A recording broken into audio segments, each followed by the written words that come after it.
Now, a fatal shooting at an ICE facility in Dallas, killing a detainee and wounding 2 others. The shooter has been identified as 29-year-old Joshua John. He left behind ammunition that appears to be 5 rounds of 8mm Mauser on a stripper clip with the words anti-ICE written on one of the bullets. Fox's Lucas Tomlinson. The FBI is calling it a targeted attack. Vice President Vance blames political rhetoric from the left. If your political rhetoric encourages violence against our law enforcement, you can go straight to hell. And Vance mentioned California Governor Gavin Newsom by name in his speech in North Carolina. The Democrat responded on X. He won't be going straight to hell, though. When he watches the vice president speak, Newsom wrote he feels like he's already there. Speaking of the Trump deportation agenda, Democrats have protested. A federal judge ruled it is unconstitutional to tie federal disaster funding from FEMA to cooperation on immigration enforcement actions. District Court Judge William Smith called the contested conditions arbitrary and capricious. A group of 20 Democratic attorneys general filed the federal lawsuit in May after the administration threatened to withhold billions of dollars in disaster relief funds unless states agreed to certain immigration actions. Fox's Jared Halbert of the White House, where later this morning, President Trump will host Turkey's leader for talks talking about the war in Gaza and Russia's war in Ukraine, days after the president called out NATO allies like Turkey that continue to buy Russian oil, which he says funds the war.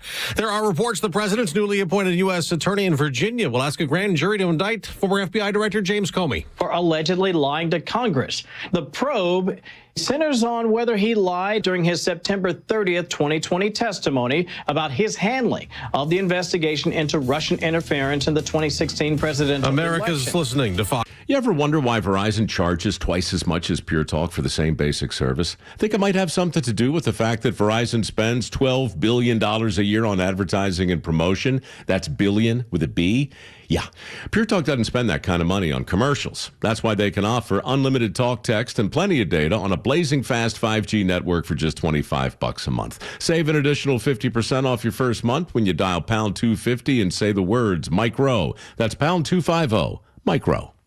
You're great at protecting your data, but lots of places could still expose you to identity theft. If that happens, LifeLock gives you the U.S.-based restoration agent who will stick by your side from start to finish. Phone calls, filing documentation, preparing insurance claims. Your agent handles it all. In fact, they're so confident restoration is guaranteed or your money back. It's nice to have an expert like that on your side. Save up to 40% off your first year with promo code Beck at LifeLock.com. That's LifeLock.com. Terms apply. WFOM and W292 EV Marietta, a Dickey broadcasting station. This hour is presented by Subaru of Gwinnett. You'll love the difference. The Morning Extra, only on Extra 106.3. Morning, y'all. Tug and Los until 10, and for the first time this week, I could actually say Los is here. Hello. How are you, man? Hello, America. Welcome back, my friend. We've made it back, and I will tell you, with this audience, I could have taken the whole week because it's fall break for us. Yeah. But when I looked at the schedule and we have practice we got to get our daughters to by Thursday and Friday, I decided instead of not being here this week, I'll just take it off at the end of the year. That's right, man. So, dude, I've taken almost zero vacation days this year. So, like, I have so much vacation stocked up. You will not be here the whole month of December, and that's okay. It won't be quite that much. But, my goal is to work until I've been looking at it on the calendar. Yeah. December 16th or 17th. Yeah. And then be off until the following year. Yeah. That's the goal. Yeah, dude. I don't think I'll be able to do quite that, but it'll be right in the neighborhood. Well, you should try for it. But you should try and ascertain such power. Look at me. Look at me. Look how important I am. I don't have to be here at all.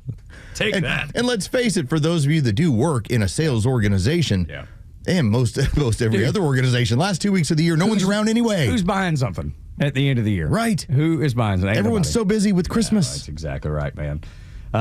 Dude, tell me about the trip, because toes in the sand, you got to relax, but then there was a gathering for a memorial. We were up and down the coast. The start of it, we did have a celebration of life. It was my wife's aunt, who 3-year battle with cancer, just absolutely brutal. Yeah. She passed away in early July, and her family decided they had a small funeral, but that they wanted to have an event a little ways down the road. And she was such a huge Jimmy Buffett fan, and so it was a lot of margaritas. It was a lot of tears, and so that was like the early part. And by the way, that was in Pensacola and the beaches of Pensacola. First off, I'd like to thank you all for the people of Pensacola. That sign that says, "Welcome to the Gulf of America." Yes, sir. When you pull in, like, well, they're not kidding around here. Dude, I mean, Pensacola probably voted 100% Republican. I'm willing to bet. I'm willing to bet. But we were there. Then we were on to Perdido Key to hang out with our old neighbors and stay at their place for a couple days. And then we spent our last full day over in Gulf Shores. And so kind of bounced up and down, hit Floribama for dinner. There you go. A little bit of everything. And so it was a good trip. Good to get away for a few days. That's a Jimmy Buffett hotspot. And was back in the day. And Kenny Chesney too, man. Those two frequent and used to show up once in a while just to surprise people. Hey, I'm coming to play a set today. And if I might be able to say this before we get into a lot of the deeper, heavier stuff. Yeah. I know what a pound of shrimp looks like. Do you know what radioactive shrimp looks like? You hear? Well, I don't know about those. That was the thing. You'll hear it in the Fox updates today. Kroger has recalled shrimp because of radioactivity. Well, I love Kroger, but don't go buy the radioactive shrimp. Don't do that. But I know what a pound of shrimp looks like. Yes. Crab trap. And when you tell me that's 3/4 of a pound, I know that is not 3/4 of a pound.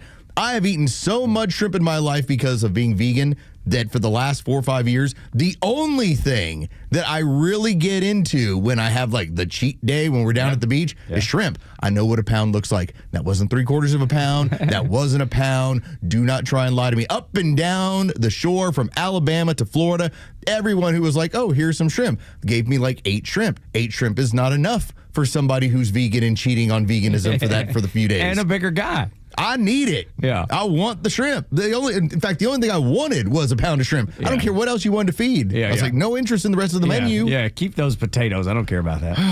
Yeah, that's okay. The worst. That is the worst. We Rant ordered, over. Yeah, we ordered Chinese one night, and it was like a shrimp fried rice or something.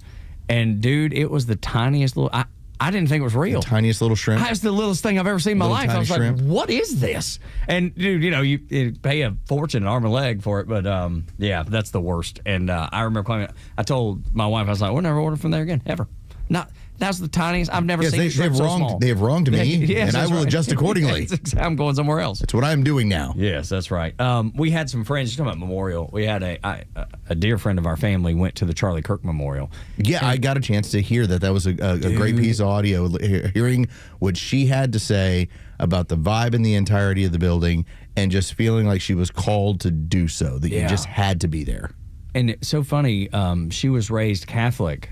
And I don't know that she wants to leave the Catholic faith per se, but her and my wife and a couple of their other girlfriends, they walk once a week. They just go out to one of the parks and walk.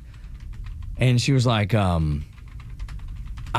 does y'all's church play that kind of music that they played at the memorial? We're like, yeah, it does. And she was like, can I come this weekend? And we're going to be in Charleston. So she's like, I think I'm just going to go to your church by myself.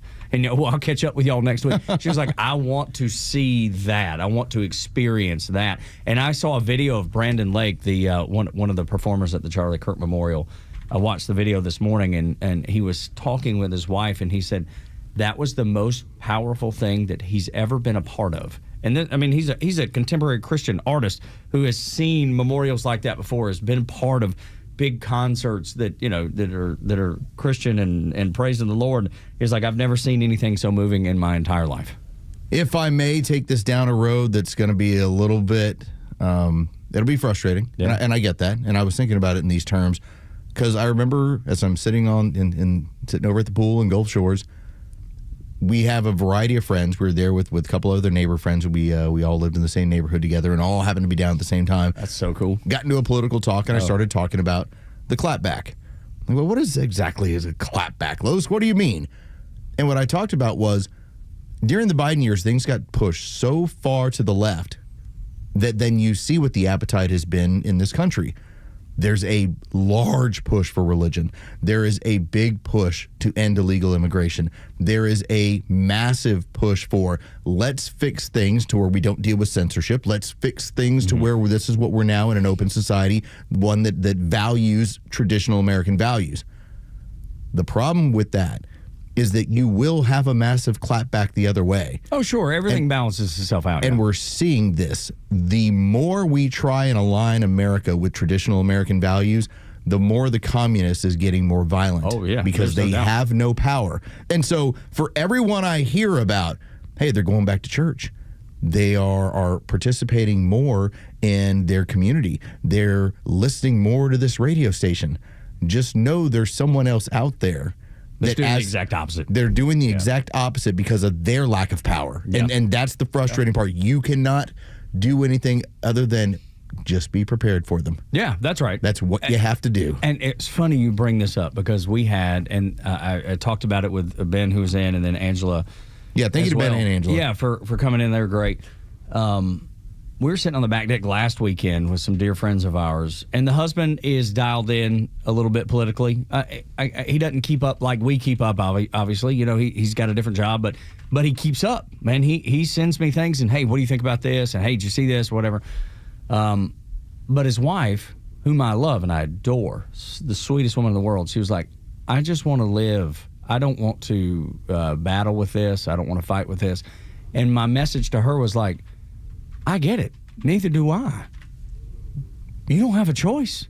They're not giving you a choice. No, they're not going to stop their violence. That's right. And yesterday should have been a prime example. Absolutely right. And I heard Ben talking about that when the news was breaking and it was starting to get out there. We were just getting ready to get on the road. Yeah.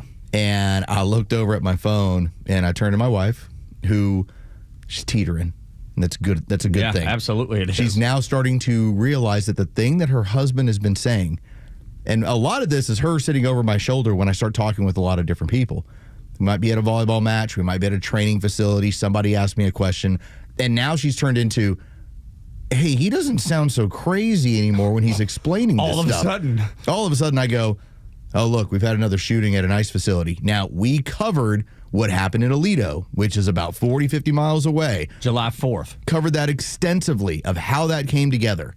And we told you about how this was being buried. No one was talking about that attack on that ice facility, the police officer who was shot, who did survive, and the terror network that basically came together overnight to have that thing happen.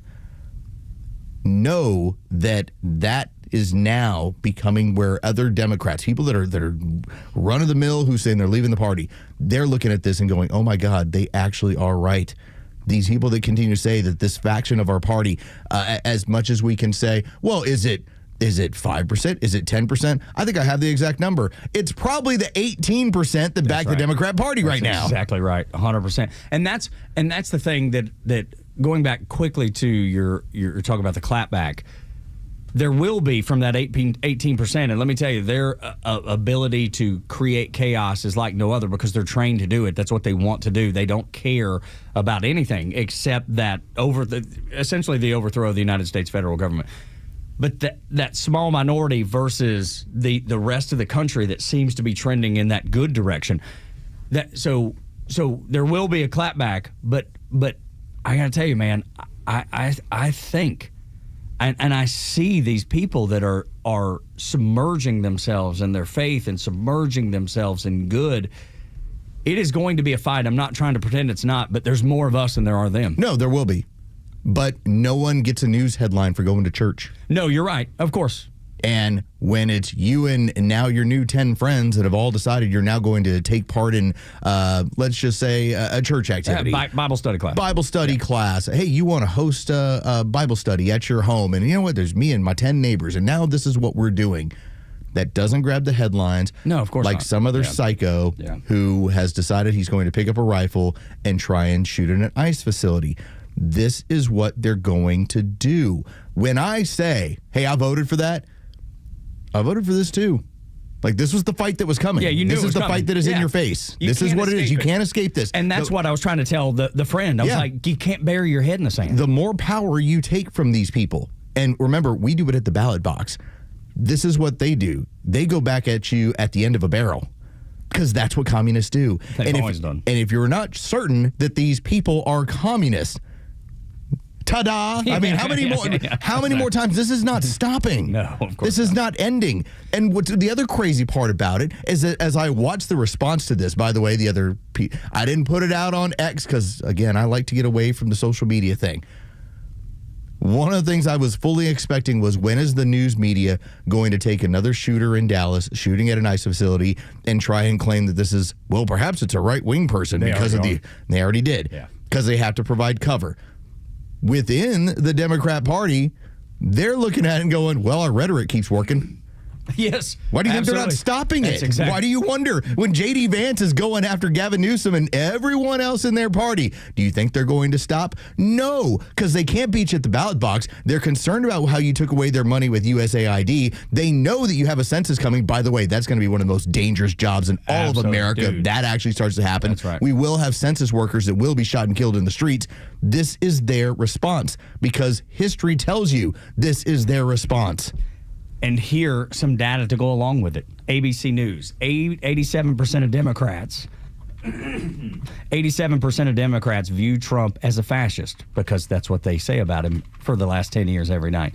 NPR, 47% of Democrats say fascism is on the rise, and that's their top political concern. All right, start with that. Define it, please. Yeah, exactly. And then from Rutgers University, 55% of Americans on the left believe in assassinating Donald Trump would be at least somewhat justified. Those are just numbers, and those are not conservative outlets that are sharing those numbers with you, those data points with you. And then you go back and you look at, is political assassination acceptable?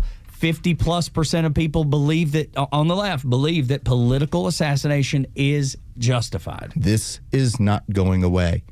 And I was thinking about it in these terms as well, Tug, because here's another discussion we were having in the pool, variety of people. I was talking about, we were discussing our kids, because some of us do have freshmen in high school. Mm-hmm. And then some of us have some kids that are a little bit younger than that. And we were talking about, well, what are you going to do with a daughter?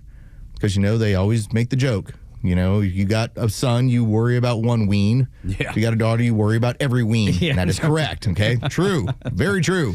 Makes sense. And I said one of the reassuring factors I have in my life is that my daughter, who has gravitated towards Jesus, who has really paid attention to so much of what the New Testament is, and she really takes it to heart. And so to ground her in a level of morality has not been a challenge for us. That's fantastic. It's great. Similar. It's awesome. Okay, with all that being lined out, she found that through her phone and the internet. This is also available to those people that are just as lost. Oh yeah, sure. And that particular shooter, and I don't bring up shooters' names. No, that's part of what goes on. Yeah. But if you know what happened in Alito was a loose band of about 14 people, all loosely affiliated through Antifa groups that decided to come together. And then surprise, surprise, one of them brought a white rifle. We weren't expecting that. He just started shooting. This is going to follow that same path of these people that are lost, that are, if I could liken it to this, Tug, you find your community in church. Yes, I do. All right. They find it in the virtual crack house. Yeah. All right. Like, you can find both ends on the internet. It's right out your fingertips. Yeah. All of it. And again, I'm not sitting back saying that, hey, we got to police all this stuff. But we do have to be aware that these people are finding each other in the very same way that 20 years ago we went at terrorist groups. We went into their online areas where they were talking. We figured out what their chatter was. We figured out what they were planning. Antifa is our current day terrorist group operating here domestically. Absolutely right, which is why hardcore Donald Trump communists labeled them as such. Yes, and hopefully that will be, something that he's able to use as a tool to figure out. Because I don't even know. I don't know that they have a command and control like a terrorist organization. It's all, like you were talking about, it's all a loose affiliation. Exactly right.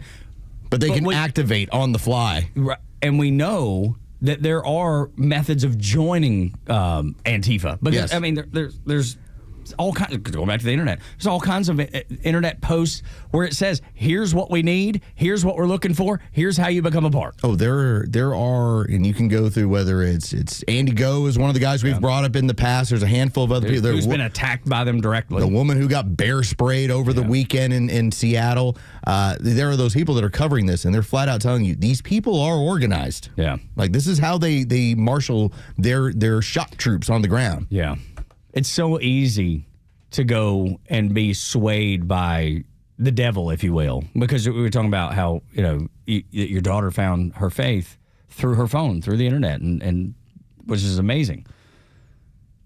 You can choose; it's totally up to you. But man, when the majority of the internet is selling you the joys of leftism and crazy burning things down, and that Jesus is nothing, it's not even real. You know what I mean? Just notice you voted for this. Yeah. You voted for a nationwide revival. Just know that the communists noticed, and they're coming back at you. Yeah, no doubt. When we come back, Fitz Johnson, Public Service Commissioner, he's up for election in November. Would like your vote. Hear from him next at Extra 106.3.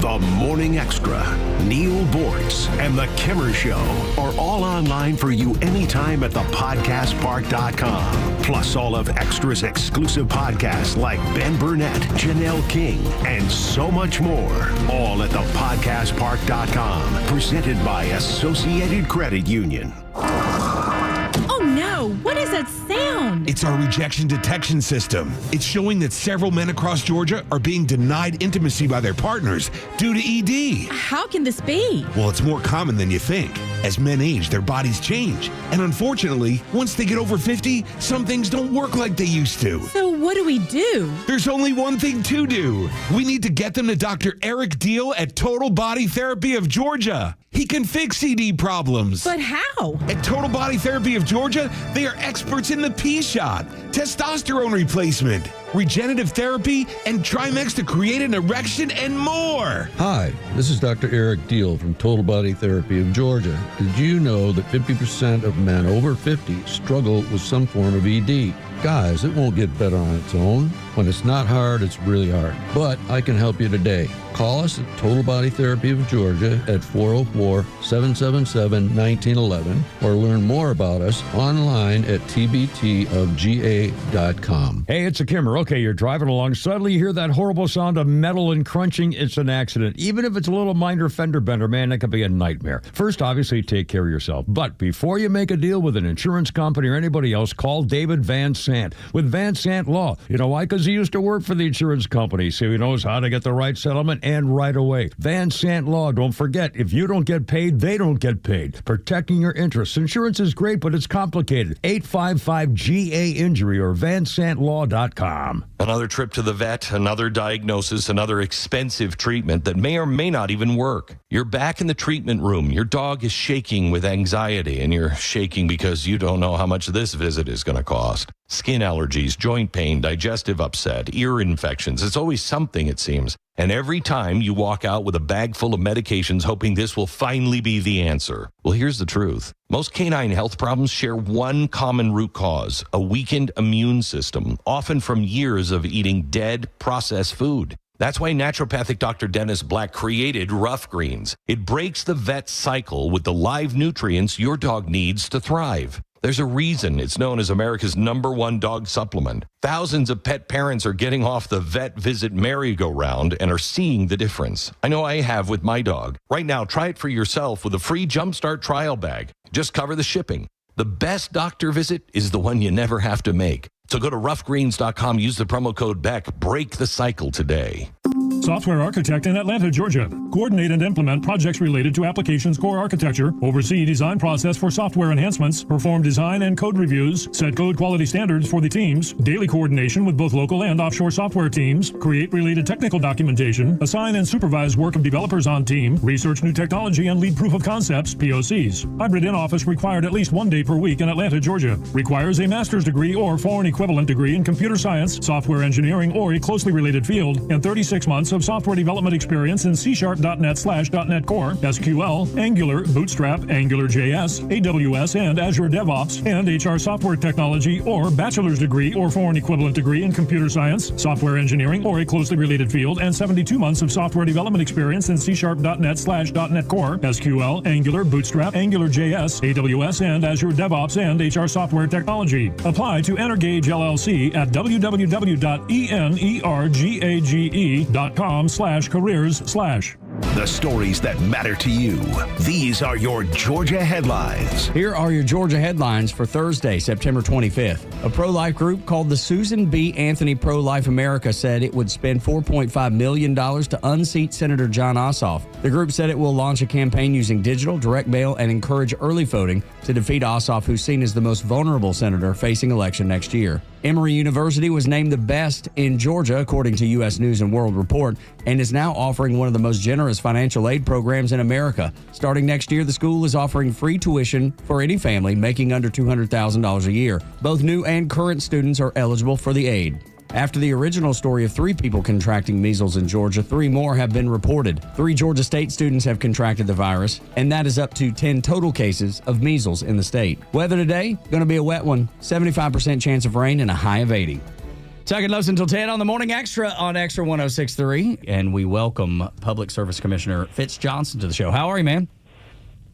Good morning, and thanks for having me. You're more than welcome. I want to make sure people understand what the Public Service Commissioner does. I mean, I know you work with keeping utility rates low.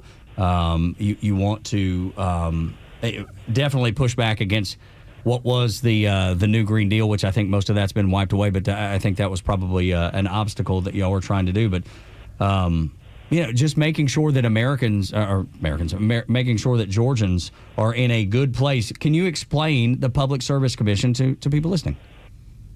Sure. Good morning again. The public service commissioners serve as constitutional officers statewide. There are 5 commissioners that serve on the commission, and we regulate utilities for the state of Georgia, essentially setting your power rates.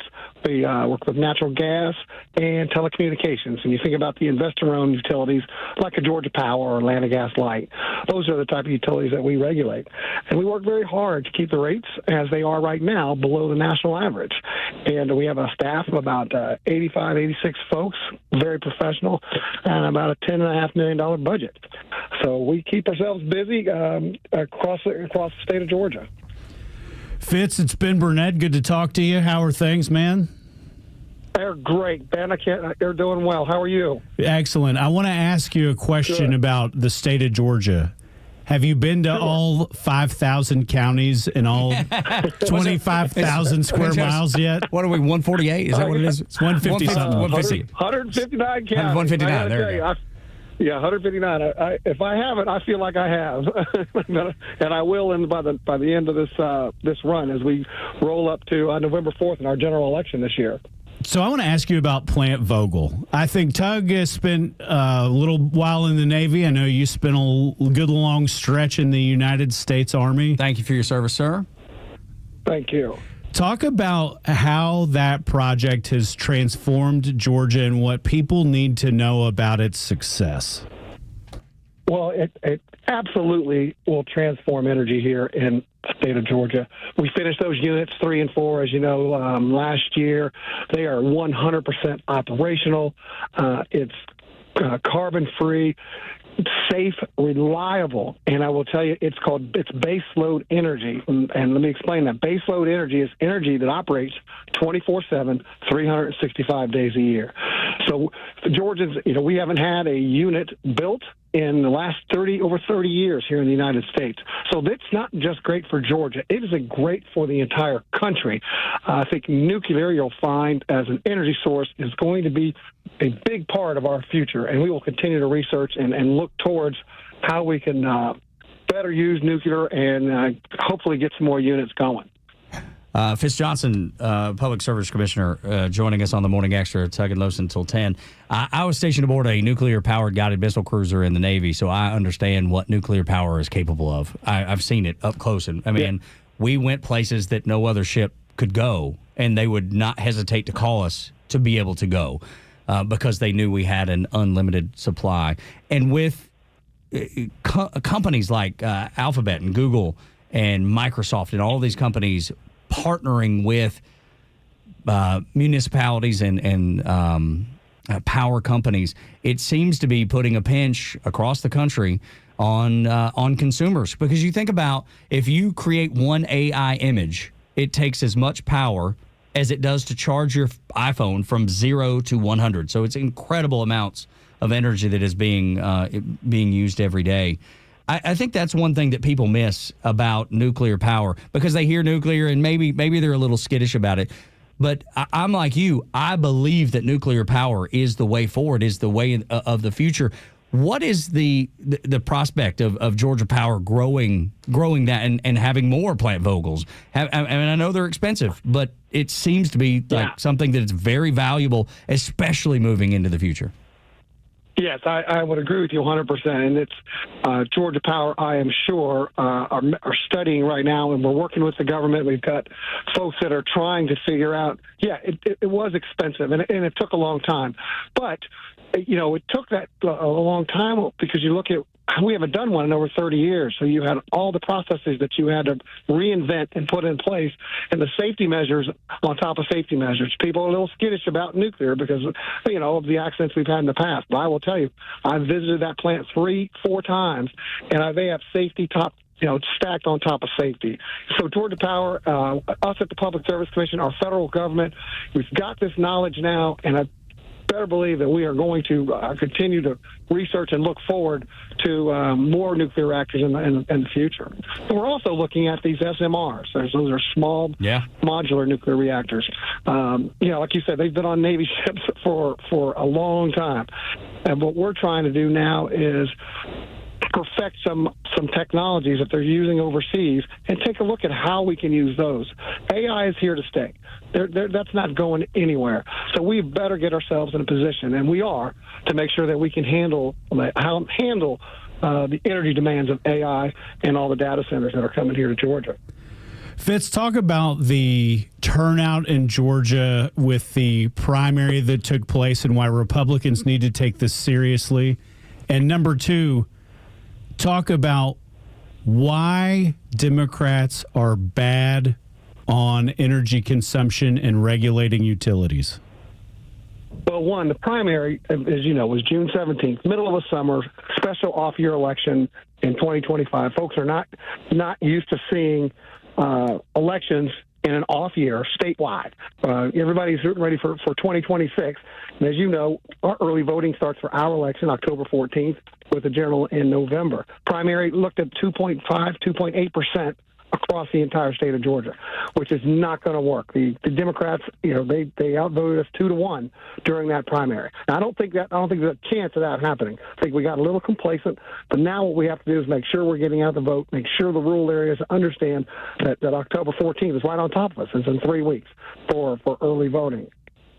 So we're looking forward to that. Democrats, in answer to your second question, look, they want to bring in their Green New Deal policy. They're chasing these climate goals that are scattered and not coherent.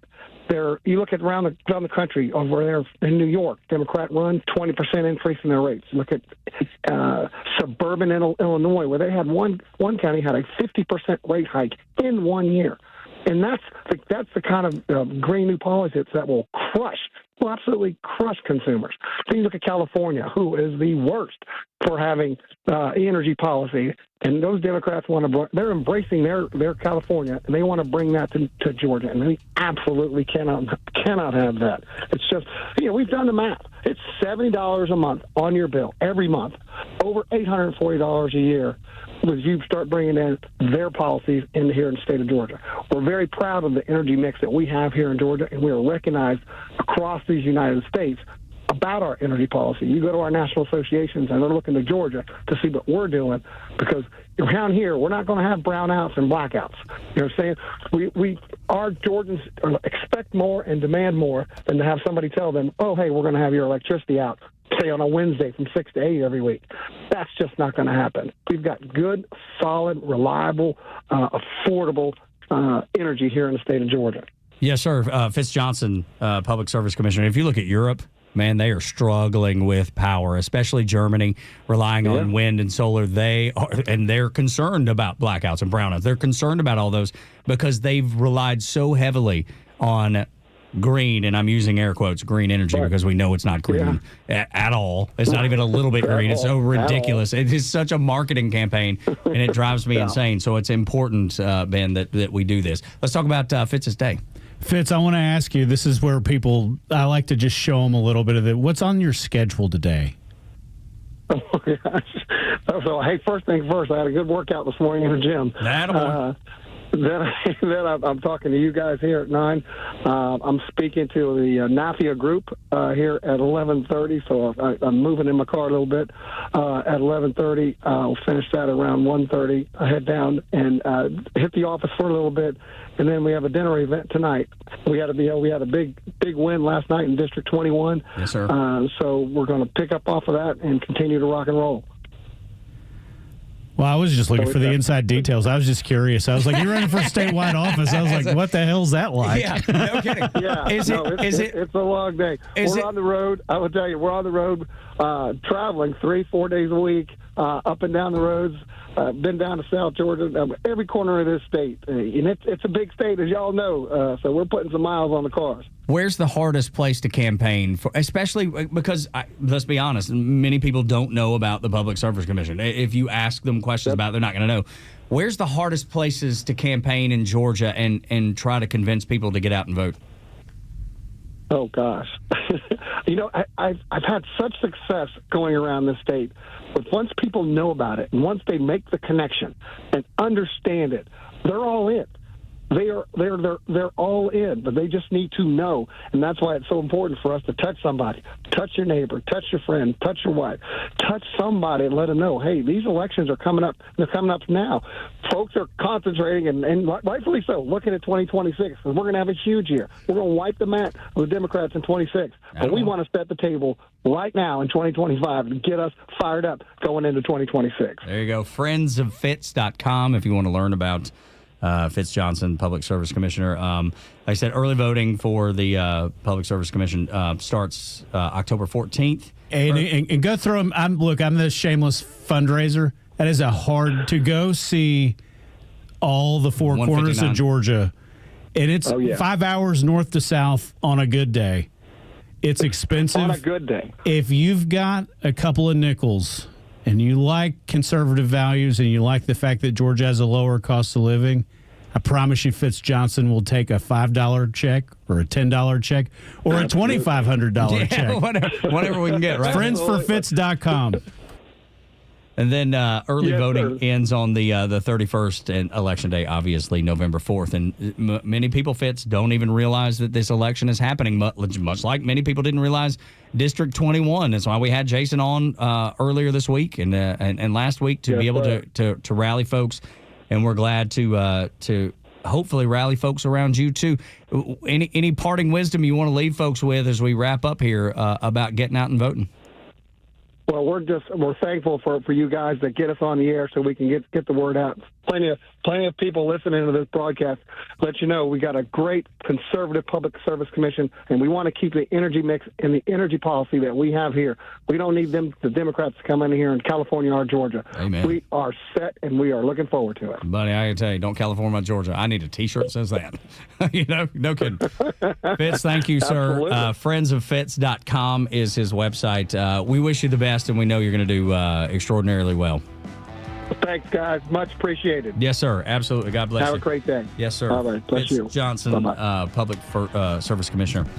Tug and Los until 10 on the Morning Extra on Extra 1063. When we come back, we're going to talk a little more about the ICE shooting, the ICE facility shooting in Dallas, Texas, because the ammunition from that ICE facility that was used had messages that we've seen before. Next on the Morning Extra on Extra 1063.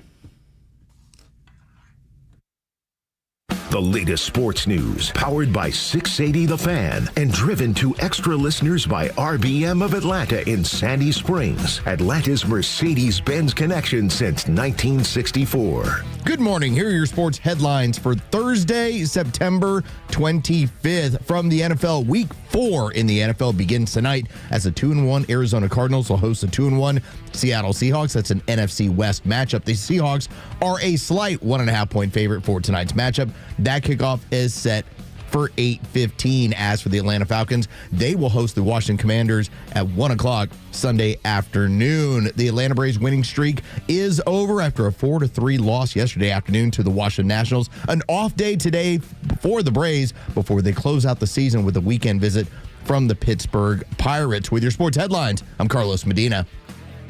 Go beyond just a baseball game with your Atlanta Braves and check out Truist Park's Ballpark Tour. See the ballpark like never before and explore the franchise's rich history with artifacts, exhibits, and more, led by tour guides who will take you to places behind the scenes that most fans have never seen before, including the press box, premium club spaces, and of course, step onto the field where your favorite Braves players battle it out during the season. And each tour comes with a complimentary player chain necklace. Visit Braves.com/tours to purchase your tickets today. And did you know Truist Park can host your next event? As a year-round facility, we host private events ranging from corporate meetings, trade shows, team building events, holiday parties, rehearsal dinners, you name it, Truist Park can host it. Visit Braves.com/events to get started on creating an experience like never before with one of Truist Park's unique venues. Atlanta Braves Baseball. We are Braves country. Its intelligent technology is intuitive. Its responsive performance, responsible. Turbo power with a hybrid assist, a digital yet sensual cockpit, and sporty elegance helps make the C-Class a driver's delight and paradise for passengers. Get an exceptional offer on the 2025 Mercedes-Benz C300 sedan. Just $529 per month for 36 months with $5,073 due at signing. Exclusively from RBM of Atlanta in Sandy Springs. Contact RBM of Atlanta for details on this vehicle and many other models during the RBM of Atlanta's fall sales event, now through September 30th. Special lease rate available only to qualified customers exclusively from Mercedes-Benz Financial Service through RBM of Atlanta, Sandy Springs through September 30th, 2025. Excludes tax, tag, title, and Georgia Lemon Law fees. Contact RBM of Atlanta for details on this and other exciting offers. Visit us at rbmofatlanta.com or call us at 770-390-0700 for details. A company that has been trusted in Atlanta for over 25 years has already done their hometown homework,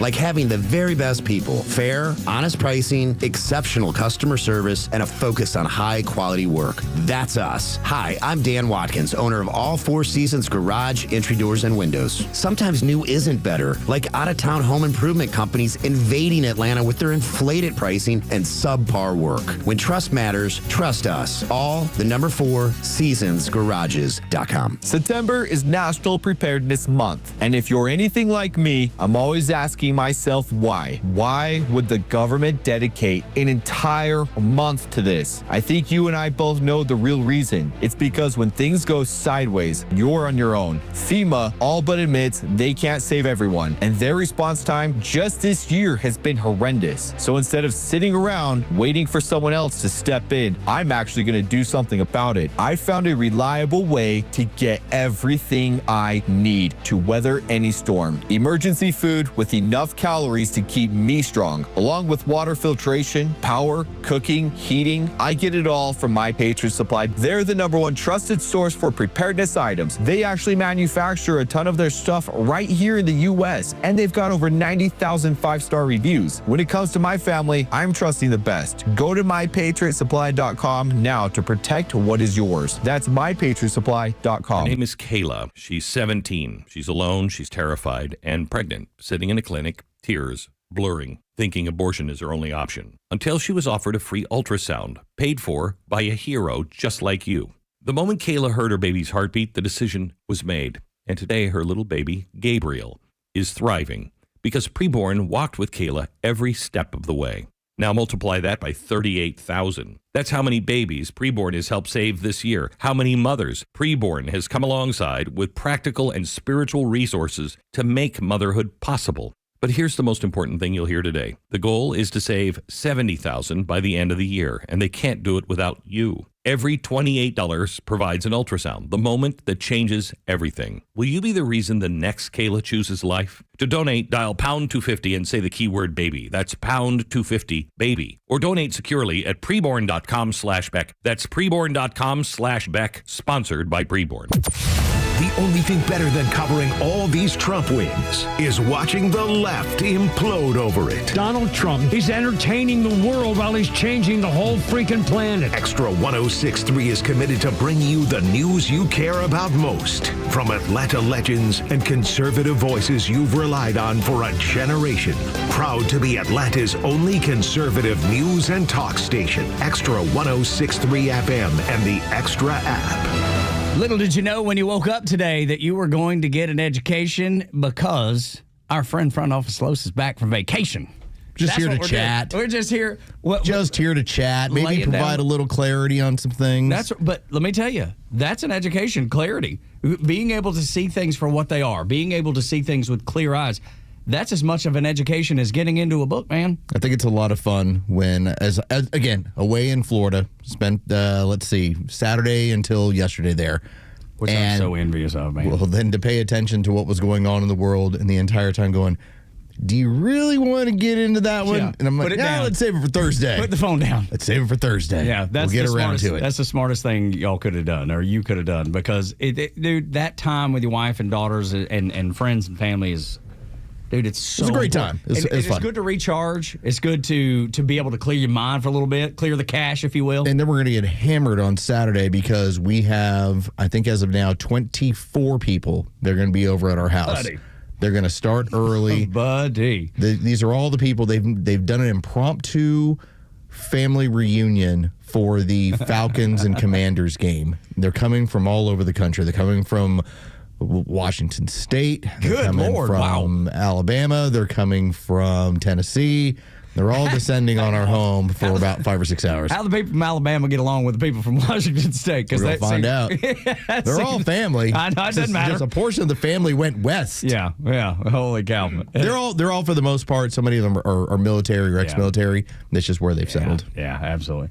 So, my family and I are going to Charleston this weekend. So, we're going to leave after the show on Friday, a little after the show on Friday, and go to Charleston and spend some time with some friends that we haven't seen in a little bit. And so I'm looking forward to it. You know, it's going to be Charleston's a great town. It is. It's so much fun, but it is a quick turnaround, man, because of, it's just far enough to be, take a little bit to get there. Can I also give you a baseball topic? Yes. Something small.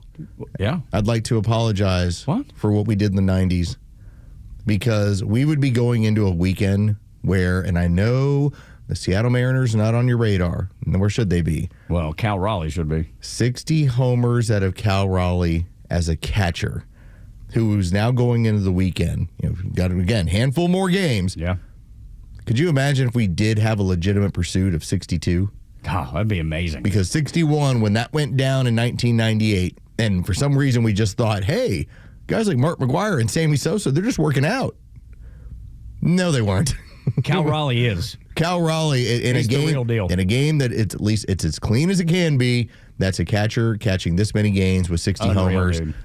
If he was to crush a couple of more, in my mind, I'm like, you're kind of the single season home run champion. Yeah, there should be an asterisk next to it. Absolutely. Like the most by a clean player since Roger Maris in 61. It's unbelievable. Well, they are going to have just a little bit of an asterisk, possibly because Cal Raleigh's using the torpedo bat. Fine, that's technology that everyone else has access to. Everybody can do. Yeah. It's different when you had Mark McGwire with his Androstein that was in the locker, and we're like, oh look, he just happens to be on Androstein. No, there were things that he has admitted to that he was using steroid enhancement. Yeah, absolutely right.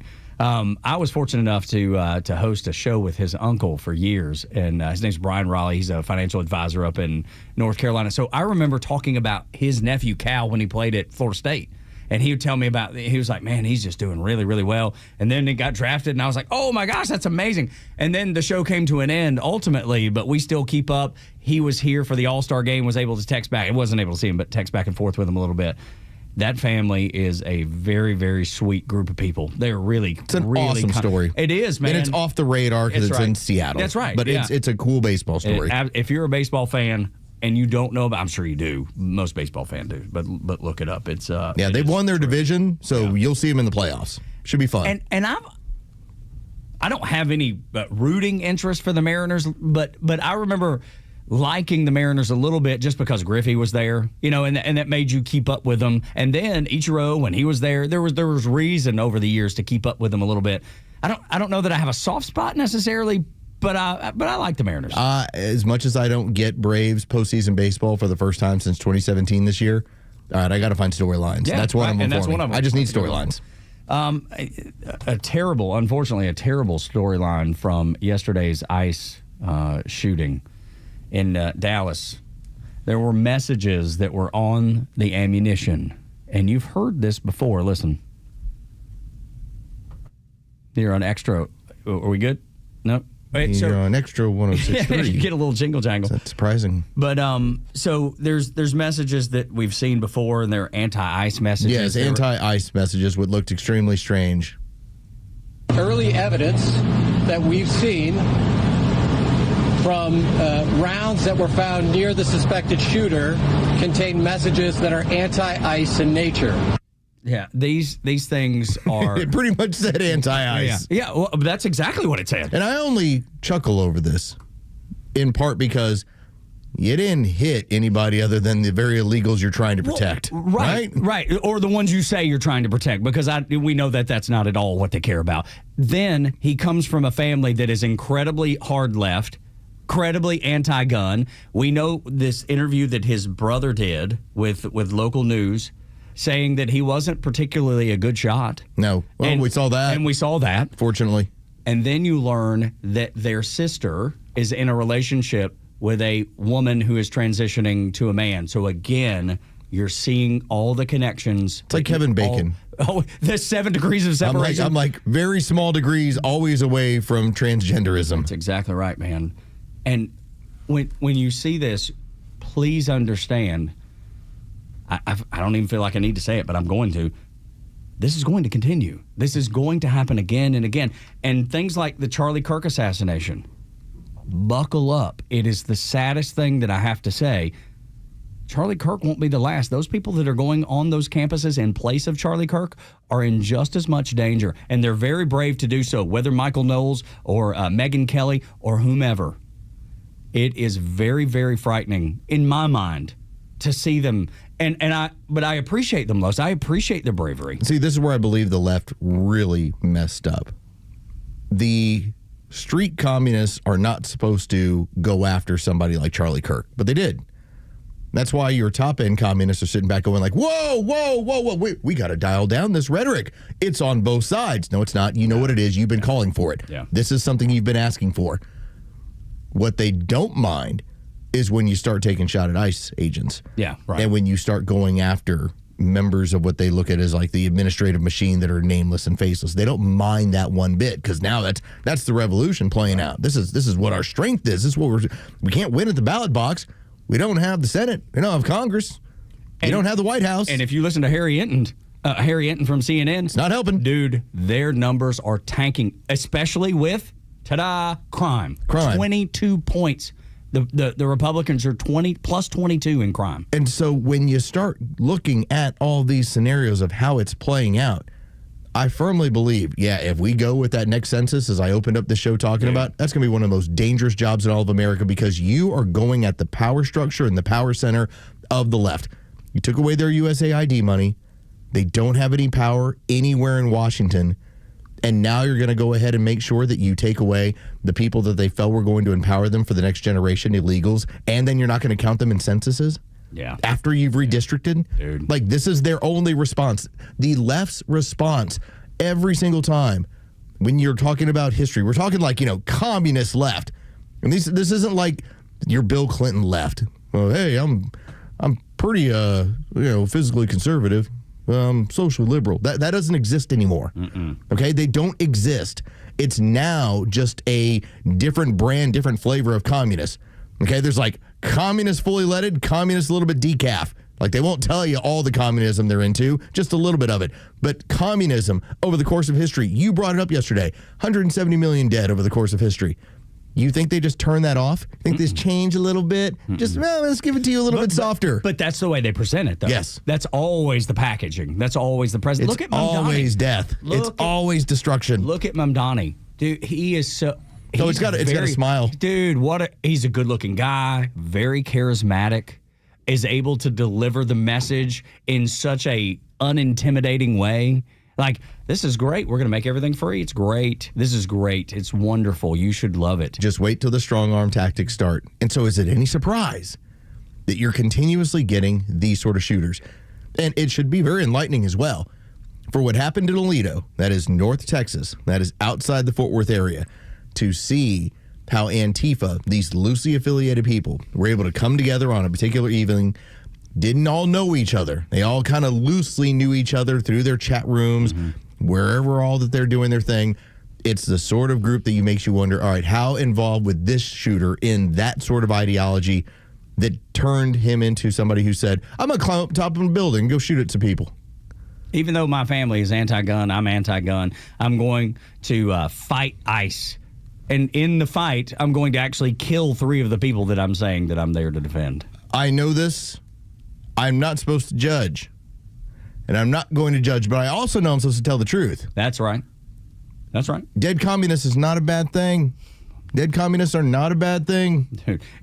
Dude. For a religion of death, for people that do not value a freaking cult, human life. Yeah.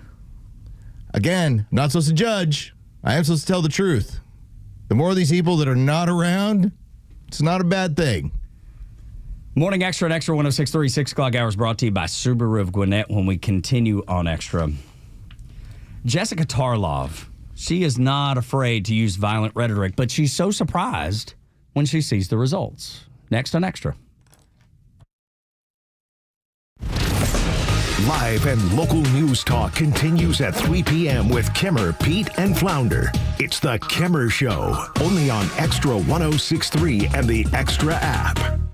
Hey, it's Los. We're here with Tom Mitchell, the honest car guy. Tom, I'm looking for a reliable vehicle, something for the family, but also for my daughter who's going to be driving soon. Why should I call you? The main thing is you get to see it's a full transparency sale. What I like to do is show you the whole gamut, show you everything that's out there and everything that's available. I can get any make, any year, any model. Financing. If I need to use it, what can you offer? We have some of the best banks available, and we got rates starting at 4.99 from a 23 model and above. It could be a 14 model. We still have banks that will do all the financing for you at good rates in their primary banks. If you have credit issues, we still have banks that can accommodate those issues as well. Friends, if you're in the market for a pre-owned car, truck, or SUV, get an honest car buy from the Honest Car Guy. You pay what we pay, plus an honest fee, and we back that up by giving you the bill of sale. That's our transparency guarantee. Call 844-SHOW-ME-1. That's 844-SHOW-ME, the number 1, or visit honestcarguy.com. Backyard, ballpark, or campsite, if there's fire, you can grill. At Southern Thunder Barbecue School, our Grill with the Pros class puts you in the action. In just 4 hours, you'll master steakhouse quality steaks, thick-cut pork chops, chicken quarters, veggie kebabs, and wings. It's a hands-on training under the tutelage of barbecue grand champions. When the cooking is complete, you'll feast. Don't just grill like a pro. Register now at southernthunderbarbecue.com. That's southernthunderbbq.com. I'm Chad Pergram with the Speaker's Lobby. Former Democratic Ohio Representative Mary Rose Okar died recently. Born to parents of Lebanese and Syrian ancestry, Okar was known as a disruptor during her 8 terms in Congress. In 1976, Okar launched an innovative congressional campaign that would become the stuff of Cleveland political legend. Okar drove through her district in a Model T Ford and later a rose-decorated convertible. People would come out to see the cars and then meet the Congresswoman. She quickly established herself as a formidable advocate for women's rights and championing money for breast cancer research. But Okar opposed abortion, which put her at odds with many women's organizations. And as one of only a few Arab Americans in Congress, she clashed with pro-Israel lawmakers. Okar lost re-election in 1992 after overdrafting 213 checks with the House Bank. She later pleaded guilty to charges related to illegal campaign contributions and was sentenced to probation and community service. Mary Rose Okar was 85 years old. With the Speaker's Lobby, Chad Pergram, Fox News. Donald Trump's America. President Trump says the European Union must immediately cease all energy purchases from Russia to put pressure on Moscow to end its war in Ukraine. Energy Secretary Chris Wright says the U.S. is ready to supply Europe's energy demands. They are weaning themselves off. They have a plan to do it in about another 21 months. We're saying we can do it tomorrow. Wright spoke on the Fox News Rundown podcast. We want to supply energy to our allies, get them off relying on their foes, and starve the Russian war machine. The EU has reduced gas and oil purchases from Russia, but continues to import some energy to prevent shortages. Wright concedes buying American natural gas will be more expensive, but says there is economic upside for the natural gas industry to develop in Europe. President Trump also criticized Europe's clean energy initiatives, calling the carbon footprint a hoax at the White House. Jared Halpern, Fox News.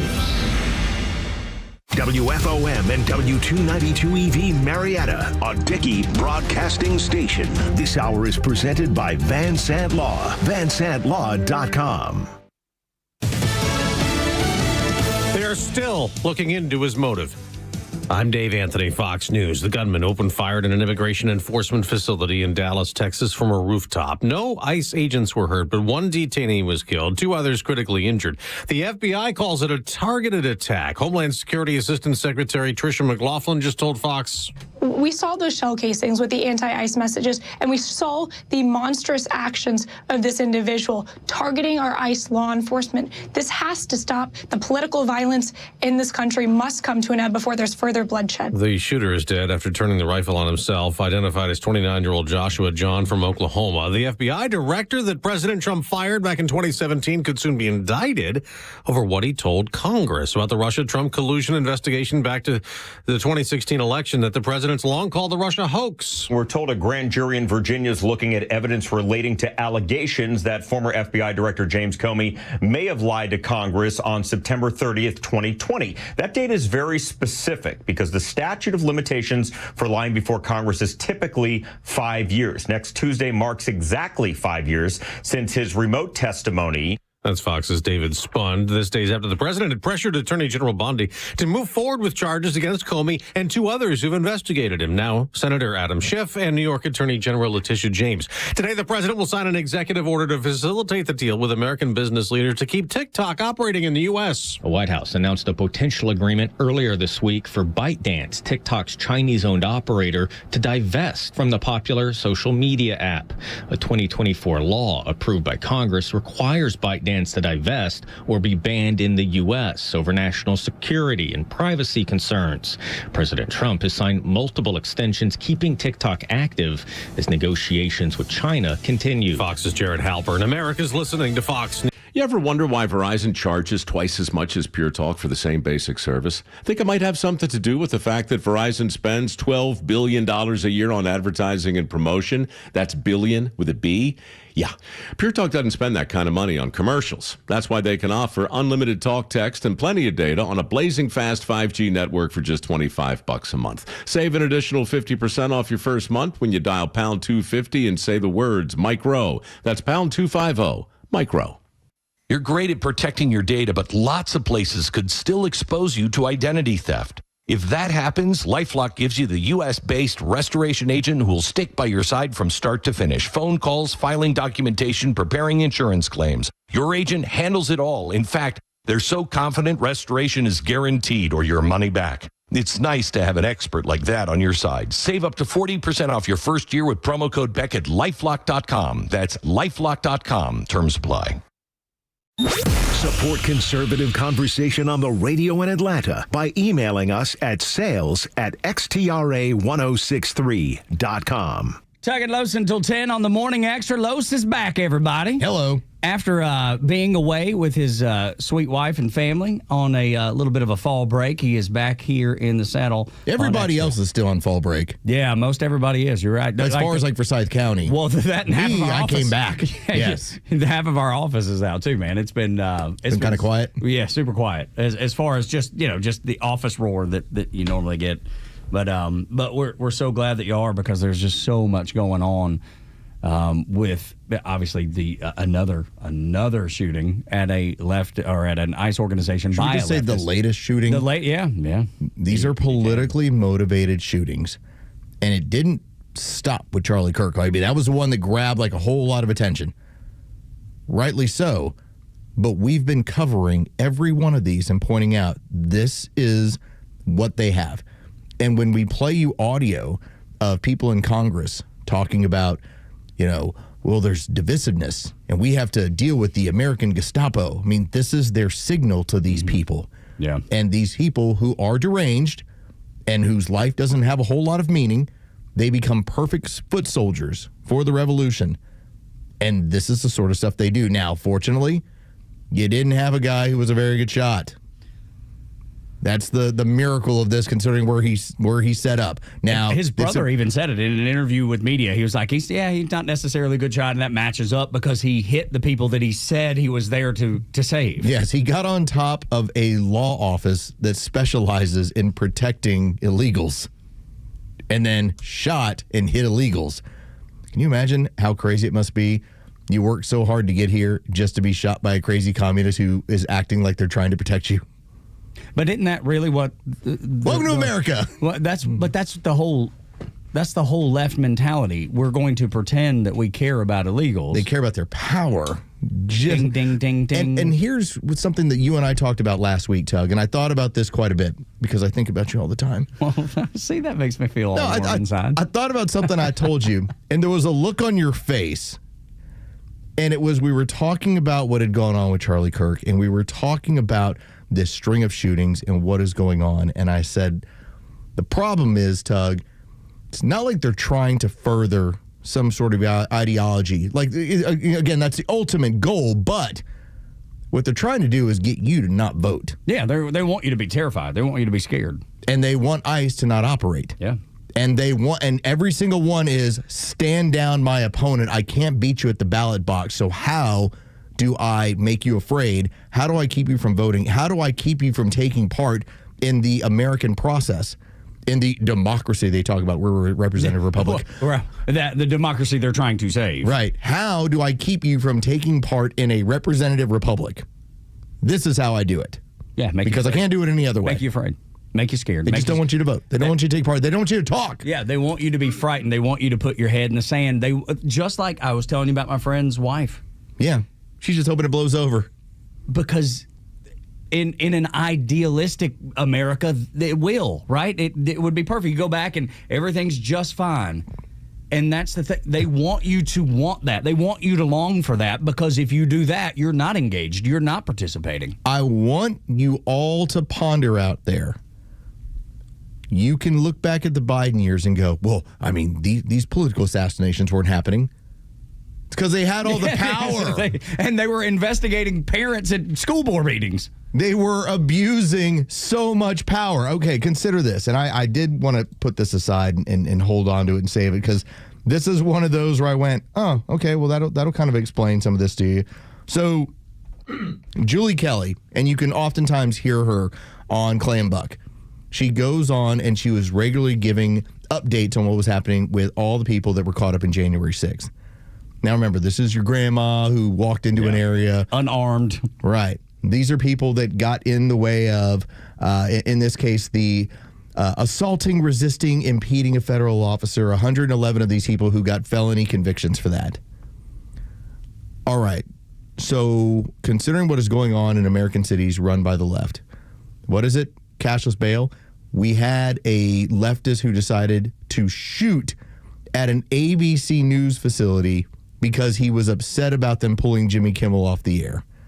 All right, like he didn't go to protest. He didn't go throw a brick through the window. He shot at the place. He was out 36 hours later. Of course he was. Of course he was. I mean, that's dude, the guy that killed the girl on the train in yes. Charlotte. He's been released to like medical officials. Times. He's been released like 14 times up until he did that. But even now, he's been released to medical officials. Yeah, exactly. All right, just a quick rundown of Julie Kelly. Here's what, again, these enemies of the Biden administration, here's what they got. 41 months, 63 months, 48 months, 44 months, 51 months, 27 months, 33 months, 41 months, 44, 44, 63, 24, 46, 120. I can go down the list of 111 of them. That thing is as long as your arm. Where this is what they gave these people. And you want to say, well, look how there wasn't any violence going on. It's because they were the violent ones and they had the power. Now that they're out of power, now you're seeing what they really were doing and what they're really all about. And think about those people. None of them were armed. They didn't kill anyone. They didn't shoot at anyone. No, their side got killed. Their side got, the one person killed that day was on them. Yeah. They're the ones with the mark on the ledger. So those people were trying to overthrow an election, overthrow the government unarmed. Which is absurd. Never happened in the history of the world. They got that. Now you have people shooting at ICE facilities. And the left cannot wait to turn them loose. And so what happens is that has now become entirely from the left, the communists. Everything that's going on right now, no matter what, they will always go, oh, yeah, well, January 6th.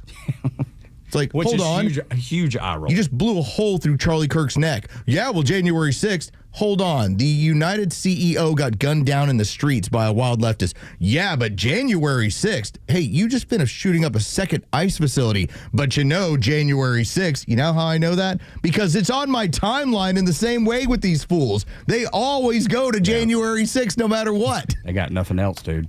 They got nothing else.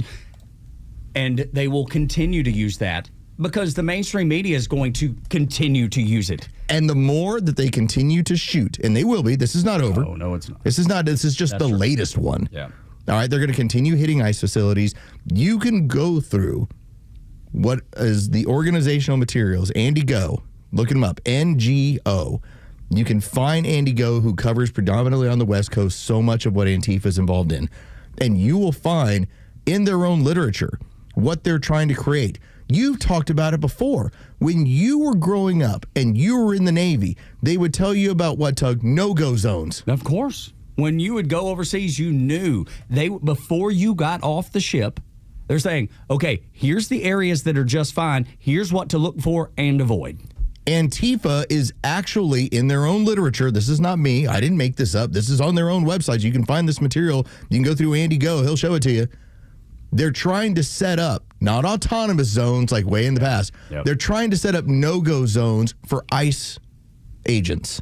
And they want to intimidate. That was another thing in that list. Make sure that these people are intimidated and are afraid to do their job, which is crazy because you have the ICE director that was on CBS, and I know you're on vacation, so I don't know if you saw this, but he was on CBS to talk about something different completely, and then the shooting at the Dallas facility happens. They didn't have any information on it. He just knew, and you could tell he was rattled. And the host at CBS was asking, what has recruitment been like?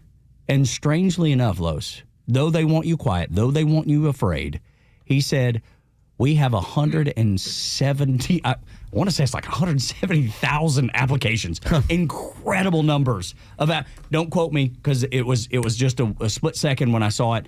I'll go back and find the actual number, but it was a gigantic number of people that want to join ICE now in the face of all of this. For as much as the news media tries to turn it what they turn it into, and we'll hear from Jessica Tarlov here in a moment because this is the way that they play this stuff, they actually will go to Antifa information and then try and make an argument. That's like standing in like the 1 foot pool and saying, well, there's plenty of water in here. It's like, no, it's not how that works. This doesn't make any sense what you're trying to say. But you'll see the media that will continue to try and point out, well, they're so evil and they're the Gestapo and nobody's joining. No, there are people that inherently know that the right thing to do is to take back their country. It's to actually get people that are here illegally out of their country. There's something noble about getting rid of murderers and rapists and other people that are looking to do harm to your community. Yeah. But that's so common sense. That's why they hate it. Anything to do with common sense, dude, they push back on. They hate. And it's hard for me to wrap. I think it's hard for regular people to wrap their head around why anybody would want this. But you have to boil it down to if ICE is taking their voter base away from them, the ones that they've told you many times that they want to, what is it, Nancy Pelosi? She said it. We want to legalize everybody, because she was talking about, and this is a couple years ago, she was talking about giving illegal immigrants, it may have been specifically in California, money to buy houses. And even the interviewer asked, like, well, what about Americans? She was like, oh, we want to make them Americans too. We want to make them all legal. We want to legalize everybody so they get the benefit of living in America. Why do they want to do that? Because they want to solidify the vote of those people. That's the point. That's why they are so angry that you're removing these people that will potentially vote for them. A discussion point that we had during the week with the people that I was together with, again, some former neighbors of mine that were all together, we talked about the Kia plant. And as the person put it, well, one Karen called to complain and suddenly they got rid of these people. Yeah, and the excuse at the time was, and again, bless their heart, well, the only reason they were there is because they were there to translate, because the stuff's in South Korea and they had to train the other people. I was like, 300 of them? That's right.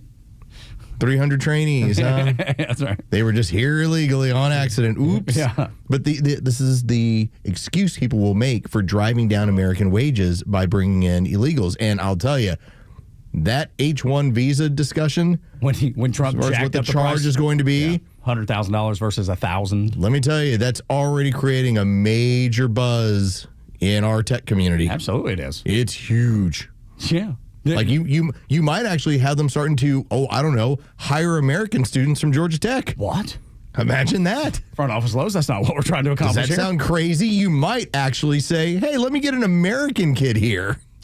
Yeah, that would be the dream, right? That would be ideal, because Georgia Tech, one of the finest universities in America.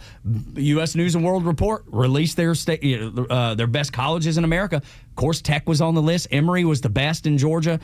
Georgia Tech was on the list. George was on the list. I mean, there's so many great universities pushing and churning out really, really talented kids. But you start chewing away at that power base. These people that are dependent on big government to either keep them here or allow them to be here, and then big government gets a chance to count them and then say, hey, look, this is my representation in Congress. It's the game. And you are going at the heart of it. You already took their money away. You've already taken their power away. You beat them at the ballot box. This is their response to this. They is the communist. It's the Democrat Party. It's the modern Democrat. And sometimes it's wrapped in a really pretty little package. Oh, no, I know where you're going. I know what you're going to do. Well, I mean, Jessica Tarloff is a very sweet. She looks so innocent. Sweet lady. Sweet lady. Joey Jones, who a dear friend of us, and sweet lady. Show, he said she's one of the nicest people in the world. However, one of the most misguided too, Los. Yeah, this was her on the 5 as of yesterday, and this again the discussion of violent rhetoric. And listen to how this is always set up, where Jessica Tarloff, we talk about her sources, and she finds like the weirdest poll to go to. So like CNN is sitting there referencing the 4 major polls that they have, and Tarloff has information that's completely on the other end of it. And you go looking for it, and you're like, really? Like, that's like a Mother Jones poll. Yeah. Like, is that what you found? All right, take a listen to this as she gets called out for this. That I said anything worthy of that level of explosion. Your rationalization of both sides is you have to understand. Since Kurt's death, there is no both sides anymore, Jessica. Why did the DOJ take down the study that showed how much right-wing extremism? What study was that? Which one? The one in The Economist that was sponsored by a group run by a guy in Antifa? That study that has been discredited by the Federalists? You're walking down a really bad alley right now. Federalists? Yes. I actually did see, Jessica, I did the deep dive on that study. That study was authored by a project that was run by a guy who says he was an Antifa. That is why that whole thing has been scrubbed, okay? It's real simple. That's fun. Really simple. When he points out, you're really using a report that you got from somebody who's a member of Antifa. But the beauty for the left is, they're saying, well, look, it's both sides. It's not. Right, and this is something that was probably put at the DOJ website by the Biden administration. More than likely. Because what did Joe Biden say the biggest concern they have in the federal government was? white supremacy, white Christian nationalists. So, look out for Whitey. So to back that up, yes, you put up articles like that. If they show up to a school board meeting, watch out for them. If they're Catholic, But what did they say specifically? Male, white, Christian, military, or veteran? Pretty much all you. Yeah, it's exactly. Dude, I am dang it! I'm in the crosshairs, buddy. I fit. And dude, you want to make it worse? I have blue eyes. Oh man! To drop the mic now, I am the biggest threat. Man, it's open season on Tug Howard. Aryan Tug. But that's the thing. It's your new nickname. That's awful. Welcome back. It's Los and Aryan Tug. I'm taking you until 10 o'clock. That's terrible. And funny at the exact same time, because that's what they would tell you. That's what they try to make you believe. But that's the cover that is going on right now. For it to be, look at all the violence on each side. Hold up a second. And please don't tell me about the Minnesota shooter with Tim Walz assigned to this stuff. Tell me how that person, he's for the right. He killed a woman and her husband. And by the way, she had just voted with the Republicans. Yes, we're so dangerous that when she votes with the Republicans, we're like, well, we can't have that. What about the guy that went to Kavanaugh's house? Now identifies as a woman. Huh. So strange. That was another thing over the time being, over the weekend. Had a good family member. He's like, so what have the Democrats done today? And I was like, well, it turns out that the person who went after Kavanaugh is trans. He goes, no. Yeah, right. Because most it's par for the course. And this is a former Marine. He doesn't surprise easy. Yeah, I'm sure. Oh, man. Morning Extra and Extra 106.3, 7 o'clock hour brought to you by Van Sant Law Group. If you're in an accident, make the right call, vansantlaw.com. When we continue, if anyone is being protected from the Epstein files, it's Bill Clinton. Next and Extra. When conflicts escalate around the world, don't let the mainstream media scare you into believing their narrative. Get it right with Atlanta's only conservative voice. And trust the Morning Extra, Glenn Beck, Clay and Buck, The Kimmer Show, and our entire lineup to give it to you straight. Don't buy the fear. Just keep it here. Extra 106.3 FM and the all-new Extra app. Good morning. It's your friend Los. Let's talk about Howard Brothers and Toro. It's September. Football is back. It's week 4 in the league. We get a chance to talk about that as well. The mornings, they're cooler. Your grass, it just keeps growing. We got a ton of showers. I know what I'm going to find when I get home. The grass is going to already be getting longer. We have some guests coming over. I'm going to have to take care of that thing on Saturday morning. That is where I highly encourage you.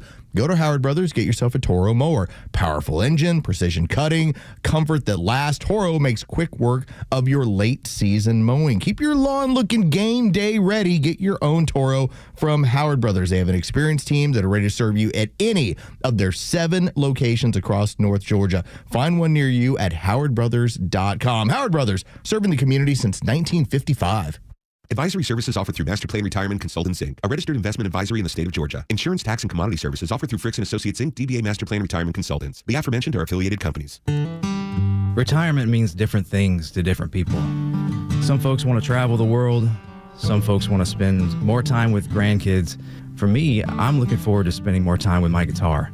Whether extravagant and robust or simple and cozy, every retirement needs a plan. You wouldn't take a trip without directions. You have to know where you are before you know where you're going. Master Plan Retirement Consultants have helped many like you plan for their own retirement. Not only does Master Plan help you create the roadmap, they join you on the journey.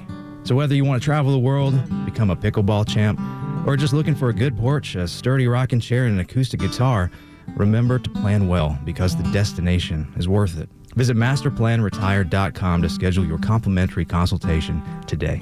Hi, I'm Chris Lalamia, owner of the Trusted Toolbox. Got a to-do list a mile long? No problem. We've got the ultimate solution, our Handyman for a Day program. Here's how it works. You get a skilled handyman dedicated to knocking out your honey-do list. Paint touch-ups, drywall repairs, door adjustments, and much more, all done in one day. Call us now before the rush for your Handyman for a Day and call us at 770-623-3097 or visit us at thetrustedtoolbox.com. One call, one handyman, one day, the Trusted Toolbox. Hey there, I'm Tara, owner and publisher of Our Town Monthly, where you'll find familiar faces, local businesses, and exciting events like the 8th annual Paulding Pro Rodeo. Hey, I'm Seth with Bice Rodeo Productions, partnering with Southern Rodeo Company, a family-owned local rodeo production company. Join us October 3rd and 4th for the Paulding Pro Rodeo, where you'll see bucking bulls, professional cowboys and cowgirls, as well as the world-famous rodeo clown Dusty Myers. Also, we are proud to be sanctioned through the PCA. This is also our first year for the Cow Kids Rodeo Fun Day. This is a separate event for kids with special needs and their families from the community. For more information, go to southernrodeocompany.com. We can't wait to see you there. Friends, get your tickets now at rodeoticket.com. You definitely don't want to miss this. And remember, our town is your town at Our Town Monthly. Hey, this is John Flading. I'm the president and owner of ATL Turf Co. We have become a highly sought-after turf installation company in the Atlanta and North Georgia luxury residential market. Big reason for that is our installers are ATL Turf Co. employees. We do not outsource labor. They are trained to be experts in the turf installation process, drainage, grading. Just go to atlturfco.com to schedule an appointment. Hey, it's Los. We're here with Tom Mitchell, the honest car guy. Tom, I've learned a lot about this car buying process from you. Is that typical of most of the clients you've worked with? Yeah, I'm finding out it's even more typical. I mean, people are learning more and more, and maybe it's because I overload them with information because I want to be able to sleep at night. I want to make sure you know everything. Do I have to have a particular make and model in mind when I call you, or is it just open to anything I want? It's open. I can get any make, any year, any model. I might be looking to trade in my vehicle. Can you accommodate that as the honest car guy? For sure. I mean, we love it when people want to trade in cars because honestly, it's best for you to trade in the car. Why? Because you get a tax savings. Friends, if you're in the market for a pre-owned car, truck, or SUV, get an honest car buy from the honest car guy. You pay what we pay, plus an honest fee, and we back that up by giving you the bill of sale. That's our transparency guarantee. Call 844-SHOW-ME-1. That's 844-SHOW-ME, the number 1, or visit honestcarguy.com. The stories that matter to you. These are your Georgia headlines.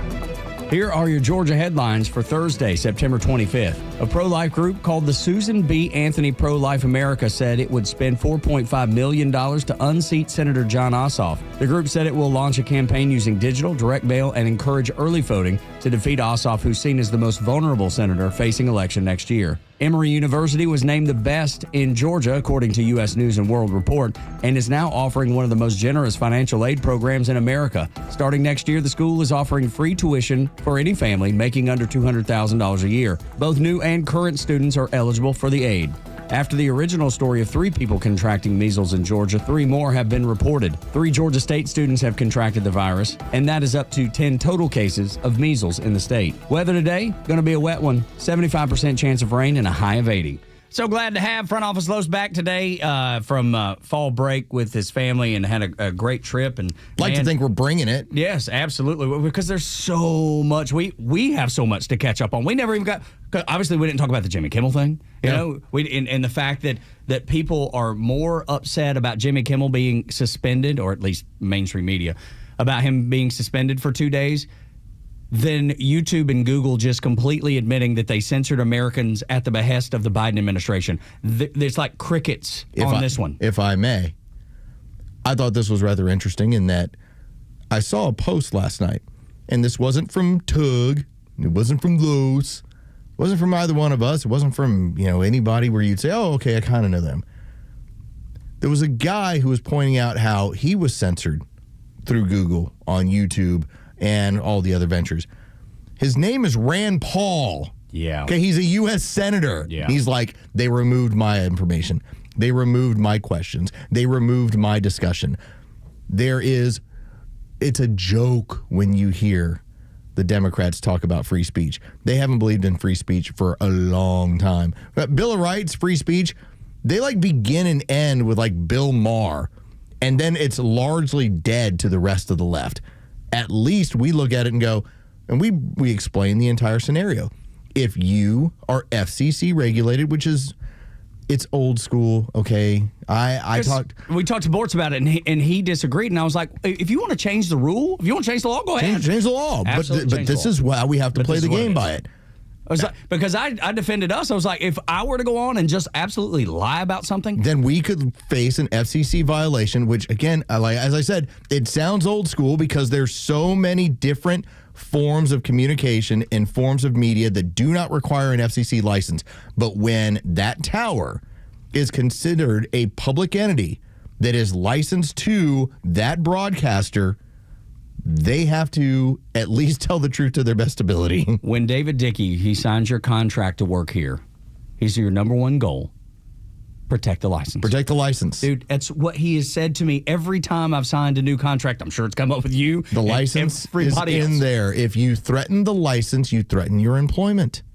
That's exactly right. And that is what happened to Jimmy Kimmel. This wasn't Google that, on orders from the Biden administration, started pulling information, silencing hundreds, if not hundreds of thousands of people. You want to know what censorship looks like? That's censorship, not, hey, Jimmy Kimmel said the wrong thing, trying to tell a joke, so he got suspended for 2 days. Joke. Oh, my God, look what the administration's doing to him. No, he went down a road that's extremely sensitive. You know why? Because I saw freaking Charlie Kirk had a hole blown in his neck. You don't get to play the game in this regard. It's completely insensitive and ridiculous. And that's what Jimmy Kimmel got wrong. And that's the thing. He's got the right to say it. By all means. But you don't have the right to control the consequences, including from the FCC or, more importantly, from your employer. From your employer. They don't owe you anything. And for those that choose to broadcast your content, because those are two different things. These are not all owned by ABC. Sinclair Nexstar proved that with not putting it on 60 stations even after they brought him back. They can flat out say, we're not putting it on. And did you see, and I'm sure you did, Pocahontas Warren saying, I can't wait to dismantle Sinclair Media. That was from her Twitter handle. That's I can't interesting. wait to. Yeah, well, yeah. Because, wait, what? I thought it was freedom of speech. What is it? Choose, please. Which one is it? Yeah, that's... Because, haven't we gone down this road that if a Christian company doesn't want to make a gay cake for a gay marriage, that they have the Supreme Court legal right to choose based on their religious beliefs? If a private entity, if a company decides they are not going to air content based on who their subscriber base is, what's the problem with that? This is why Elizabeth Warren shows up every single time there's a scale that'll show you how far right, how far left individual senators are.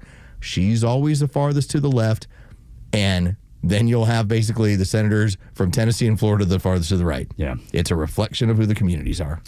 Morning Xtra and Xtra 106.3, so many other things to cover. Because you have people that just, they're fixated on Jeffrey Epstein. And Still.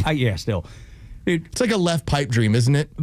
Everybody wants those women to be made whole. I don't think anybody argues. They've already gotten their money. They've already gotten their payout.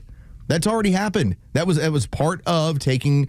And again, there's no amount of money that'll make you whole. Okay, like I get which one. How many of these little things do I have to say? NIMBY. Okay, I'll say all the ones that need to be said. What this has now turned into is the left's political Hail Mary, and James O'Keefe. Well, he went a little bit deeper. He found one of the investigators that is part of the Department of Justice who's been looking into this. Got him, typical James O'Keefe. Now, did he use the honeypot? I don't know. Probably. Listen, there are people. He's got it down. If you happen to be a gay man and an attractive man comes up to you, he works for James O'Keefe. All right? If you happen to be a middle-aged guy, it's me or Tug, and there's a 25-year-old attractive woman who comes to talk to you, she works for James O'Keefe. Okay? They're trying to get you to say something. This is how this works. So I want you to take a listen. His name is, I believe it's Ken Prager, and he starts lining out what they have going on when it comes to the Epstein files. It's not talked about yet, but it's soon come out that he was a CIA informant. He was a CIA informant. He was a CIA. I think he's protecting a lot of other people. He's not protecting himself because there's nothing there, but he's protecting a lot of people. Because Trump's now saying it's a hoax of the case, like a hoax or something like that. Come on, you know it's not a hoax. He's been on the plane, many times. It's just he was never on the plane with the kids. I've seen the itineraries, and I've interviewed all the victims. There's never been an instance where Trump was on a plane with these kids and a rape occurred. But that can't be said for Clinton, and it can't be said for others. Now, to clarify, just in case you weren't able to follow it, the investigator flat out says, hey, Donald Trump keeps calling this a hoax. It's not a hoax. He's like, but also, Donald Trump's not involved. He's like, no, Bill Clinton. Yeah. He's like, when there were rapes that occurred on the plane, Clinton was present. Right. So, but he's pointing out, too, he's like, Donald Trump's protecting some people. All right, who's he protecting? Wouldn't be surprised if you're protecting some prominent people. Now, are they on the right? Oh, maybe. Could be. Absolutely could be. But I know that there's somewhere where there's political power in protecting another president. Yeah. Well, think about what he did with Hillary Clinton, but deciding not to prosecute her because she was a former first lady. And that completely backfired. That was not a good decision on Donald Trump's part, because now we're still dealing with that. So if he would defend or protect a former first lady, probably going to defend or protect a former president. This is the comedy that goes on the left right now. They are so desperate to get Trump, they're willing to burn down any one of their icons. Including Bill Clinton. It doesn't matter which, and it's always the same thing.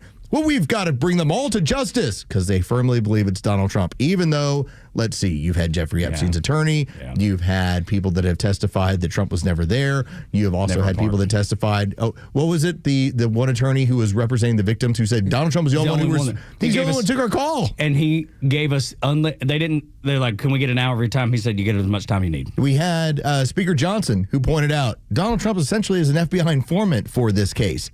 And as you have this investigator point out, you had Epstein as a CIA asset.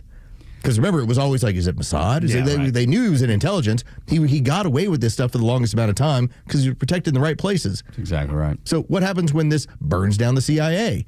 Yeah, I do believe that Donald Trump, in the interest of whatever you're trying to protect, which is going to include Bill Clinton, is probably saying, slow walk that thing. It's not in his interest. Yeah. The CIA using somebody like Jeffrey Epstein would be so damning. Total tradecraft. Dude, but in the eyes of the American people, you're right, it is tradecraft. But it would be so damning, and people would be ready to blow up the CIA and let that thing scatter to dust in the wind. They would want to see a complete teardown. It's a perilous situation based on the power of the presidency.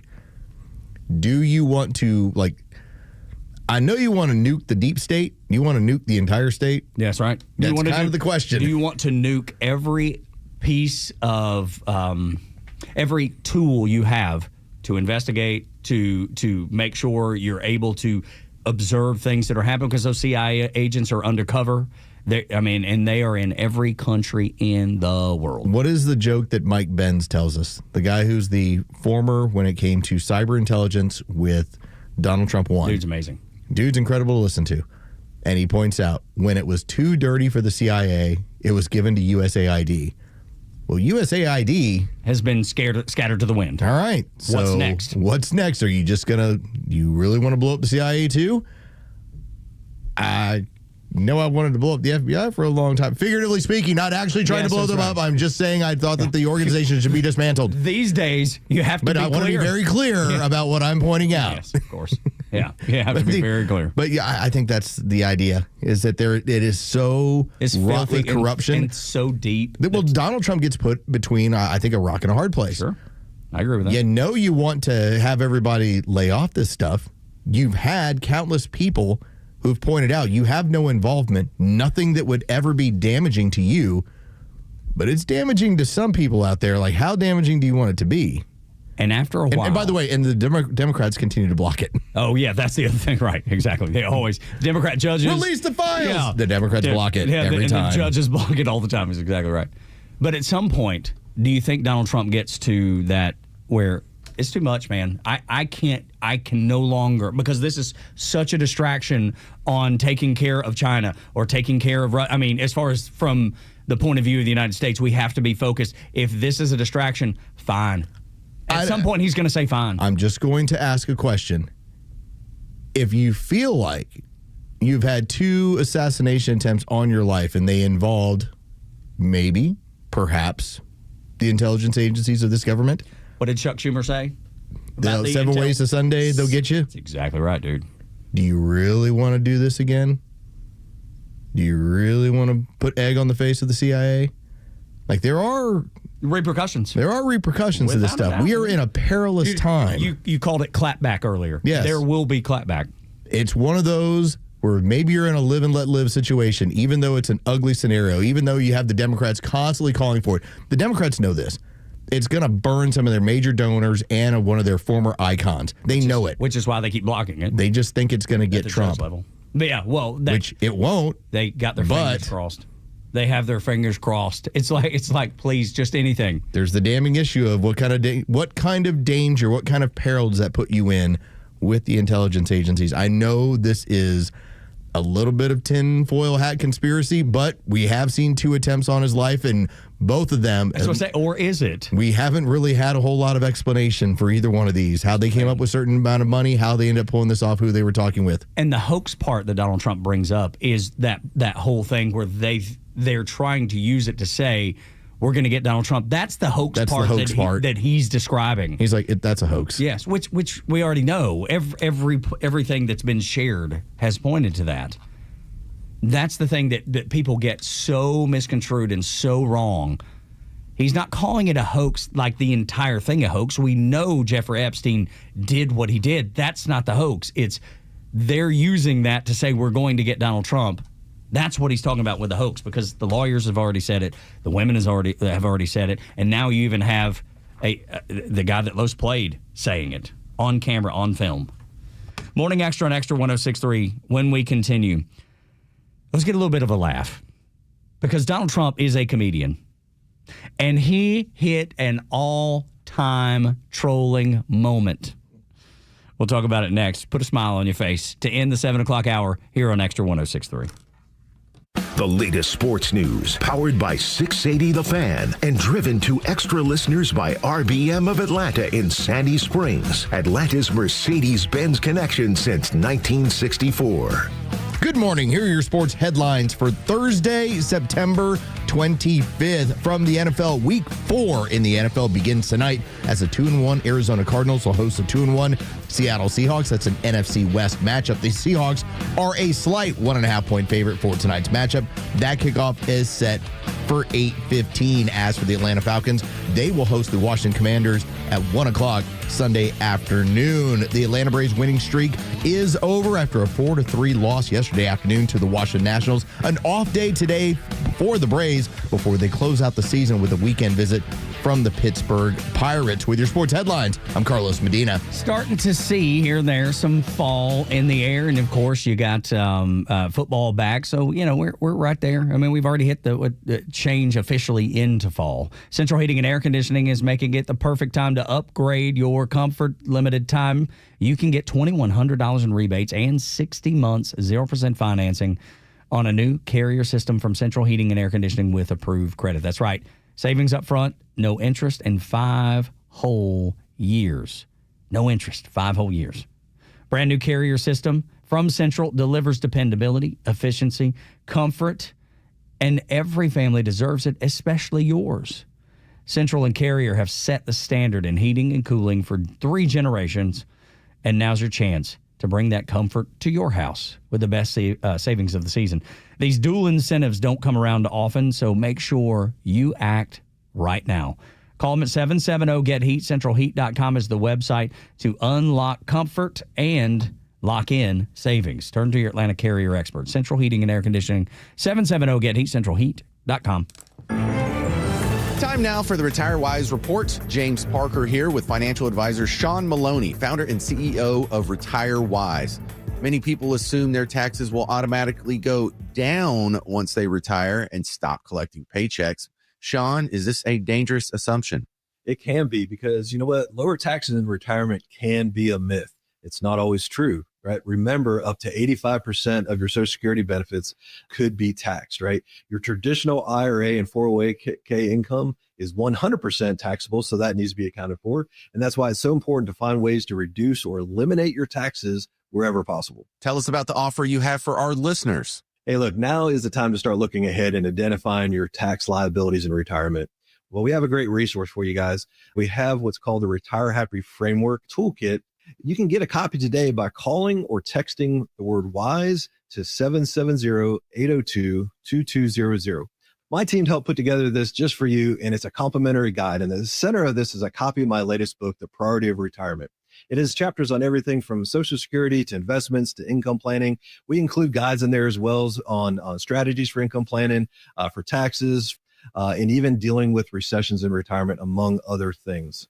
So if you want to get this information in your hands today, call or text the word WISE to 770-802-2200. That's 770-802-2200.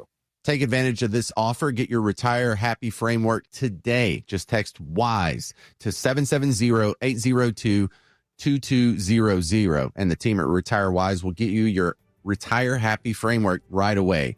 So just call or text WISE to 770-802-2200. Investment advisory services made available through AE Wealth Management, LLC, a registered investment advisor. Firm does not provide tax services. Hey, it's a Kimmer talking about Stovall. Yeah, I just wanted to brag on Stovall. I went up there and actually got a quote on some of their material up there, and he gave me the quotes I wanted, but he said what would work best, they don't carry, and referred me to one of their competitors. That's how good they are. And sure enough, he was right. The material he was talking about that they don't carry, it's actually going to work best for me. So I've got that on the way. It all worked out well. It makes me want to go back and buy something from them now. Folks, when it comes to landscaping supplies, start at Stovall. 11 locations around Atlanta. Online at StovallInc.com. You should never need financing for a simple garage door repair, but it's happening here. Out-of-town companies have invaded Atlanta for a cash grab, charging outrageous prices. Hi, I'm Dan Watkins, owner of All Four Seasons Garage, Entry Doors, and Windows. Stay local and stay on budget for every opening of your home. All Four Seasons, trusted in Atlanta for over 25 years, exceptional customer service, and fair, honest pricing. When trust matters, trust us. All the number 4 seasonsgarages.com.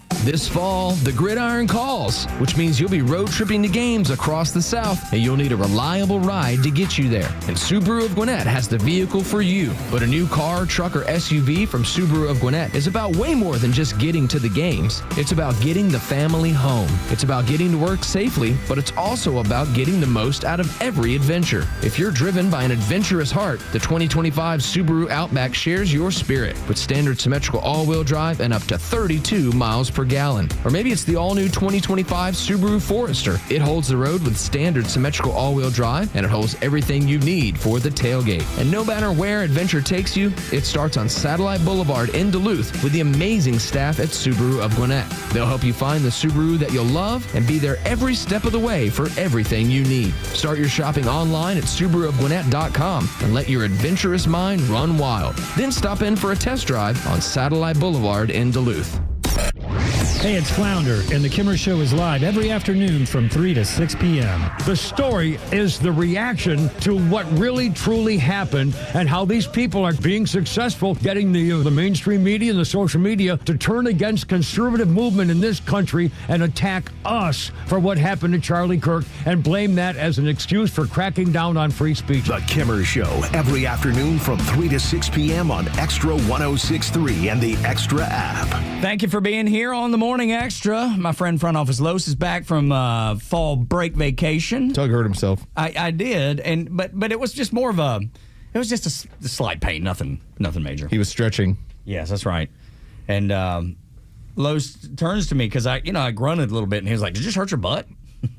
No. I saw you stretching, and I was like, "Was that your butt?" It sounded like you were like, "Oh!" And I was like, "Oh no, poor Tug." Yeah, it was not. He's got bottom problems now. Just the It's the shoulders. Okay. Yes, a little I was more. staring at something on my computer, right. but I heard what I heard, and it sounded. But see, that's what a friend does. He's concerned. Yeah, that's right, man. I was like, a question. Poor Tug. Yeah, that's what a friend will do. They'll ask you the difficult question because they want to know that you're okay. He might need some Tylenol. Yeah. Have you seen the wacky women? Yeah, the ones that are saying that are pregnant and they're like they're drinking I'm sure we'll get a chance to touch on this a little bit further, but if you're the administration and you're merely echoing what has been said by a number of studies around the country over the last 8 years. And by Tylenol themselves. Does it seem like a good idea to start gargling Tylenol? I think it's a terrible idea. When the product itself in 2017, the manufacturer put out a post that just said, hey, we don't recommend our product for anyone who's pregnant. Yeah, I bookmarked it to have it handy. But I'm going to get back at the administration, chew them like Tic Tacs. That's right, boy. I'll show them. That's exactly right. Tylenol, March 7th, 2017. We actually don't recommend using any of our products while pregnant. Thank you for taking the time to voice your concerns today. This was in 2017, and obviously that got shared across social media a whole lot in the last couple days. But because you weren't here on Tuesday, Angela Morabito, we got into this topic, and it really hit home for her, Los, because she announced she was pregnant. Oh, wow. Okay. 14 weeks pregnant, and she was like, this is important to me. I want to know because this affects me directly. There are so many external forces, and we're talking about like environmental. We're talking about the food we eat, the stuff we're exposed to, that all you're doing as an administration, and again, whether it's Harvard or whether it's a number of these other institutions that have published these studies, all you're trying to do is tell women, in a very similar vein when it came to my wife, she didn't take Tylenol when she was pregnant because the suggestion was from her doctor, you just don't take this while you're pregnant. Mm-hmm. It might make some situations in the womb a little bit more advantageous for something to go wrong. Mm-hmm. Okay, well then you just don't do it. So I get it. Like it's as the same way that we ask as a society, please tell me what's in my food. I want to make better decisions. You have pregnant women that just say, please just give me the information. I'll make the decisions from there. And that's exactly what Angela said. She was like, I just want to know. Just give me the info. Just let me know so I can make a good decision for this little angel, this child that is growing inside of me. And it's so precious and it's so sweet. Her and her husband are so over the moon. And you know, when your wife is pregnant, man, you want to do what's best for that child, no matter what. How do you protect that little thing? That's exactly right. How do you protect that little being in there the whole time? And then, you know, you have, and I'm sure it's just one or two crazies that were just like, oh, I want to eat as many Tylenol just to show them. I posted like 8 of them. Yeah, was it that mad? Because I think I saw 2, but good Lord, so yeah. Yeah, there was quite a few there. I'm going to show you. Look at me eat this Tylenol. What kind of fool does that? How unhinged do you have to be to do something like that? Even if you don't believe it, don't buy it at all, would you not want to at least maybe check into it? And would you not want to at least see what Tylenol themselves have said? It just seems like a logical thing. Donald Trump is a king at trolling people. Sure is. And he's done something this time that was very quiet. And it kind of goes, it's kind of in the same vein of taking his own mugshot and hanging it on the wall as you walk into the Oval Office on the left, that hallway that comes into the Oval Office. His mugshot's kind of the last picture on the wall. That was a troll to the left, and it actually is something that got him reelected. That mugshot that took place right here in Atlanta, Georgia, embarrassingly so, but that got him elected. This time, it was a little bit different, but along the same vein. So here's my simple bit of advice to the left. Every time he trolls you and you lose your mind, he becomes more powerful because you come across as childish. You come across as being a little bit out there. Now, granted, you like shooters. He kind of likes it too. I'm guessing because every single time you act crazy, he gets that much stronger. And so when you're sitting back as the left going, hey, look at our street communists go after the right, you're just making it more powerful. And so even with a small scenario like in the Wall of Fame, as you have every president's picture lined up. Same frame, all down. I mean, 1 to 47. How long is this hall, man? Because it's got every one of them. 1 to 47.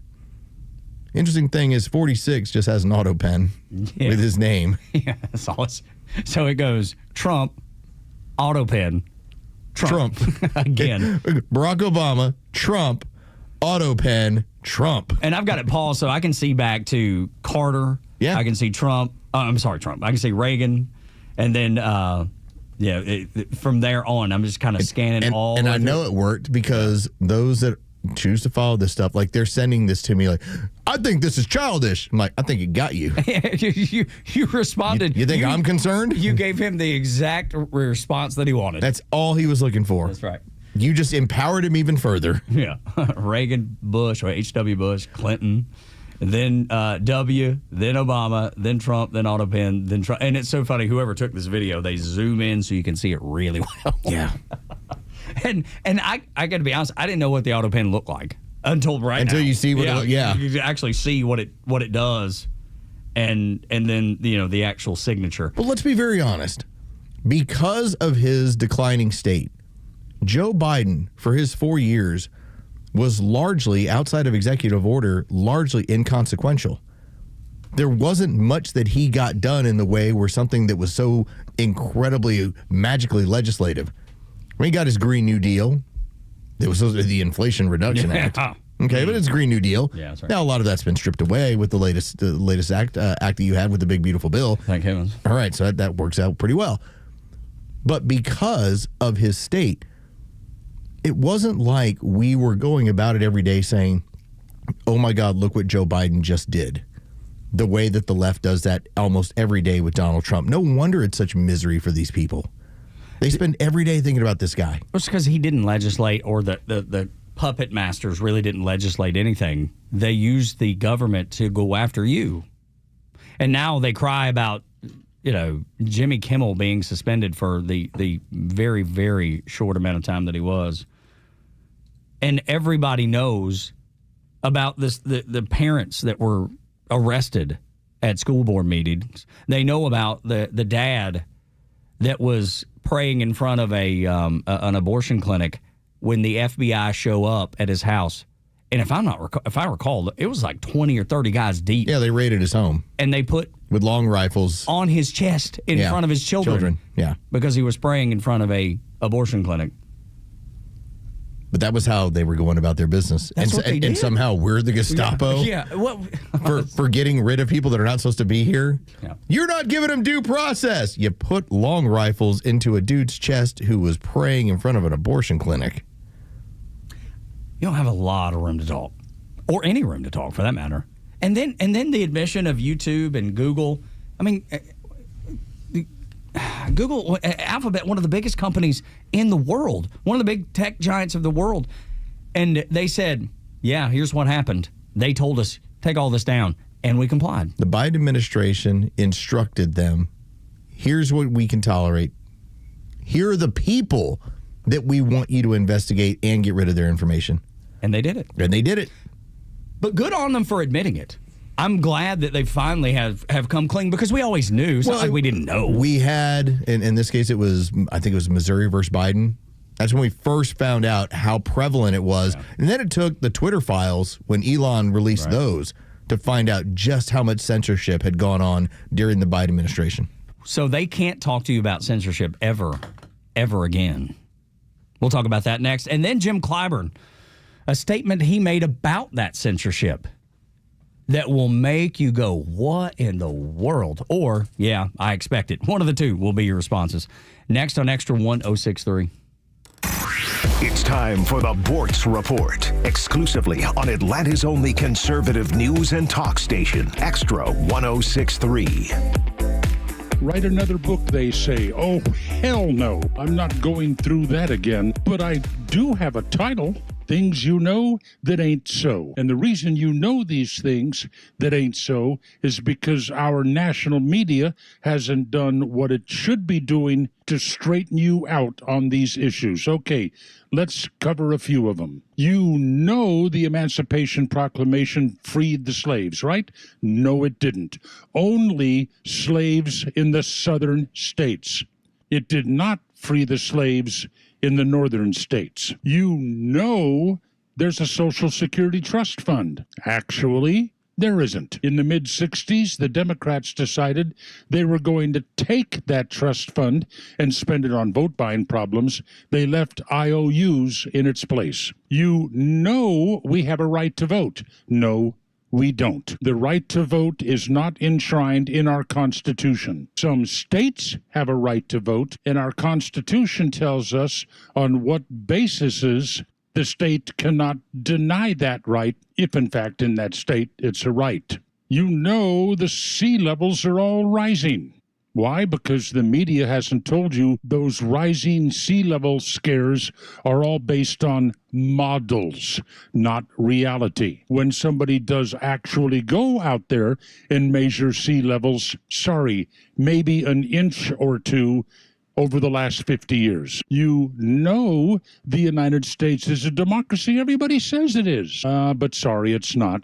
The word doesn't appear in the Constitution, the Declaration of Independence, or the constitutions of any of the 50 states. We're a republic, and there is a difference. For some reason, the media doesn't want to correct that misinformation. Things you know that ain't so. I've got 50 of them. I could write the book. But one thing I know, I'd rather spend the time with my wife. So go write your own book. Neil Bortz, Extra 106.3. Securing America. The Pentagon is looking into ways to protect national security facilities from incursions, and one of those possibilities is counter-drone systems. U.S. Northern Command reported at least 350 drone incursions happened in 2024 at more than 100 military installations. Jason Mays is a U.S. Northcom Counter-Small Unmanned Aerial System Division Operation Manager. You don't want one of these things flying through, like I said, on an airfield on an approach or departure path when aircraft are coming in or taking off. Some 20 anti-drone systems were recently tested at Eglin Air Force Base in Florida, which gives companies a chance to test their anti-drone systems in real environments. U.S. Northcom estimates there's around 8,000 drones in the air at any given time. Mays says not every drone is nefarious. Some are just people flying them and don't know they're not supposed to be there. But adding drones can easily be modified. Tom Graham, Fox News. WFOM and W292 EV Marietta, a Dickey broadcasting station. The 8 a.m. hour is brought to you by Central Heating and Air. And Oklahoma. I'm Dave Anthony, Fox News, looking into the gunman who fired at an immigration enforcement facility in Dallas, killing one detainee, critically wounding two others before killing himself. The shooter has been identified as 29-year-old Joshua John. Officials say that he fired dozens of rounds at the ICE facility from the rooftop of a nearby building. Anti-ICE messages were found on rounds that were right near him. Fox's Brooke Taylor in Dallas. The FBI calls it a targeted attack, and Vice President Vance points a finger at the left after all the anti-ICE protests. If your political rhetoric encourages violence against our law enforcement, you can go straight to hell, and you have no place in the political conversation of the United States of America. And in that speech in North Carolina, Vance called out Gavin Newsom by name, California's governor. Well, the Democrat replied to the post on X that he won't be going to hell. But when listening to Vance, Newsom wrote he feels like he's already there.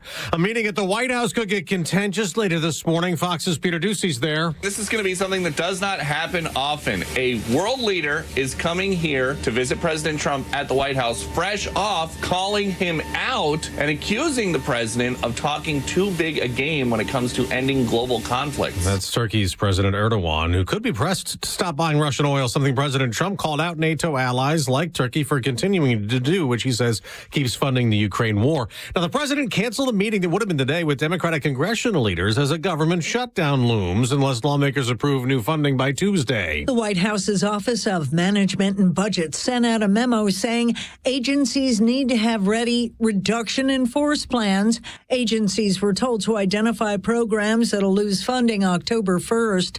Workers wouldn't just be furloughed for however long a shutdown may last. They'd be gone permanently. That's Jill Nato. America's listening to Fox. You ever wonder why Verizon charges twice as much as Pure Talk for the same basic service? Think it might have something to do with the fact that Verizon spends $12 billion a year on advertising and promotion. That's billion with a B.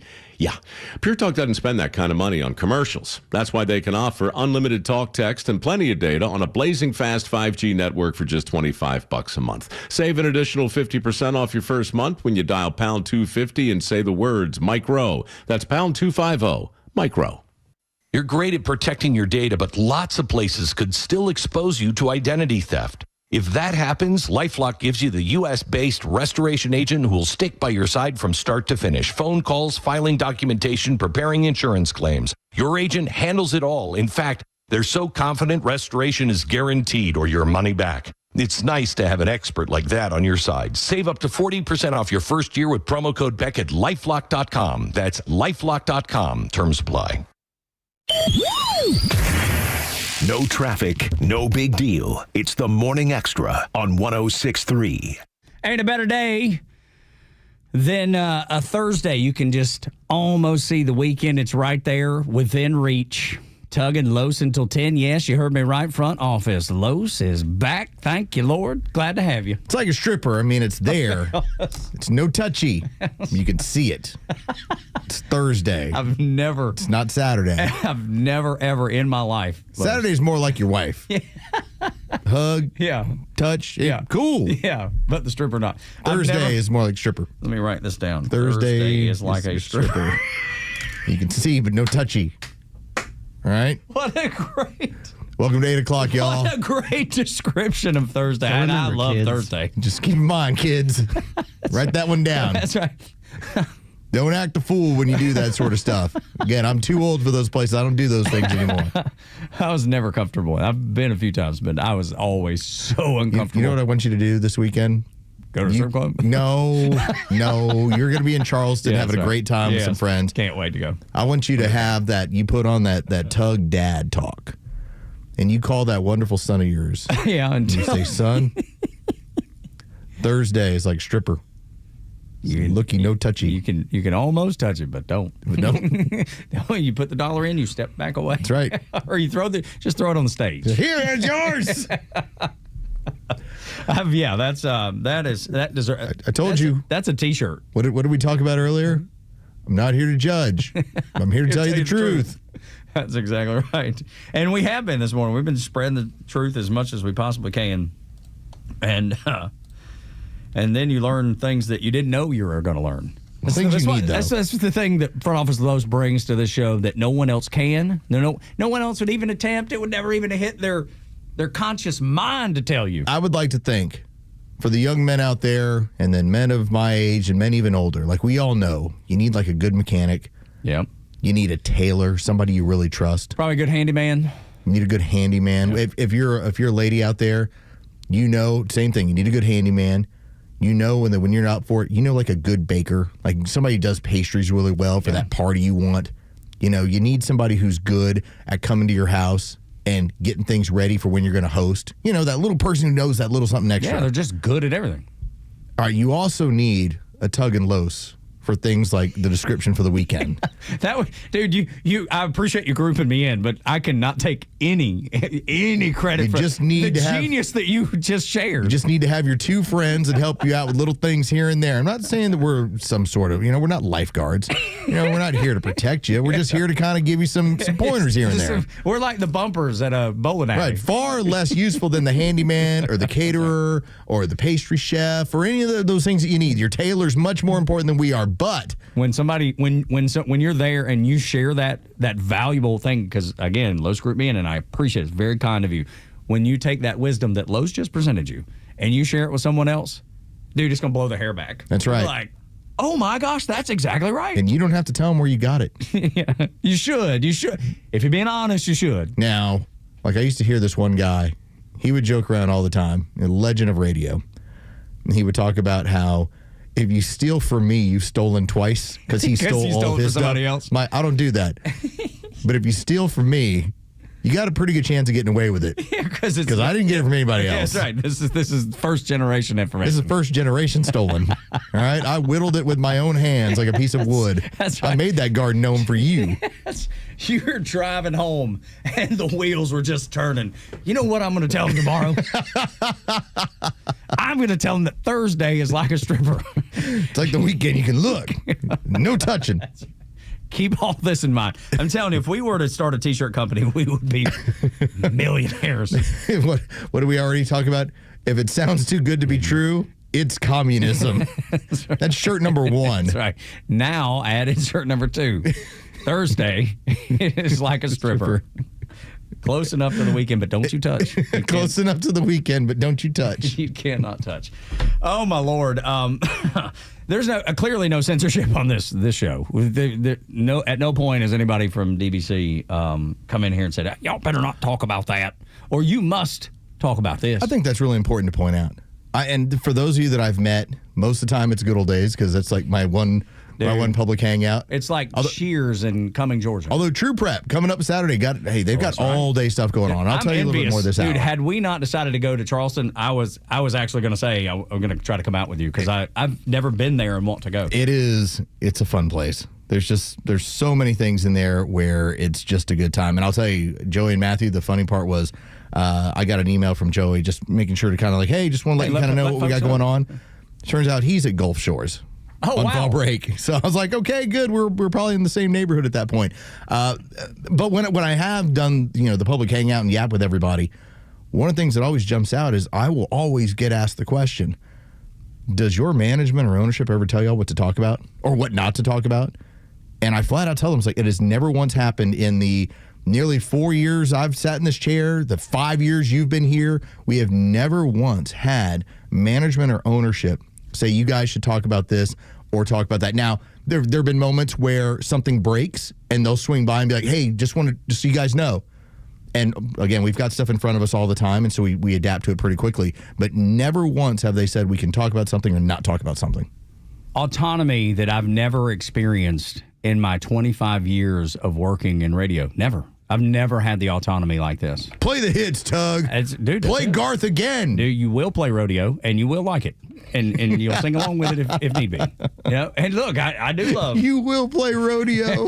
You'll sing along. And you'll pretend like it is your favorite song that you've ever heard in your entire life. And damn it, if you don't do it, you're out the door. If you don't hit the post on Shake It For Me, Girl, it's the end of you. And let me tell you, that's short, too, because that's like a 2.5 second intro, dude. You got to be quick. You got to say everything up front and then just quickly, this is Luke Bryan's Country Girl Shake It. But we've never been told one time. And which is great. And the only thing we've ever been told is don't jeopardize the license. And typically that's from cursing. Yeah. Or if you knowingly lie to the public with false information. That's one, because, again, we're supposed to be here for the public good. That's what the FCC considers us, the public good. And so is discussion good for the public? Absolutely. Absolutely, 100%. Is honest discussion? Yeah, one of us can be completely wrong.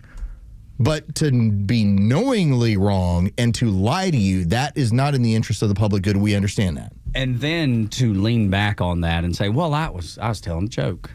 I was just telling it. I was just fibbing. At no point with Jimmy Kimmel did I think what he was saying was a joke. There was nothing there that was humorous, that wasn't offensive. And in offensive language, in America, offensive language is fine. Your First Amendment rights defend you against defensive language. When it comes to your government, they can't come at you for saying something offensive. Now, your employer can. That's the difference. Can we also promote, now that we know this is all going down? Oh, yes. We have a guest that's going to be in studio next segment and is going to hang with us for a while. The man's running for senator of the United States of America. And you'll really recognize his last name, even if you don't recognize his first name quite yet. Now, I need to tell you that I might have dropped the ball on this. Oh. Because I had contacted the people within the Derek Dooley campaign, and then I didn't hear anything back for a couple of weeks. And that's typical. That's not a surprise. You get things lined out and going, and that's what happens. So I think it was like Sunday or Monday, maybe a little bit hungover for some beach time, when I got an email about coming on the show, and I was like, I got to send this to Tug. I got to check into this. Yeah. I kind of forgot. That's all right. That's all right. So when you said, hey, and I don't know if we're supposed to be Coach Derek Dooley. We're gonna find out. Yeah, we could just ask him. So he's gonna be in how do you want studio, me to dress? and we're gonna get a chance to talk. And so I'm glad you picked up the ball where I kind of dropped it over vacation. Dude, I got a text and they said, "Hey, we were working with Los on this. Understand Awesome. he's on vacation. Hey, do you mind can we schedule something with Derek Dooley, who is running for Senate here in the state of Georgia? He's in there with Mike Collins and Buddy Carter. I'm trying to think of anybody else that has announced. There may be, and I'm leaving somebody out. And for the seat that is recognized around the country as the most volatile in terms of it's expected to head Republican, but we'll see. And then this Susan B. Anthony Pro-Life America organization is dropping $4.5 million to unseat John Ossoff. And they're going to do it with digital campaign. They're going to do it with radio. They're going to do it with direct mail. And it is going to be across the state of Georgia. And when I was reading this about this organization, because John Ossoff, obviously very, he's an abortion guy, unfortunately. They're even going into Chattanooga. And when you read that, you'd be like, well, why in the world would they do that? Because all of that Northwest Georgia, they're all considered the Chattanooga market. So when you read that, you're like, why in the world are they advertising in Chattanooga for a Georgia Senate race? That's why. All that Northwest Georgia corner is considered part of the Chattanooga DMA, not Atlanta. So they get Chattanooga television stations versus Atlanta. Poor Chattanooga. They're going to be so beaten down by our race by the time we get through in 2026. 4.5 billion. They're going to be like, seriously? Yeah. It's like, we're not even Georgia. Yeah. Can y'all stop? Good heavens. Because let's be honest, at the end of any campaign, we're all so sick of political ads. Well, I think one of the important things about having Ben Burnett on and the value that Ben brings, part of it is as a guy who, I guess technically we call them a bundler. Like, he raises quite a bit of money for people that are seeking office. Yes, that's one of Ben's. He's very good at it. He's very good at it. And so Ben knows money means winning races. So that's his fear of Gavin Newsom when he brings that up. But beyond that, if you know you have a war chest, what potentially is $4.5 million, for a lot of these Republican candidates, it's can I get through the primary to the finish line? Can I get the Trump kiss? And now I got $4.5 million to try and win this thing behind me. Yeah, that's putting wind in my sails. And that's a lot of money to really be able to push and hit these marketplaces. So about 10 minutes, we'll get Derek Dooley in here, and we'll decide. We're going to call him coach because he coached at Tennessee. Yeah, he's coached everywhere. Yeah, he's coached. I was going to say several places. Yeah, because I still remember he also spent some time with the Cowboys too. Oh, okay. I see. I didn't know that. Interesting that he's doing that. And then you got Bruce Pearl, who stepped down at Auburn, and a lot of people think he may be going after a Senate seat over in Alabama. What were you saying something, Aaron? I'm sorry. Oh, I just did a quick dive on Derek Dooley, and he coached in the NFL, like you said. Yeah. He's been again outside of just being obviously a head coach at Tennessee. I mean, this is a man who, if you want to say, understands what the Southeast is doing. Well, that and his legendary father, obviously, people are going to recognize the Dooley name. His father, the late, great Vince Dooley, that coached at the University of Georgia, a dear friend of our coworker, Buck Ballou, who played under Coach Dooley. So it'll be a good conversation when we get there in a little less than 10 minutes here on Extra 106.3. When it comes to censorship in America, the left, Los, does not have a foot to stand on. At all, anywhere. No. And please don't try and talk to me about it, because we now have what I believe was the biggest situation when it came to censorship that we've had since at least probably the past 100 years. Because we can talk about when we've been at war, and there have been laws that have passed through Congress that were largely ended up being pushed away by the Supreme Court. Said, no, you can speak out against your own government when it comes to war. That is a First Amendment right. The Sedition Acts will not stand. And we've tried it a couple times in this country, and neither time has it ever stood.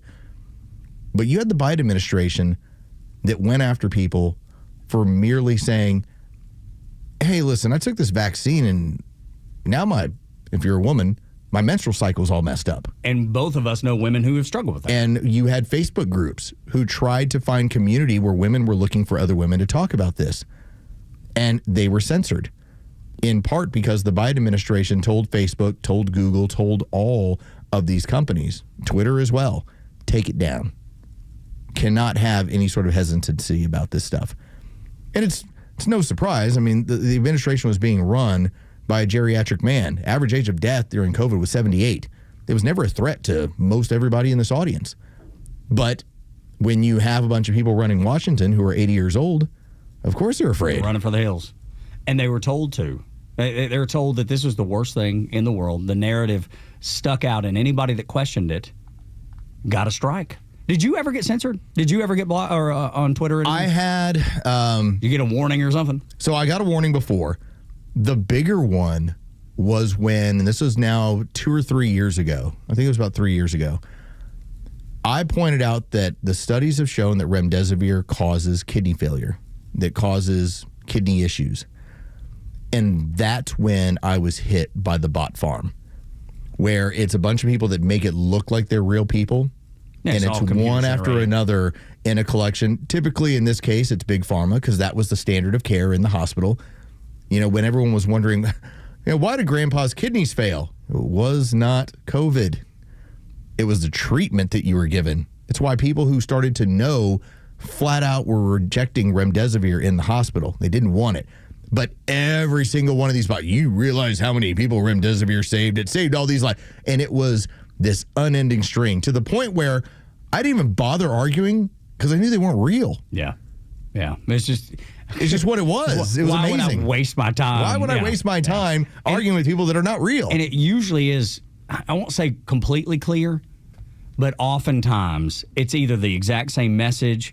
They'll have the exact same Twitter profile picture. They mimic one another. You can usually tell, not always, but usually tell what everything is happening there. When we continue on Extra 106.3. We just talked about him, U.S. Senate candidate Derek Dooley, in studio with us on the Morning Extra to talk about his campaign to unseat Jon Ossoff. He's going to get through primary, but that's the ultimate goal, unseat Jon Ossoff.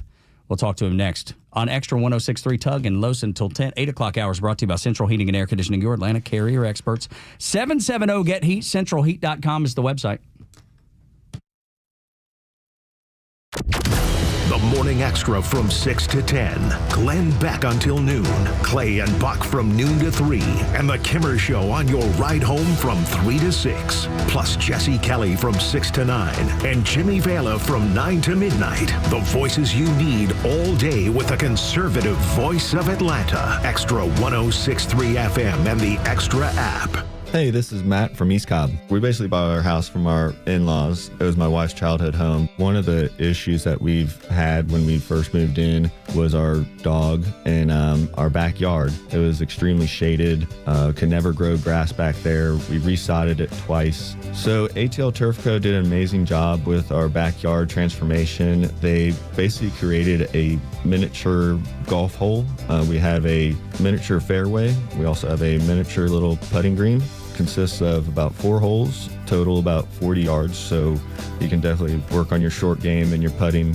After that transformation that ATL Turf Co. did for us, my father-in-law came and saw his house the way it looked after the fact of we had a putting green and a miniature golf course. Sure enough, he did the same thing with ATL Turf Co. He has a beautiful backyard, wonderful stonework, drainage, and a beautiful practice area for chipping and putting. Check them out online at atlturfco.com.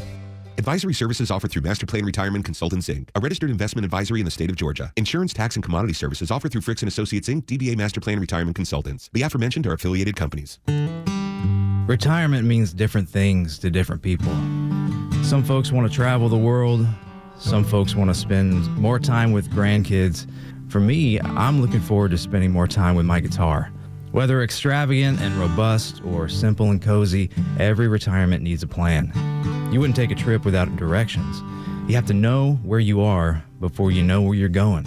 Master Plan Retirement Consultants have helped many like you plan for their own retirement. Not only does Master Plan help you create the roadmap, they join you on the journey.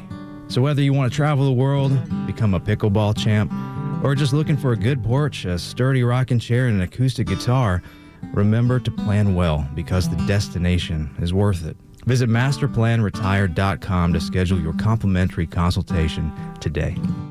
Hey Atlanta Braves fans, this is Kelly Kroll asking you to step up to the plate for the men and women who have served our country and protected our freedom. The Warrior Alliance, an official community partner of the Atlanta Braves and the Atlanta Braves Foundation, is helping thousands of veterans to achieve success after military service. Either you or someone you know has served and deserves our support. The best way to say thank you for your service is by helping a veteran round the bases on their journey home. Donate today at thewarrioralliance.org.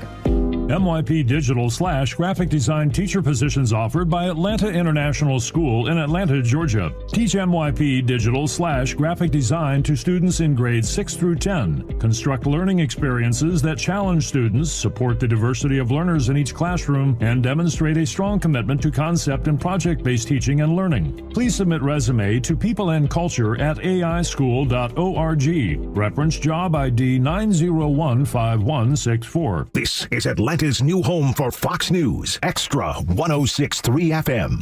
The stories that matter to you. These are your Georgia headlines. Here are your Georgia headlines for Thursday, September 25th. A pro-life group called the Susan B. Anthony Pro-Life America said it would spend $4.5 million to unseat Senator Jon Ossoff. The group said it will launch a campaign using digital, direct mail, and encourage early voting to defeat Ossoff, who's seen as the most vulnerable senator facing election next year. Emory University was named the best in Georgia, according to U.S. News & World Report, and is now offering one of the most generous financial aid programs in America. Starting next year, the school is offering free tuition for any family making under $200,000 a year. Both new and current students are eligible for the aid. After the original story of 3 people contracting measles in Georgia, 3 more have been reported. 3 Georgia State students have contracted the virus, and that is up to 10 total cases of measles in the state. Weather today, going to be a wet one, 75% chance of rain and a high of 80.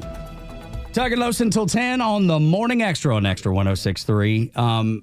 We're delighted to have Derek Dooley in the studio, man that is running for U.S. Senate here in the state of Georgia. And as we start talking, how do you want us to, can we call you Coach? I know we were asking that. How do you want to be addressed? I've been called every name in the book. So and answered to several of them? Me. That's right. But yeah, certainly not your typical political candidate for sure. 3-decade career in coaching. Yeah. So you can call me whatever you want. I just appreciate y'all having me on. Oh my gosh, you're always welcome. I'm thinking coach is the way to go. Well, let me ask you about that. Let's start right there because the history now of college football coaches, especially in the South, and then even into Tom Osborne for years, the name recognition goes a long way, but it's almost a matter of, hey, he grew up around us. He grew up around what this culture is like. He gets our culture. That seems to go really far when it comes to landing some of these political offices. Well, if you think about what a coach does, I mean, he spends all day, every day really trying to develop, create opportunity and a better impact for young people. I mean, we're in the young people business. And so the beauty of it is it doesn't matter what your race is, what your income level, what your religion, what your politics. None of that mattered. You were just really working hard. You met with groups from all walks of life, trying to build trust, trying to inspire them in a better way.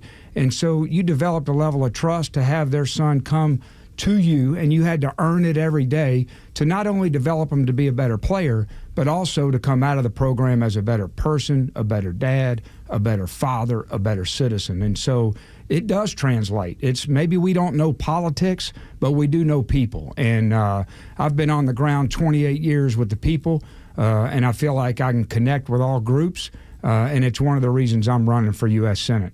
But I would say, Coach, that's the biggest strength that you have is not being a politician. I think people respond to that. I think when people hear politician, they automatically go, I don't know if they're in it for the right reasons, you know. And look, I think there's a lot of people that go to D.C. probably with good intentions, and money is the most corrupting thing. As a faithful guy, I you know, the good book talks about, you know, the money and power and just the things that corrupt people. And that's the thing that I think you have going that maybe a lot of people running don't, that you're not a politician, that's not what you've done your entire life. And you see Well, you even said it. The reason you jumped into this race is because where is our country headed? You know, and to have somebody that's a coach, not a politician, say, I want to be at the helm. I want to right the ship. That's got to be a feather in your cap, I would think. Well, I made the comment that if you're happy with the way D.C. politics is going, if you're proud of it, then I'm probably not your guy. I'm going to tell you right now, because I'm very disappointed. You know, leadership matters to me. And I was raised around great leadership. I had a great mentor in Nick Saban. I worked for Nick Saban for 9 years, and you learn a lot about leadership. And I've been frustrated over the last, certainly in the previous administration, where I felt like our country was getting driven off a cliff. And I'm looking around wondering where the leadership is. And I do, to your point, I think that too many people go up to D.C., they stay too long, they get too little done, they make too much money, and they really become more concerned about their political careers than serving the people that sent them up there in the first place. And I do think they get intoxicated with the power, and they get more concerned about getting reelected. And what happened is you lose that moral courage to do what's right. A great example of great leadership to me is Governor Kemp here in Georgia. And I look back at COVID, and during those tough times, he stood there in the face of a lot of criticism and opened up our state. He opened up our parks. I can't tell you how many people I've met during this process going, thank God for Governor Kemp, he saved my business. And it takes a lot of courage, and that's what leadership is. And I just think we've gotten a little bit disjointed in D.C., and the only way we're going to fix it is to send some different kind of people up there. Derek Dooley is our guest. He's running for Senate out of the state of Georgia, and I think that's an important factor. Whenever we have talked to so many people that now represent us, what has now changed? It used to just be the political classes you bring up, career attorneys, and again, nothing just wrong with attorneys, but that's typically what was going on. Now it's people that have been pharmacists. It's people that have been coaches. It's people that have owned private industry. These, I believe, is a better representation of what is supposed to be a representative of me, especially in the state of Georgia, where we're voting 57, 58% Republican, and we do not have any sort of representation in the Senate right now for us. Yeah, and I think what also goes with that is, when you really look back at when our country was founded, it was designed to where people had these long careers and developed experience. And I've been fortunate not just to be a football coach. I was a lawyer. I don't hold that against me. But I actually, sure, absolutely. I'm already getting suspicious. I know it. I went to law school at Georgia, and I started a career here in Atlanta for a firm, Nelson Mullins, Riley, and Scarborough. I only lasted a year and a half before I got called to do the other, but I was also an athletic director while I was a head coach. And, of course, I've been a head coach at two places. And so a lot of experience that you can translate. And then it was sort of designed to where you accrue all this experience, and then you want to go serve and give back. And that's what I want to do. I want to do it the right way. I'm going up to D.C. not because I want to have some career. I had a great career. I'm going there to get somebody up there that represents Georgia values, what people of Georgia want, and that are going to put the people first. God, man, that makes my heart beat strong for sure, being born and raised here in Georgia. When I was in the Navy, I served in the United States Navy, and I couldn't wait to get home to Georgia. I would never even change, like I was stationed down in Florida, and they have no sales tax. I wouldn't even change my home residence to be able to avoid the tax. I was like, I'm not giving up my Georgia driver's license. This is where I'm from. This place means something to me. So when you say Georgia values, that hits me square. But I want to ask you about the leadership that your father gave you. Obviously a coworker of ours was his quarterback. Buck Bellew works down the hall, and they won a national championship together, and your dad was so important to so many people in the state. And I know you carry that last name with such pride, and you should. What would your daddy think about you running for office? I think he would be proud of me. He actually considered running at one point. Okay. He was very close to doing it. I look back, and I'm glad he didn't, because one of the great joys that I've had over the last 7 weeks is I get in my truck and I drive all over the state, and I'm meeting with people, community leaders, business leaders, law enforcement, and it's amazing how many of them have a story where they met my father, and it's always positive. And the investment he gave back to this state for over 50 years, and he did it in a way that it was a level of class, respect for all people. There was no divisiveness and demeaning and judgment of people. He had such a respect for everybody, work ethic. It was incredible what he did, and I'm proud of it. I'm really honored to be fortunate to have a father like that, and I'm hoping I can continue his legacy of service to this state by representing this state in Washington. Derek Dooley is our guest. He's going to be running for Senate out of the state of Georgia, and I want to follow up with that because you're right. When people speak about your father to this day, like my wife's a Georgia grad, and it's always, this is my coach, and this is who it, and it doesn't matter if there was a tough season, that stuff goes away. But when you've been a coach, obviously, in the SEC, and things have gotten like hyper intensive, does that help ready you when you go to Washington and know that no matter what you say, oftentimes half the country's going to hate you? Even if you're doing the right things, half the people are going to be saying, that Derek Dooley. Well, when I was looking into this, a lot of people who didn't really know much about me, they said, you're going to get criticized. And I said, well, have you ever been 5-7 3 years in a row at Tennessee? and I got some experience here. And following a mess that Lane Kiffin That's right. That's right. Now, I will tell you, there's no criticism like political. It is very passionate. But certainly dealing with being in the public spotlight for 28 years, you probably develop a little understanding and mettle that most outsiders, I would say, don't have. People who are in business and being very successful. The first time they get crucified publicly, it probably affects them a different way. And listen, it affected me when I was younger. But you learn, you gain experience, you get a lot of humility. And listen, a lot of times I embrace a lot of the criticism because I listen to it. And I say, I always have this message of don't listen to how he's saying, listen to what they're saying.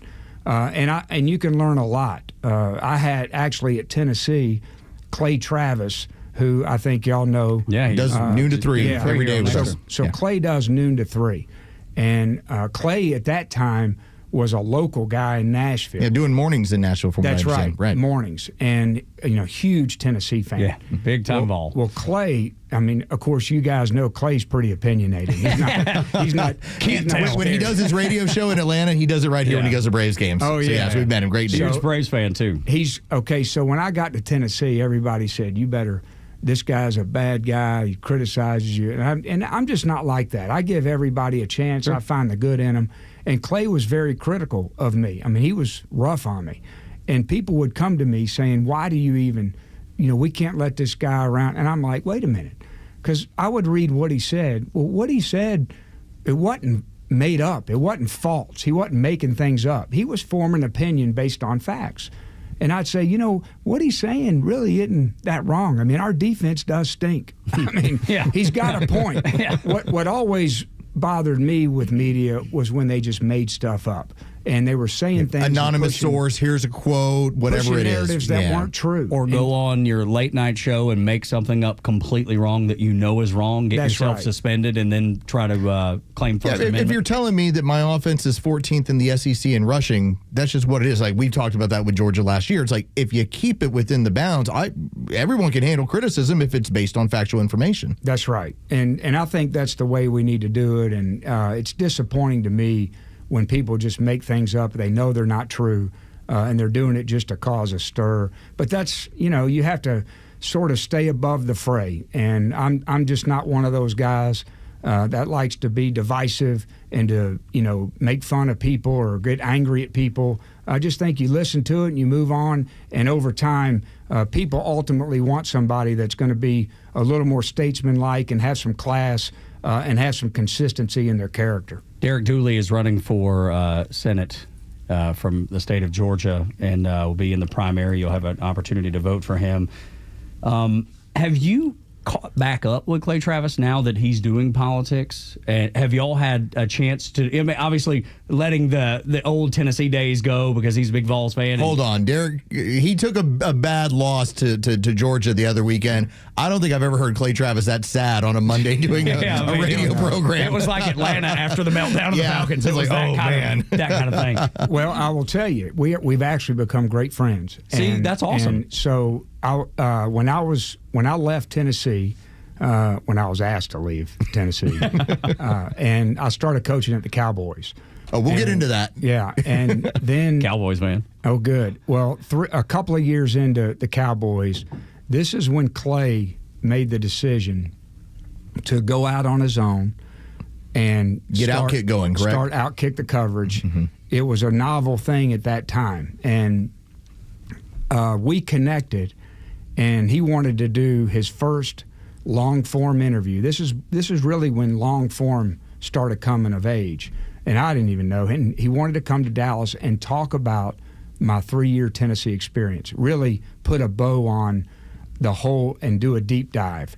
And so he came and we sat in my house and did literally a 2-hour show on his phone. I didn't know what he was doing, but I take a lot of pride in the fact every time I see him, I said, his first interview when he went out on his own was me, and of course he's had a remarkable career, we've become good friends, and he's a smart guy, and he's got a legal background. He's very engaged in sports and politics, and and of course he's got strong opinions, which.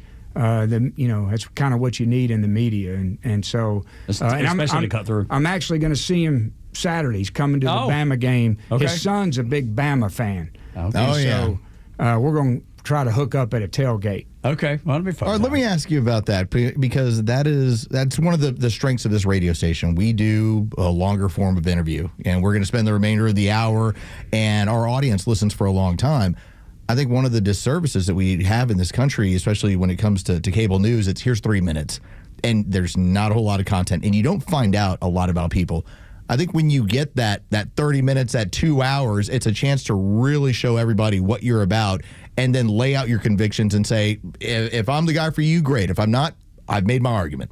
I agree. I think one of the hardest things for me in this process is, you get on the radio or TV and you got, I guess 8 seconds to give an answer to some very complex questions. And so I'm always worried about stepping on some landmine that can just derail your whole campaign, because a lot of times you don't really get a feel for a person and what's really in their heart without sitting down and having some follow-up and not being rushed and not trying to have this perfect soundbite, because a lot of the problems in our world can't be solved in a soundbite. And you really got to get a feel. There's a lot of nuance. And if we're being honest, everybody doesn't have all the answers to everything. But if you know where they stand in their heart, they're going to work toward that answer with other people. And so I'm a big fan of long form. It's just so hard for me. Time-wise, that's the biggest challenge. You have to kind of pick and choose. But there's not many interviews that I haven't listened to where I don't come away with a real good feel for what that person stands for. That's good news. Derek Dooley is our guest. He's running for U.S. Senate for the state of Georgia here on Extra 106.3. When we come back, we'll take a quick break. I want to know how you balance those hard decisions and those hard discussions, being polite and being stately, because right now in America, it doesn't seem like that's an easy thing to do. We'll talk about that next. Here on Extra 106.3, 8 o'clock hours brought to you by Central Heating and Air Conditioning, your Atlanta carrier experts. 770-GET-HEAT, centralheat.com, Tug and Los until 10 on Extra.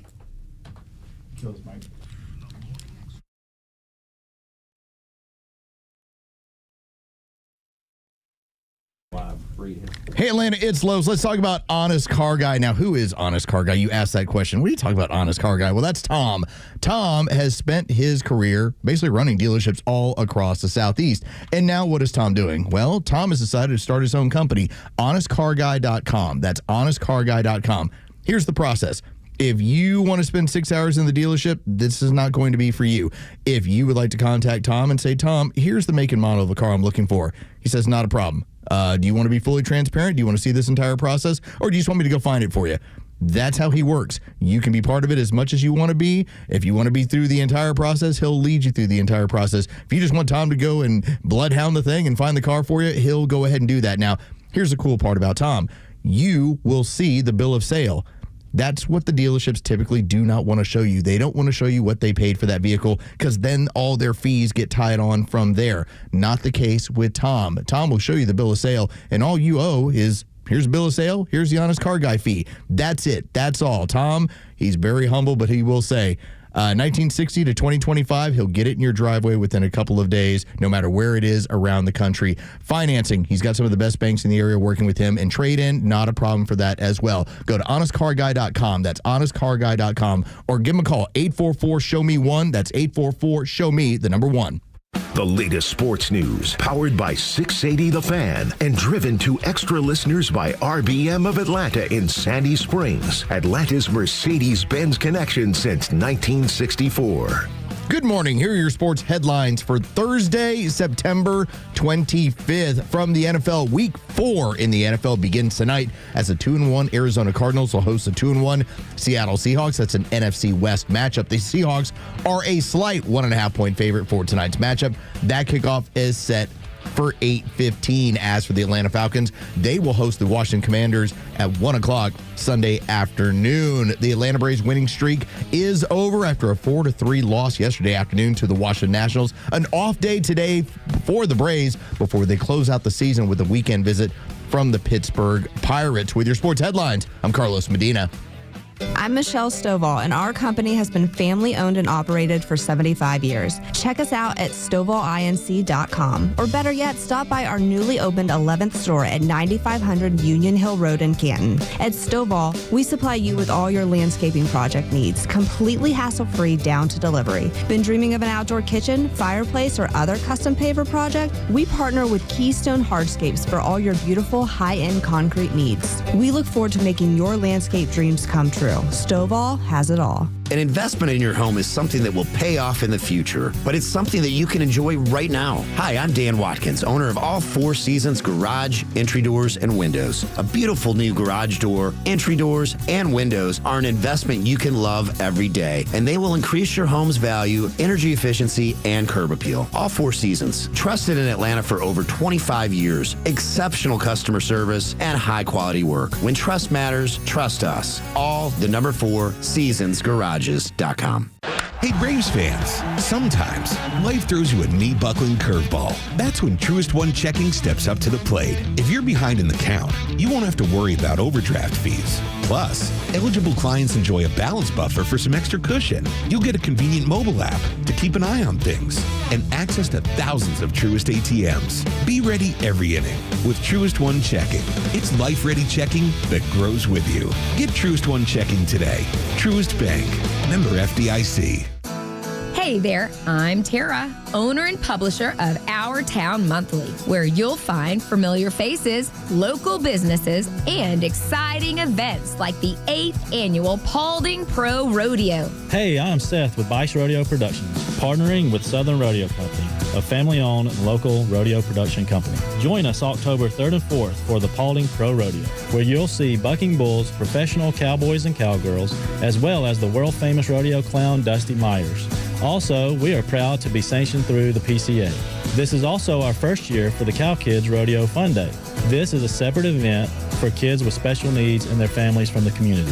For more information, go to southernrodeocompany.com. We can't wait to see you there. Friends, get your tickets now at rodeoticket.com. You definitely don't want to miss this. And remember, our town is your town at Our Town Monthly.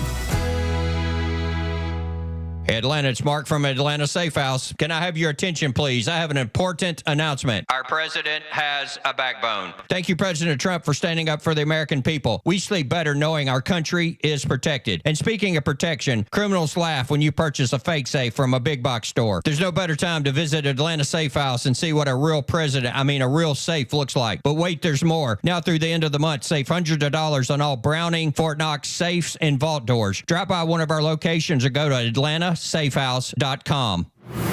Stream Clay Travis and Buck Sexton, Glenn Beck, Fox News, and even NASCAR on Sundays. Anywhere on the Extra 106.3 app. Download the app now and get 24/7 access to the live stream, the latest news, and everything you need to know about Atlanta's only conservative talk station. Download the Extra 106.3 app for Apple or Android and check out even more great original content at thepodcastpark.com. Tug and Los until 10 on the Morning Xtra and Extra 106.3. Our guest this morning running for a U.S. Senate seat in the state of Georgia, Derek Dooley. I'm holding off on the sports questions for a few more minutes. Well, we still have some more policy things we need to get into. Specifically the cowboy questions. Yeah. We'll get into the real stuff later. They're really important stuff. No, everybody's yawning right now. Can we get to the meat, the red meat? I just grew up as a cowboy fan. I grew up in San Antonio, Texas, and I was in Dallas, Fort Worth for school. And my parents, I didn't get it at the time. When I was like Pee Wee football, they always made me wear number 12 because Roger Staubach was their guy. And so, I only have one cowboy question to get into, but not yet. It's just one. I want to ask you about making hard decisions and having hard discussions, because right now in America, it seems like a really difficult thing to do, because you talked about being polite, being a statesman. And I hate to reflect back to a couple weeks ago. Charlie Kirk was a statesman. He was polite. He told people that didn't agree with him to come to the front of the line. And we all obviously know what happened to Charlie is terrible. So how do you balance that, Coach? How do you be that statement? How do you be that polite person when it seems the other side has no interest in being polite or civilized, even in some cases?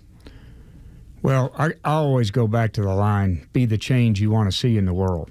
I mean, I think it was Gandhi who said it. And, as a coach, you're working with families and people who, like I said earlier, they come from all walks of life. And many of them don't look like you, think like you, act like you, talk like you.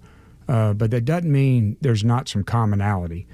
I don't know if you guys remember the book To Kill a Mockingbird. Oh, sure. That was back before you had Cliff Notes and Chat GPT and all that. You actually had to read the book. We're old enough where that was like required reading for us. But the Atticus, I think, what was his name? Let's Atticus see. Finch? Yeah, Finch, Atticus Finch. But he had this great line, I've never forgotten it. Don't ever judge a man until you walk in his moccasins. Moccasins meaning his shoes. And there's so many people that people are quick to judge, and we've never really walked in their shoes and tried to understand what's causing them to think like this or act like this or talk like this. And so I've always just tried my best to try to understand people. It doesn't mean we're always going to agree, but if I can engage in a way that they respect, then even if we leave in some kind of disagreement, there's usually a level of mutual respect. And I think our country can learn a lot from the locker room. Dan Lanning sort of made that comment one weekend, and it resonated with me. In the locker room, there's a lot of differences. I mean, there's some hard discussions, and people get upset at each other over a lot of things. But there's some common ground. We're a part of a team, and we're working together. And ultimately, if there's some mutual respect, that we tend to go forward. And I think sometimes we forget, we think we're on two different teams. I don't see it that way. We're all Americans. We're all on the same team. Maybe we have an offense and a defense that gets a little chippy with each other sometimes, but we can't forget we're all on one team, and we need to work together to solve these problems. And it's not easy, but it always starts to me with leadership. And when leadership has that mentality, I think it's going to trickle down to the people. Derek Dooley is our guest. He's running for Senate right here in the state of Georgia. This particular seat is considered the most vulnerable seat in the country as of now. The amount of money that is coming from Republican PACs and a lot of the backing really looks like if you get through the primary, you're going to have a lot of wind at your back. Has that been kind of the view of how this race is looking? It's an important seat if you believe, well, I guess for both sides it's an important seat because the Republicans have a 53 to 47 margin. It's the only seat in America where an actual incumbent you have an opportunity to flip it. And I can just tell you all the things that sort of pulled me out of coaching happened back after 2020. The things that I was seeing in this country that I never thought I would see in my lifetime. I think of some of the lawlessness that was going on, the government overreach and censorship. I think of what happened at the border. I think of the inflation. All those things represents John Ossoff because he rubber stamped it. He voted 98% Biden. He's, of course, resisting everything that's going on now. And it's very important that we stay disciplined and focused on his record because he's a great politician. He's going to say a lot of things in Georgia that seem like, it's okay. But if you look at what he does in Washington, it's completely different. And so we can't lose sight of what he represents. But to flip that seat is not going to be easy because they do have a lot of money, and he's a good politician. Derek Dooley, the guest this morning on the Morning Xtra, Tug and Los until 10. What about the violence that we're seeing, shooting up ICE facilities, killing a political assassination, which we've not seen in years and years and years?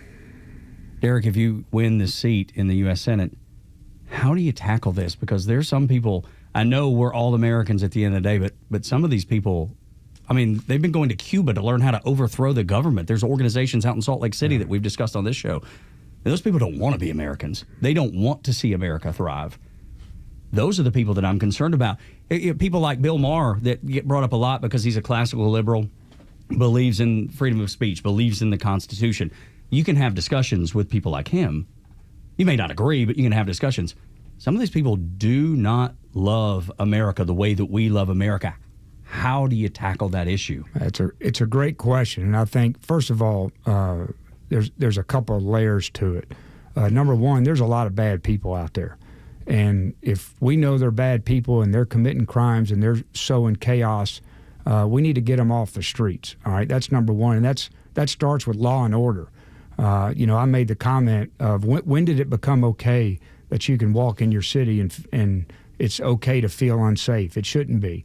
And so back in law and order and having some accountability for people who do things wrong instead of just keep throwing them out on the street, that's number one.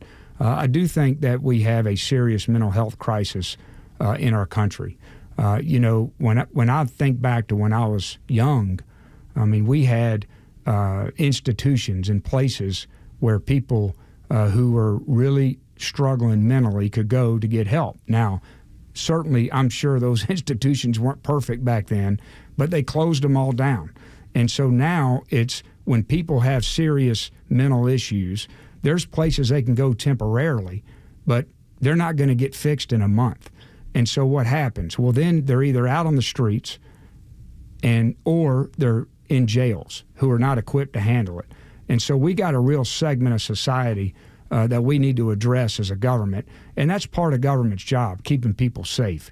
And so all the things that we need to do to keep our people safe, we need to do it. Now, look, there's also these awful actors. I mean, let me tell you, I was talking to a Secret Service guy learning about this dark web. You always hear about this dark web. Very ominous. But these are the lowest life forms. I mean, it's like Satan in this world. And so the more we can do in our country as government to try to peel back the layers of who's involved in this stuff and getting them contained to not allow some of these events to happen, we have that responsibility to our people.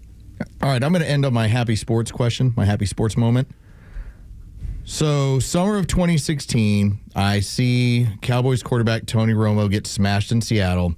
Oh, yeah. The next morning, Kellen Moore breaks an ankle or a foot or whatever it is in practice, and suddenly in 2016, there's some rookie named Dak Prescott who's quarterbacking the team. That is, considering it ended a Super Bowl, that is my favorite season of football I've ever watched, Coach.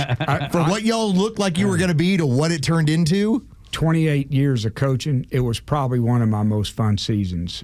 Dak, but you also, don't forget we had Zeke Elliott was had a rookie. Zeke as yeah. And I need to come back and do a 30-minute segment just on that because the stories I have between the transition from Romo to Dak, Zeke Elliott, that Seattle game was probably one of the most. It was a preseason game in August. And it was just an incredible story of how the team went.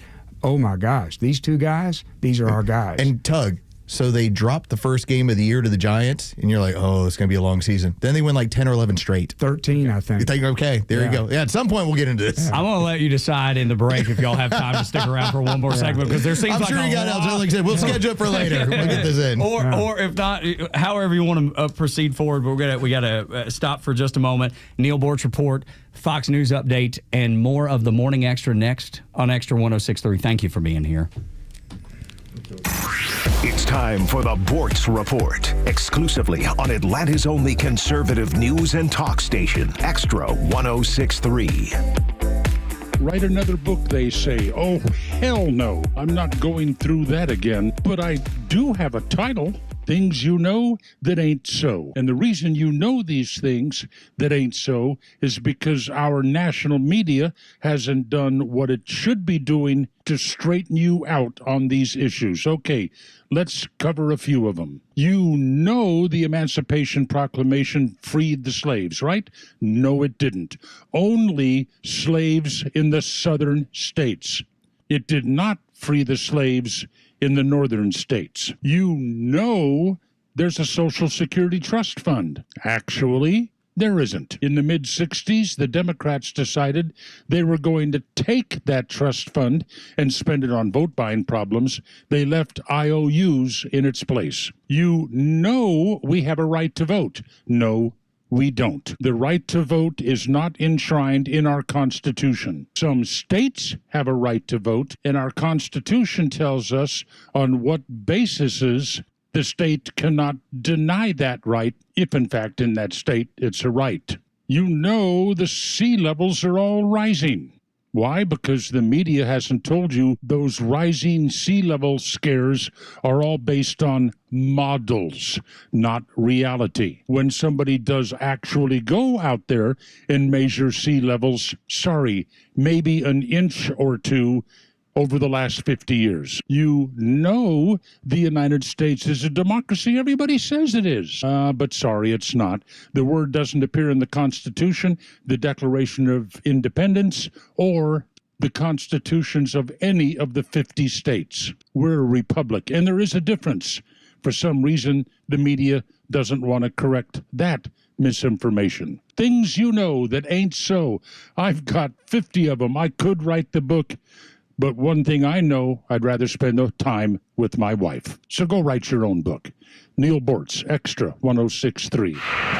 Military Matters. President Trump made clear for the first time on the sidelines of the UN General Assembly that he thinks Ukraine can win and that Russia is faltering. President Zelensky thanked President Trump. The 21st century isn't much different from the past. If a nation wants peace, it still has to work on weapons. It's sick, but that's the reality. Not international law, not cooperation. Weapons decide who survives. The commander of the Ukrainian Armed Forces called NATO's top ground force commander, saying the priority was anti-air defense, such as Patriot missile defense batteries and interceptors. Lithuania's president explained the need for tighter sanctions focused on Russia's energy sector. European Union imports about 13% of natural gas from Russia. Almost 4 years after the war broke out, but we are still paying for Russian gas and oil more than we support Ukraine. It's not normal. It's not acceptable. For Military Matters at the Pentagon, Jennifer Griffin, Fox News. WFOM and W292EV Marietta, a Dickey broadcasting station.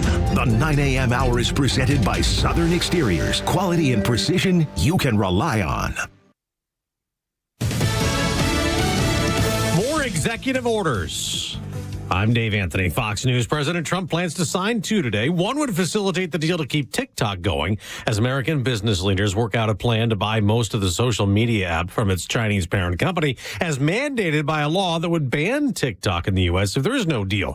Fox's Peter Ducey reports the other order targets extreme leftists. Lawyers here at the White House are trying to figure out the proper language to use in a presidential order naming Antifa a domestic terror group. President Trump wants to use this order to make his point that he thinks an overwhelming majority of political violence in this country is coming from the left. And so he says on Truth Social, I will be signing an executive order this week to dismantle these domestic terrorism networks. I'm calling on all Democrats to stop this rhetoric against ICE and America's law enforcement right now. The day after the shooting at an immigration enforcement facility in Dallas, Texas, Homeland Security Assistant Secretary Tricia McLaughlin tells Fox this morning, this is an open investigation. We are still very much looking at motive.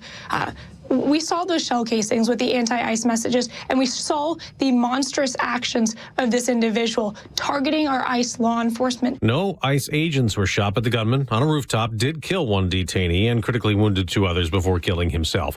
The FBI director President Trump fired in his first term might need a lawyer. James Comey could face an indictment for perjury over accusations he lied to Congress in September of 2020 during testimony about his handling of the investigation into Russian interference in the 2016 presidential election. A source says the Department of Justice is deciding whether to prosecute the former FBI director before a 5-year deadline to bring charges expires next Tuesday. Fox's Ryan Schmelz. The economy was a little stronger than first thought in the spring. Second quarter GDP growth has been revised higher by a half point, up to 3.8%. America's listening to Fox News. You ever wonder why Verizon charges twice as much as Pure Talk for the same basic service? Think it might have something to do with the fact that Verizon spends $12 billion a year on advertising and promotion. That's billion with a B. Yeah, Pure Talk doesn't spend that kind of money on commercials. That's why they can offer unlimited talk, text, and plenty of data on a blazing fast 5G network for just $25 a month. Save an additional 50% off your first month when you dial pound 250 and say the words micro. That's pound 250, micro. You're great at protecting your data, but lots of places could still expose you to identity theft. If that happens, LifeLock gives you the U.S.-based restoration agent who will stick by your side from start to finish. Phone calls, filing documentation, preparing insurance claims. Your agent handles it all. In fact, they're so confident restoration is guaranteed or your money back. It's nice to have an expert like that on your side. Save up to 40% off your first year with promo code Beck at LifeLock.com. That's LifeLock.com. Terms apply. Finally, there is conservative talk in Atlanta, Georgia. I'll tell you, it was with some wrangling, some twisting the arms, but we've convinced Coach Dooley to stay. Derek Dooley running for U.S. Senate in the state of Georgia. This is our sports section. No, exactly right. Because we've talked to politics, we got most of that out of the way, but the sports stuff is the thing that's what we've been wanting to talk to you about to begin with. I'll just say this, Coach. To bring up, and for those of you that are just getting here, we got Derek Dooley. He's running for Senate out of Georgia. I brought up my favorite sports season I've ever had in my entire life. And this is one that didn't end in a title, okay? Like again, it wasn't like, 21 Braves. This was 2016 Dallas Cowboys, where Coach Dooley was the wide receivers coach. And that team, to look at your face where you're like, what a season. Because that season looked over in August. The team went up to Seattle. The quarterback gets hurt. The backup quarterback goes down in practice like the next day, and suddenly it's, all right, it's the 4th round pick. It's Dak Prescott. It's your team. And the rest was history. And we also had Zeke Elliott, right, who these were our 2 rookies that year. And you're right, Romo gets hurt. But I'll tell you, Dak goes in, and this was the 3rd preseason game where you played all your starters. So the Legion of Doom, I mean, it was on the road. They were still in that prime. It was real. And Dak comes in, and I'll never forget it. The first play he had in that game, it was like 3rd and 6. And we run Y option, and he drops back, and he just rips it for a first down. And I went, wow. Just to be able to come in on your first play and do that. Dak Prescott is one of my all-time favorite quarterbacks. And you talk about one of the best leaders, one of the best teammates, hardest workers, and how much he's improved. And it pains me that he hadn't won a Super Bowl, but I still think but that season was special. We went off and I think we won like 13 straight games. And it was as much fun. We had this youthful energy.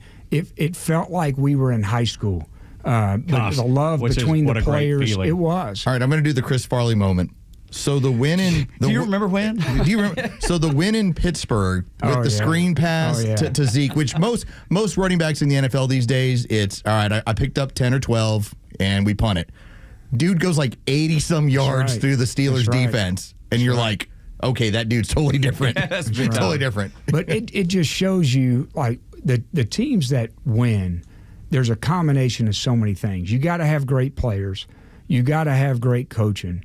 But there's a level of chemistry. Oh, sure. I don't care what level, NFL, college, there has to be a love and commitment between the players that I'm out here playing for each other, and I don't want to let my teammates down. And the teams that have those three qualities, they usually end up having an incredible year. So is it different? The best player you've ever coached, or your favorite player you've ever coached? Are those two different things? Yeah, I think so. And it's just so hard. You know, I mean, 28 years, there's so many guys I love. Yeah, sure. And they all have different traits that you love. But it's so fun to be around these great competitors because I learned a lot more from the players than they learned from me. I can tell you. Wow. You become, because they're out there solving the problems. You're giving them tools, you're giving them fundamentals. And there were a lot of times, especially in the NFL, I'm like, what'd you see there? Why'd you do that? And they tell you. And you're blown away. Holy smokes. Yeah. Like it's another the elite players in the NFL, it's just hard to explain to people. And there's such a big drop off. There's so few elite players. And the rest of the league is really just sort of normal, not that great. I shouldn't say that because they're great to play in the NFL. But there is a massive divide between sort of that top section of player and the rest of the NFL, and the top section of the guys that go on and on. The other crowd, they rotate every 3 years, and you're getting new talent in, and you're always trying to find these mismatches, because when you get a mismatch in the NFL between an elite player and an average player, it's game over. I always talk about that, and Derek Dooley is our guest right here in studio. He's running for Senate in the state of Georgia. Every team is looking for that blue chip. And there's only maybe like 5 or 6 per team. That's why they make most of the salary cap, and everybody else gets their 3 or 4 year cycle. Let me ask you about another blue chip. As far as Coach Saban, I heard him say a great line the other day, and it just stuck out to me. He said, "We don't practice to get it right. We practice so we don't get it wrong." And those are two different things. I never thought about that in terms of you work at something to the point where it becomes so second nature on game day. You know, how is that as a coach just trying to drill it into the guys? It's not about trying to accomplish this. It's trying to make sure that you're foolproof. You're going to accomplish it. Yeah, well, he was, look, there's nobody even in the same level. However, I shouldn't say that because Kirby, I worked with Kirby at both LSU and Miami. And you think of the number of coaches that have been through Nick Saban. I was with him for 9 years. The average coach lifespan's about 1.5 years, because it was a tough environment. Kirby went 10 or so. I think Kirby's the only guy truly who has as almost identical qualities as Nick did in coaching. It's why he's had the success he's had. But it is a relentlessness every day of never getting complacent. And as a leader, you're pushing that sort of energy and accountability and expectation on your players like no other program. And it just becomes a habit. I mean, it becomes so ingrained in your program, it's a habit. And you don't even realize what you're doing that's unique, but it's very different from most of the other programs around the country. Let me follow up on that, because you say how it has to be a habit, it has to be something you do every day. With that transfer portal and how things are structured now, I think that really points that coaches have to, you're recruiting and you're having to work every single day to maintain that team. And if you're not interested in that, I think that's why we're starting to lose some good coaches out of college football. Yeah, I think so. But I think the one thing that Kirby has done so well, and I'm going to keep harping on this, is there's a certain way that program's run, and he doesn't mask it. You don't come in when he's recruiting you and he's not telling you how great things are and how fun it is. And I mean, it's tough. Get ready to work. And it's demanding, and it's not for everybody. And so they're looking for the kind of guys that fits their program. Now, every program doesn't have that luxury. You're trying to find the best players. And look, I've been in programs where, hey, you got to get the best players, and then you hope you can bring him and assimilate him into the culture, and sometimes it doesn't work. And so that's the challenge right now. And That's a whole nother show, is how we fix college football. Well, that's exactly where I was going with this. I mean, Nick Saban pretty much stepped away from college football. Maybe it was time. Maybe he was ready to do it anyway. But there was a bit of the NIL and all the changes in college football. That's my question to you, because I am a college football fan. I love it. I adore it. The traditions, playing for the name of the name on the front of your jersey, not the one on the back of your jersey. I mean, Congress has talked about NIL. And I get caught in the middle, Coach, as we talk to Derek Dooley here on the Morning Extra, because I think there's nothing more American than earning money off of your name. Mm-hmm. There's nothing more American than that. But then there is, like, what does that do long term to this game that we love and that we want to be relatively pure? Well, we just got to accept that's the way it is now. It's not, and college football players always could earn money. People forget this. They had, back in the old days, you got summer jobs and you worked and you made money. And so this is just a way to make money in a different way. But there's a lot of things that need to happen to fix our sport, because there's so many buckets that, and the starting point is, I think the NCAA's probably spent $500 million in legal fees in the last 10 years. And so there's got to be some protection from all these lawsuits. You create a rule, and then all of a sudden the schools sue or the players sue. And so there's got to be, when you're going to run a sports program or a sports league, you got to have rules that you can enforce. And so that's one area. And I think the transfer portal, to me, has been the bigger issue than NIL. Than the money. Because when you combine the leverage of I can leave any time and start, using that to get more and more money, you talk about teaching a message to the kids that are just totally contrary to what athletics does. To me, that's the bigger issue. And I think college athletics has got to get their arms around the transfer portal, and they're going to.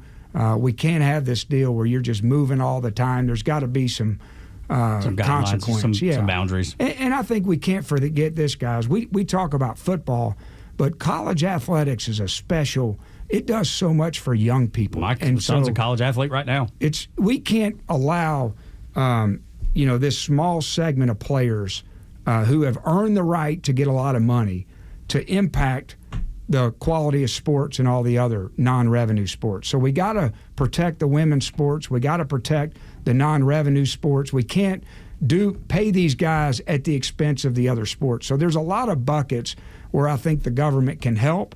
And we just got to all accept and embrace that we have this uniquely American thing, college athletics, that's so good for young people. And we got to find solutions together. I don't know why this becomes Republican, Democrat. It drives me nuts that we can't sit down and say, can we all agree? College athletics is so great for our country, great for our people, great for our young people, what it does for them. And so let's get together and make sure we protect it. Derek Dooley is our guest. He'll be running for Senate out of the state of Georgia. And I think that's the complicated part for me, because I love college sports. My wife was a college athlete. I was a college athlete. Obviously, get a chance to talk with Tug's son, college athlete. There's such a value to it to start with. But at the same time, it's not a sport that's collectively bargained. And so it feels like anything you try to institute is then hurting the idea of capitalism. And so I'm always kind of in this balancing act of saying a young man should be able to go get, or a young woman should be able to go get whatever their value is. I think about a guy like Vanderbilt quarterback Diego Pavia.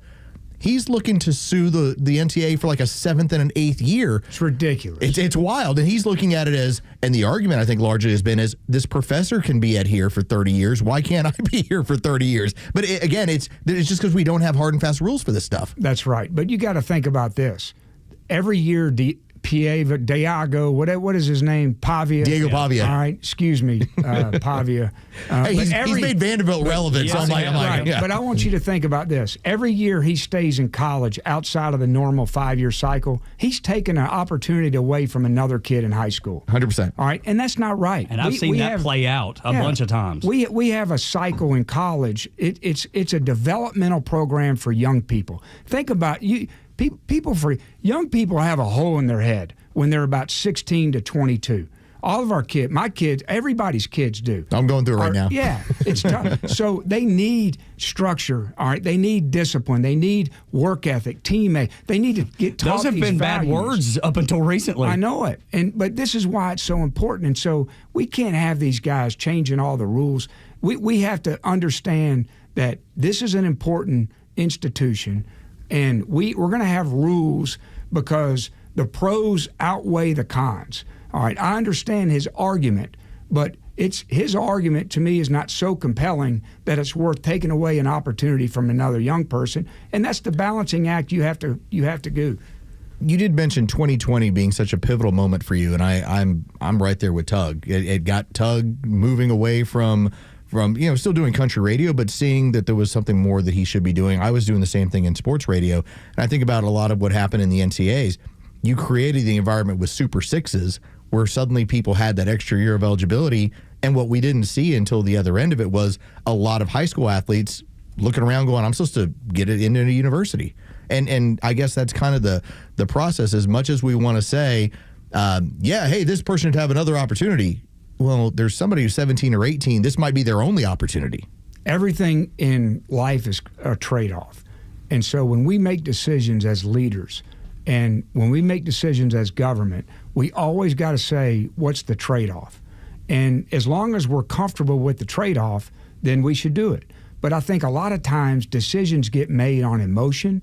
We don't talk through them. All right, I used to get frustrated as a coach because these administrators would make decisions, and this is a lot of what happened in NIL. They made all these decisions without talking to coaches, and coaches are the masters at getting around rules and bending them. And I would have said, look, if you do that, here's what's going to happen. Here's the repercussions. Here's what's going to happen. But they don't think through it because they're not in the weeds with coaches. And so it's very important as a decision maker, as a leader, that you always understand the trade-off, and then you're comfortable with what that trade-off is when you're making your policy. Man, I tell you, we could talk to you all day long, Coach. There's so much. I'll be back. Yeah, well, I hope so. I hope it won't be the last time. Can I ask one more thing? Yeah, of course. Did Dez catch it? He absolutely caught it. He caught it, I'm telling you. He caught it, America. I don't even want to go into the offseason. He absolutely caught Here in Canada, our board op's like, see, I told you, I've been telling you forever. I've been telling you forever, you got it. And if you don't know what that is, look it up. You should.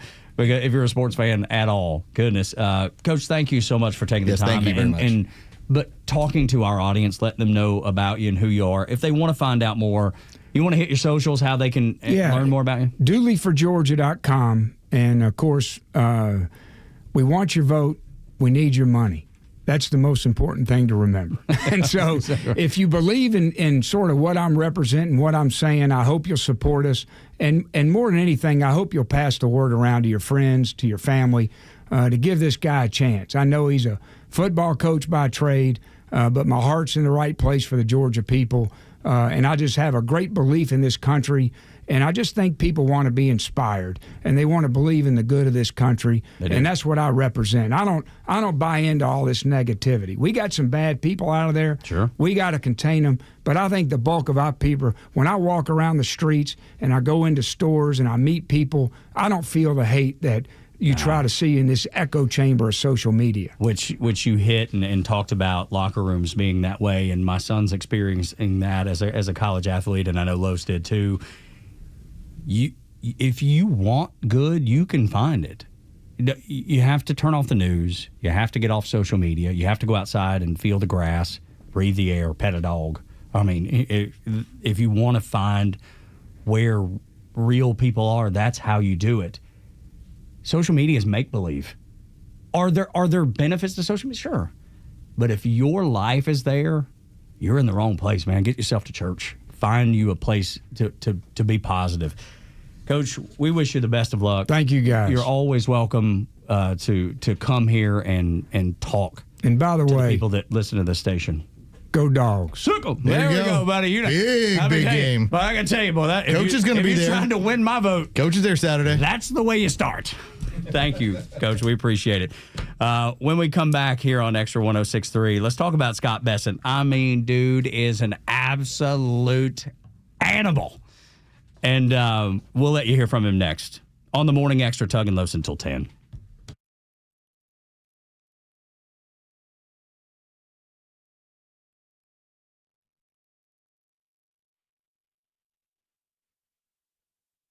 Hi, I'm Chris Lalamia, owner of the Trusted Toolbox. Are home repairs piling up? Are you feeling overwhelmed? Relax. We've got you covered. From drywall dings and leaky faucets to deck repairs and trim replacement, we're your one-stop shop for everything for your home needs. No more juggling multiple contractors. Just call us at the Trusted Toolbox and we'll handle it. Your home deserves the best, and we don't want you breaking your back trying. Call the Trusted Toolbox today at 770-623-3097 or visit us at thetrustedtoolbox.com. The Trusted Toolbox, your one-stop shop for home repairs and more. There are Hey, Atlanta, it's Front Office Los. Let's talk about True Prep and what they have going on this weekend. First off, 1000 Cobb Parkway in Marietta. That is where you're going to find True Prep, and they have their 14th anniversary, huge anniversary event that's going on. Again, Saturday, September 27th at Cobb Parkway right there in Marietta.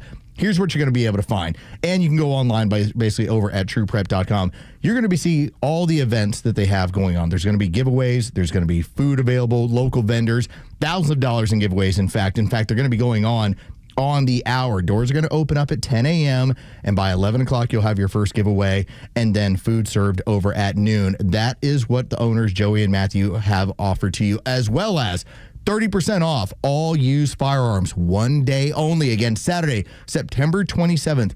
So don't miss out. 30% off on all used firearms. Celebrate 14 years with the people over at True Prep. Go to trueprep.com. That's TRUprep.com. Prepare today for a worry-free tomorrow with True Prep.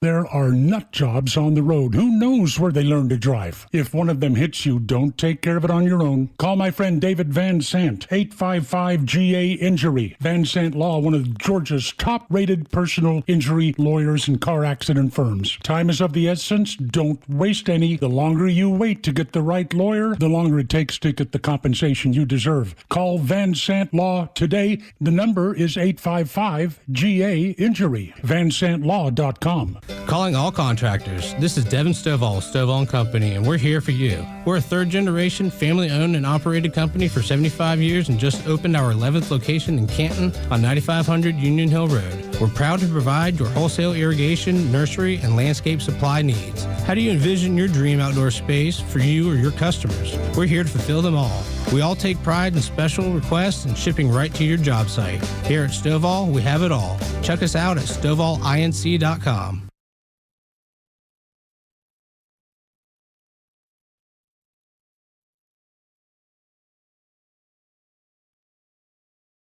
Securing America. The Pentagon is looking into ways to protect national security facilities from incursions, and one of those possibilities is counter-drone systems. U.S. Northern Command reported at least 350 drone incursions happened in 2024 at more than 100 military installations. Jason Mays is a U.S. Northcom Counter-Small Unmanned Aerial System Division Operation Manager. You don't want one of these things flying through, like I said, on an airfield on an approach or departure path when aircraft are coming in or taking off. Some 20 anti-drone systems were recently tested at Eglin Air Force Base in Florida, which gives companies a chance to test their anti-drone systems in real environments. U.S. Northcom estimates there's around 8,000 drones in the air at any given time. Mays says not every drone is nefarious. Some are just people flying them and don't know they're not supposed to be there. But adding drones can easily be modified. Tom Graham, Fox News.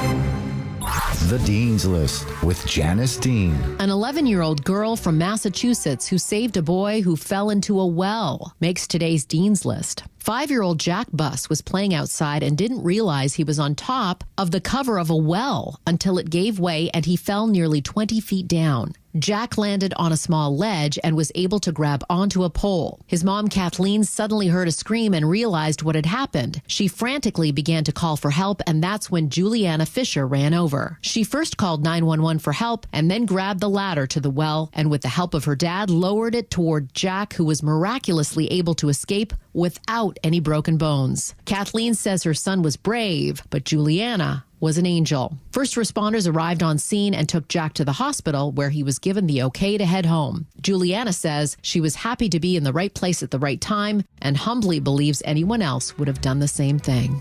Janice Dean, Fox News. The stories that matter to you. These are your Georgia headlines. Here are your Georgia headlines for Thursday, September 25th. A pro-life group called the Susan B. Anthony Pro-Life America said it would spend $4.5 million to unseat Senator Jon Ossoff. The group said it will launch a campaign using digital, direct mail, and encourage early voting to defeat Ossoff, who's seen as the most vulnerable senator facing election next year. Emory University was named the best in Georgia, according to U.S. News & World Report, and is now offering one of the most generous financial aid programs in America. Starting next year, the school is offering free tuition for any family making under $200,000 a year. Both new and current students are eligible for the aid. After the original story of 3 people contracting measles in Georgia, 3 more have been reported. 3 Georgia State students have contracted the virus, and that is up to 10 total cases of measles in the state. Weather today, going to be a wet one, 75% chance of rain and a high of 80. Tug and Los until 10 on the Morning Xtra. Gosh, what a great sit down with Coach Dooley. Yeah, it was a lot of fun. A lot of fun. He is such an interesting guy. Got such a unique background. And as we started that discussion with him, the thing he said that stood out to me the most is like, I'm not a politician. And that's exactly what I want. I don't want somebody that is a politician. He obviously a long way to go before, we get to those primary battles and the debates, I'm sure, that are coming for the Republican Party. And interesting, Los, that the Republican Party will actually let the debate happen and let the voters choose who they want to run against. How strange. That's a novel concept, I know. The Democrats have not allowed that in, gosh, at least at the presidential level in 2 or 3 cycles. Well, we've now featured basically your 3 most prominent people that are going to be running for this seat from the Republican Party. And the part I appreciate is they're all no nonsense in their own way. Yeah. You have 2, obviously, who have already been working in the House in Mike Collins and Buddy Carter. And again, 2 guys that are from different industries that are not in politics. Collins is trucking, and Buddy Carter in the he's a medical field. He's in pharmacy. Pharmacy. There we go. And then you have Derek Dooley, who spent his 28 years in coaching. None of these are career politicians, and so it'll be up to the Republican voters to decide what direction they want to go with a primary, knowing that the goal ultimately is to knock off Jon Ossoff. If you're Derek Dooley... It sounds actually fun. Knock off Jon Ossoff. Yeah, that's exactly. Another T-shirt. Another T-shirt. Man. Just add it to our list. Keep making money on these. But if you're looking at name recognition, I mean, it's hands down Derek Dooley. If that's going to go a long way, man, it is. That's going to matter. But at the same time, and I think this is going to be the interesting factor, it seems like you're looking for 2 different kisses here. Now, I know, Tug, you're all about the kisses. Yes, I love them. They're my favorite. You're looking for the Brian Kemp kiss, which I think we have a pretty good idea. Yeah. That looks like Coach Dooley. That's been announced. And then the Trump kiss. Now, typically that doesn't happen until after the primary. But every now and then he has given a kiss to a particular person in order to help them win a primary. Mike Collins got it last time, right? Yes. I don't know that he'll get it this time. So you just don't. Yeah, no way for me to know. And this seat is so important that those are both important factors. Brian Kemp, and I give Coach Dooley credit for bringing it up, what he went through in 2020, where I remember sitting in my home, and when Georgia was going to open up, we'd already been coming to work. Yeah. You and me had been seeing each other for a month. Like that was no big deal to us. But we only this office physically at Dickey Broadcasting was 2 weeks. Yeah, we were closed for 2 weeks, and then it was, hey, we're going to open up. This is what we're doing. Here's what we're getting back to work. This is what we're going to do. And to then look at the slings and arrows that Brian Kemp took from around the country, I still remember, I think I've told this story before on air. My wife, a predominant amount of her colleagues were in New York, Boston, LA, and they were all doing Zoom calls. And when she jumped on a Zoom call, I was sitting, our office doors were very close to one another. I could hear one of her cohorts say, "So, you going to go get a tattoo today?" Yeah. Because the news was Georgia's opening up salons and tattoo parlors and everything else. Yeah. That we were being mocked. Brian Kemp made the call there. And so that does go a long way, the Brian Kemp kiss. But obviously, the Donald Trump kiss is a whole other level. No question about it. My experience was not far off from yours because my son was a freshman in high school at the time. And the high school season had been canceled, right? It was over. Not going to do it. Georgia opens back up, and all the travel club teams were like, we're playing. Yeah, we'll see you. We're playing. And there were teams from Boston and New York and Michigan. And when they got here, I don't know if it's just baseball teams, family, baseball people are a different breed, but I had people coming up to me from Boston going, this is unbelievable, man. This is amazing. He was like, we can't even leave our house. Yeah. We had to lie. He said they had to lie and go in separate directions, taking separate routes to get to Georgia because they couldn't tell them they were going to go play baseball. I believe this was spring of 2021, and my wife and I are in Nashville. We're having a great time. Remember, in spring of 2021, we'd already been doing beer fests and everything else. We'd been living life. Yeah. You know, just what it was. And I remember we're in Nashville, and there was a handful of people that came in. A couple of them were from Minnesota. A few of them were from Michigan. They were blown away as we're all sitting down at the bar. It's like, how long have y'all been living like this? It's like, the whole time. Since about 10 days after everything shut down. Pretty much the whole time. They were blown away at the amount of freedom that was allowed for people. And so, again, as Coach Dooley brought it up, 2020 was pivotal for him. It was pivotal for you and me, Tug. Like, it changed a lot of how we looked at our government and our relationship with it. You're talking about opening your eyes to something. To see real tyranny, what it looks like, what it can look like. And up close affecting you. A lot of things that happen in Washington, D.C., you're told by politicians, this is how it's going to affect you. Better worry, better panic, better be nervous. We got to see the rubber meets the road, the real effect that government had on us. That was a red pill moment. Yeah, doesn't surprise I don't me. even, and I'm not, you and I didn't necessarily need a red pill moment, but boy, when it came along, it was so recognizable. To think that a guy like a coach in Tommy Tuberville, like it was very enlightening to him. Yeah. Kind of woke him up. We talked about Bruce Pearl, who's decided he's retired. He's another guy that was like, this is some crap here. He is my favorite on social media. He is not afraid to say what is on his mind. He will take the slings and arrows. He's divisive. Yeah. Well, let me tell you, he's a winner. He won a national championship. He's a winner, and he's not afraid. And a lot of people suggest, I don't know this, a lot of people suggest that he's going to be running. I wouldn't surprise me if he ends up in politics as well. Me either. He's very, very vocal. Dude, Phil Mickelson. He's somebody else. Man, and I know he's, obviously not playing golf like he used to. But he's moving this direction. It makes you wonder if his name might pop up. We see this now, and this is very prominent in the sports field.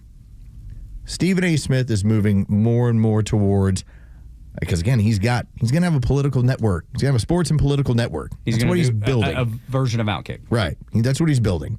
Obviously, Clay Travis has done this. We know people in town that have done pop radio that are moving this direction. I even was thinking about this. I didn't even know about this, and I had to look it up today.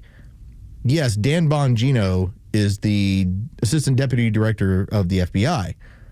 He still owns his podcast network. Mm-hmm. That's what they do. It's like, so it's the direction that so many of these coaches and these people are moving in, that I'm going to be political and I'm going to say the things. I'm going to point this stuff out. If anything, the death of Charlie Kirk has added even more. I will give credit to a friend of ours down the hall. That man, since Charlie Kirk passed away, has been tweeting like somebody who does not care. Who? I've not seen it. I don't think that's our friend Nick Cellini. Really? Okay. And Nick Cellini, in fact, some of the tweets that you will see, some of the posts on X, I have to correct myself every now and then when I do that. People still call it Twitter, man. I know, I got it. But it just feels weird because I'm like, his tweets, his posts. Yeah. But it's funny to see the responses, which is, I like this version of you. And they've been calling him Down the Hall Nick. Because if you've ever heard on our sister station, if you say anything that's a little bit political, they're like, down the hall, down the hall, go down the hall. That's what happened to you. That's what happened to me. It's like, they weren't just like down the hall. They were like, no, dude, grab all of your stuff and you go down that hallway. You don't come back. Do not come back we here. Need you to fill in. Exactly. We need you to fill in. We need you to come on down here if you just, but only one political joke per show. But no, like, so people feel more comfortable. I'm not even seeing that. Being brave and talking about problems. Man, and I'm glad for that. That is it's powerful to see somebody including obviously, you know, with the congressman that we've had sit in here, but also see Coach sit in here, and then knowing that this is a life where 50% of the people are going to hate you.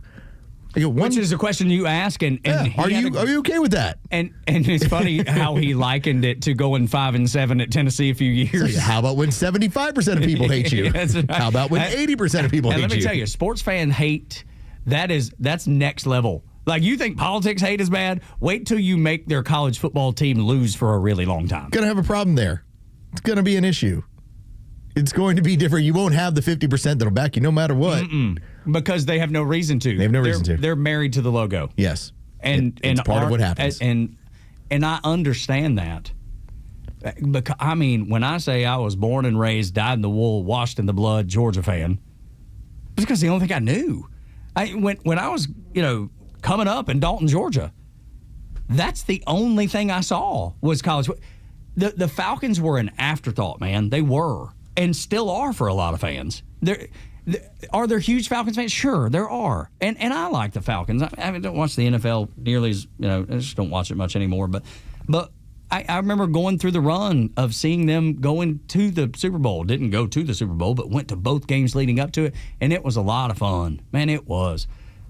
But again, college football, and I think Coach has a really good grasp on that, having been in it for so long. College football is a lifestyle. It is a culture of the southeastern United States of America, and certainly in the Midwest, and there's pockets of it on the West Coast, but that's who we are as a people. But that was the reason I brought that up, and you'll be able to go back and listen to it on the app. Obviously, as well, we're going to pull our YouTube feed. We'll get that out to the socials so that you can obviously see Coach in action.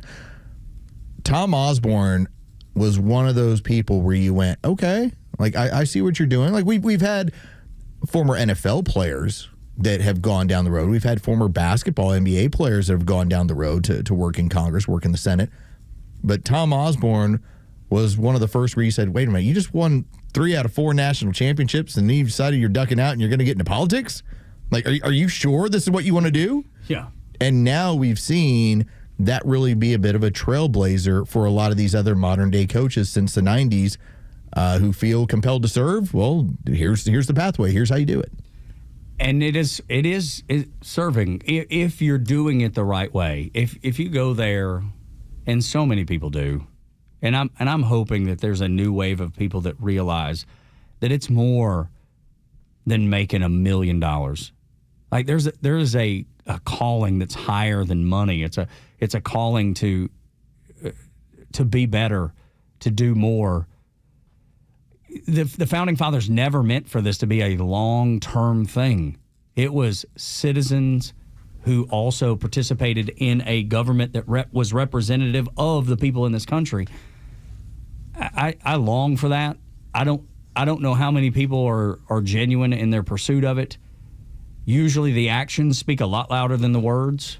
So you're just going to have to watch and make sure you support those people that do. When you find that, you support them. You get out to the ballot box. And you vote in the primaries. You figure out when the primaries are. You pay attention, and then you tell other people to pay attention. It's not hard, man. It's really not hard to be engaged just at the base level, to be able to get out and be involved in the process that you've been afforded the opportunity to be a part of. I'm going to give her one chance, maybe 2 at the most, to prove me and prove herself to be true. Okay.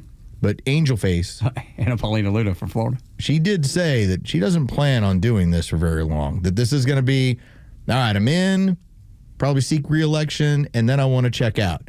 And that's kind of the idea, that it was never supposed to be comfortable enough where you're planning on 20, 30, 40 years.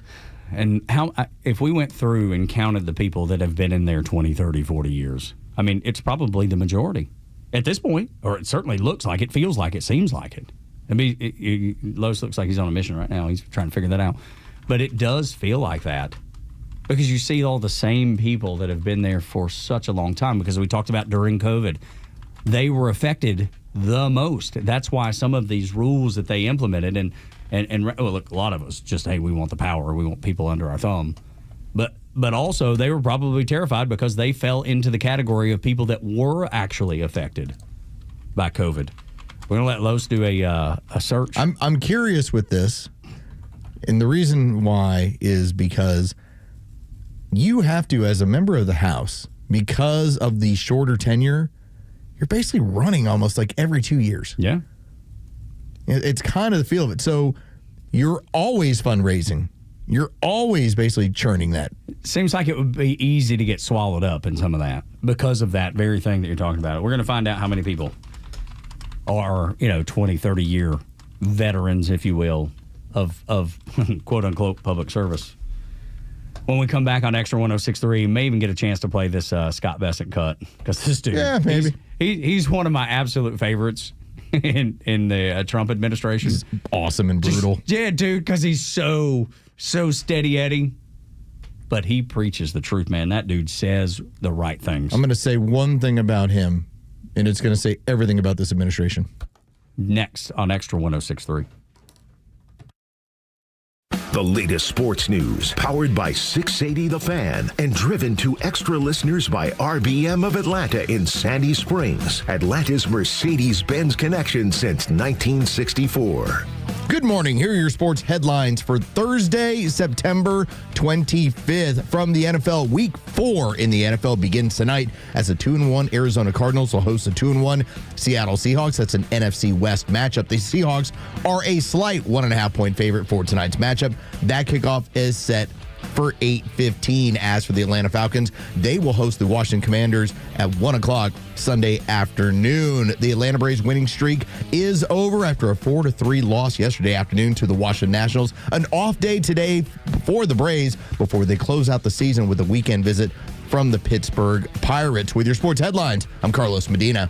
I want to talk to you about the people that have raised and discussed Southern exteriors. Like you and I, you're raised to respect your neighbors and listen to what they say. And man, there's a lot of people around here who have a lot of great things to say about Southern exteriors.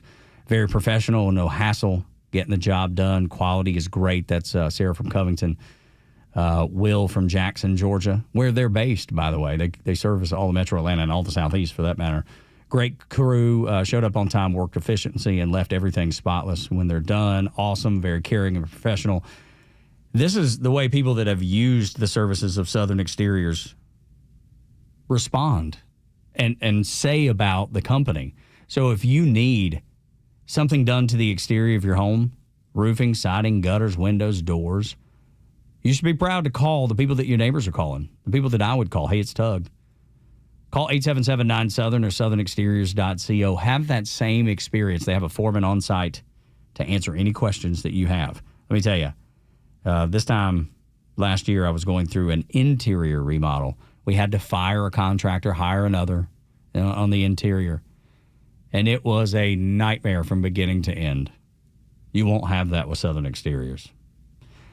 877-9-SOUTHERN, southernexteriors.co. It's southernexteriors.co. Hey, this is John Flading. I'm the president and owner of ATL Turf Co. We are a family-owned, operated, independent local company. We have over 15 years of artificial grass design, installation, and sales experience. From premium artificial lawns and backyards, custom putting greens, sports fields, hardscape, drainage. We do both residential and commercial. If you can dream it, we can build it. Just go to atlturfco.com to schedule an appointment. Hey, Atlanta Braves fans, this is Kelly Kroll asking you to step up to the plate for the men and women who have served our country and protected our freedom. The Warrior Alliance, an official community partner of the Atlanta Braves and the Atlanta Braves Foundation, is helping thousands of veterans to achieve success after military service. Either you or someone you know has served and deserves our support. The best way to say thank you for your service is by helping a veteran round the bases on their journey home. Donate today at thewarrioralliance.org.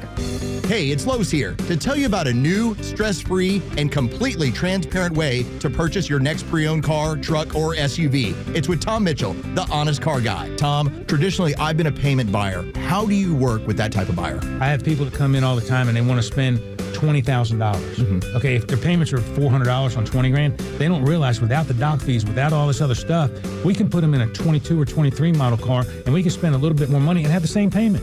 So if you're a payment buyer, don't come in here just saying, I want to spend 20 grand, because we can sit there and help you, and we can put you in a newer car with lesser miles at a payment you need.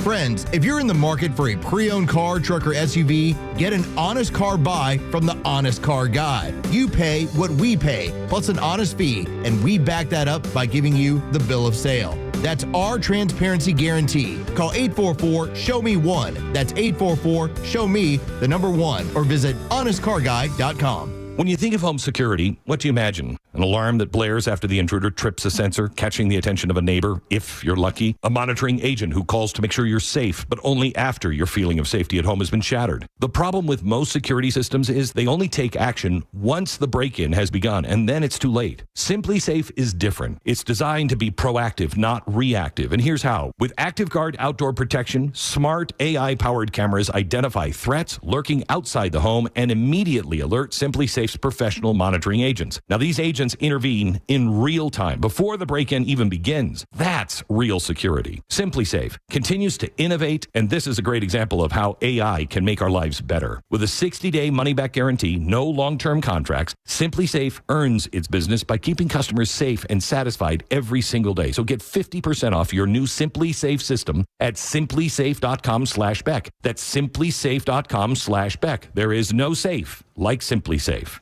The legend Neil Bortz is only on Extra 106.3, Atlanta's only conservative news and talk station. After World War II, the left needed a new way to demonize conservatives. Well, we had just defeated a horrible enemy, Adolf Hitler, and fascism. So that's what we'll do. We'll just accuse conservatives of being fascist. Everybody hates fascists. Atlanta Talk Radio legends are only on Extra 106.3.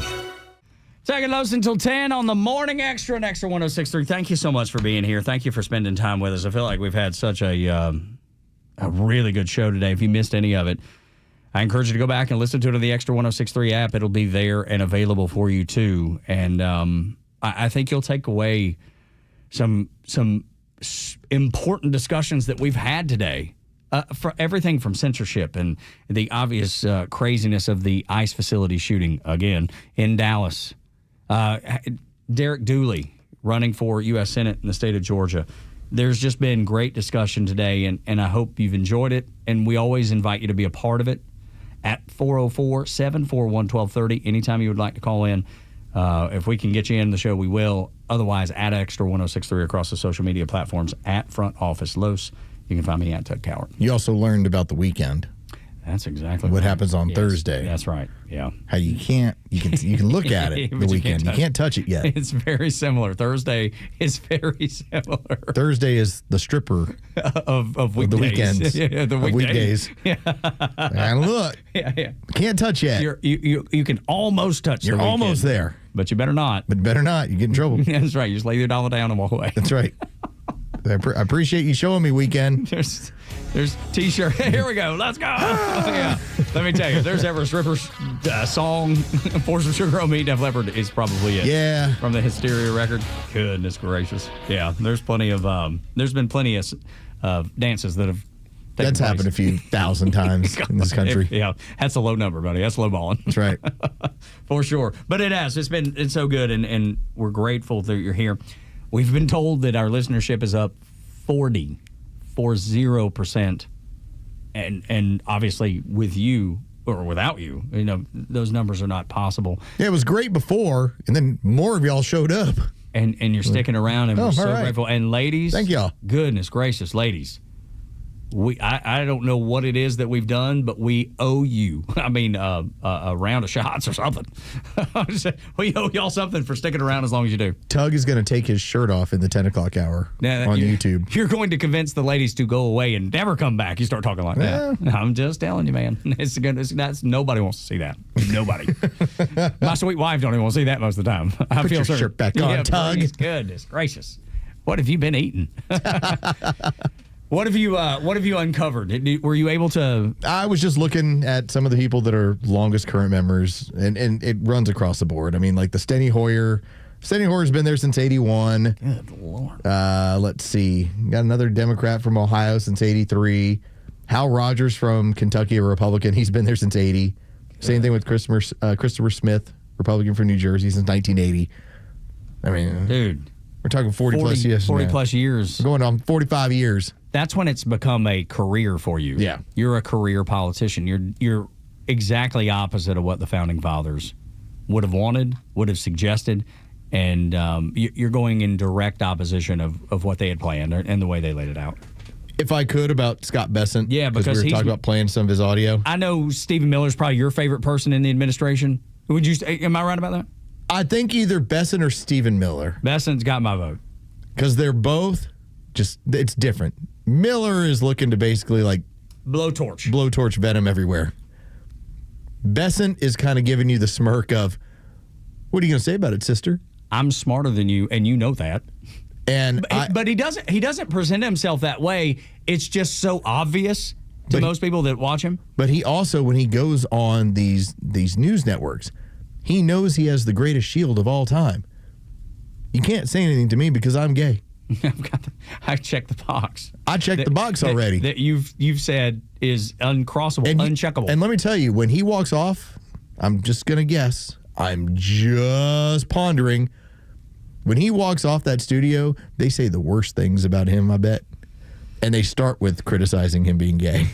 Which you're not supposed to do. Yeah, it's what it's right? Probably on. Yeah, unfortunately. We're going to play this audio of him talking about, VP reasoning and decisions that have been made.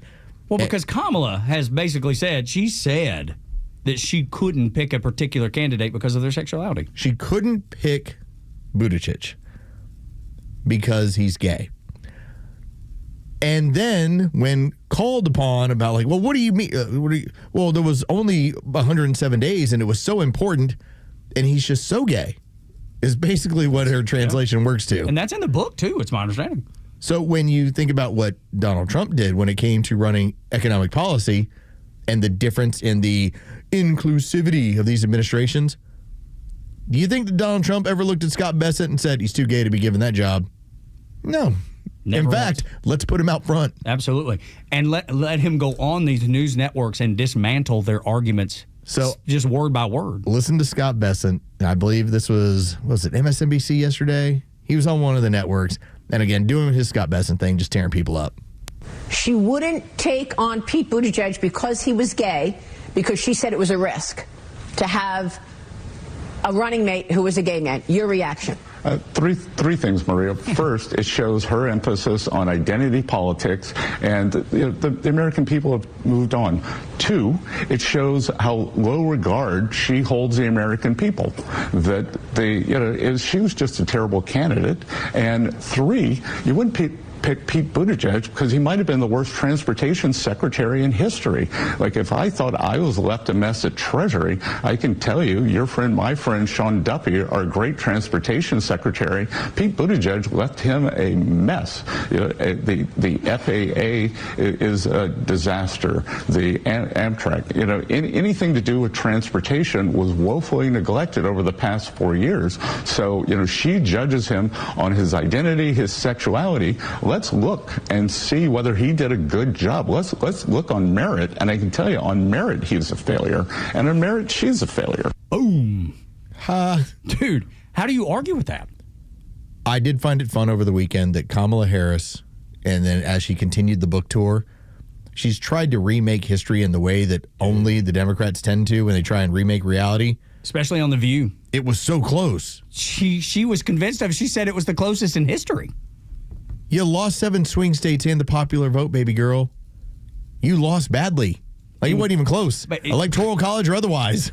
But wasn't close. What a way to remake history. And then the hens on The View were like, can you say that again for these people that think he has a mandate? Because, and here's the problem, you don't have a future in the Democrat Party if you get blown out.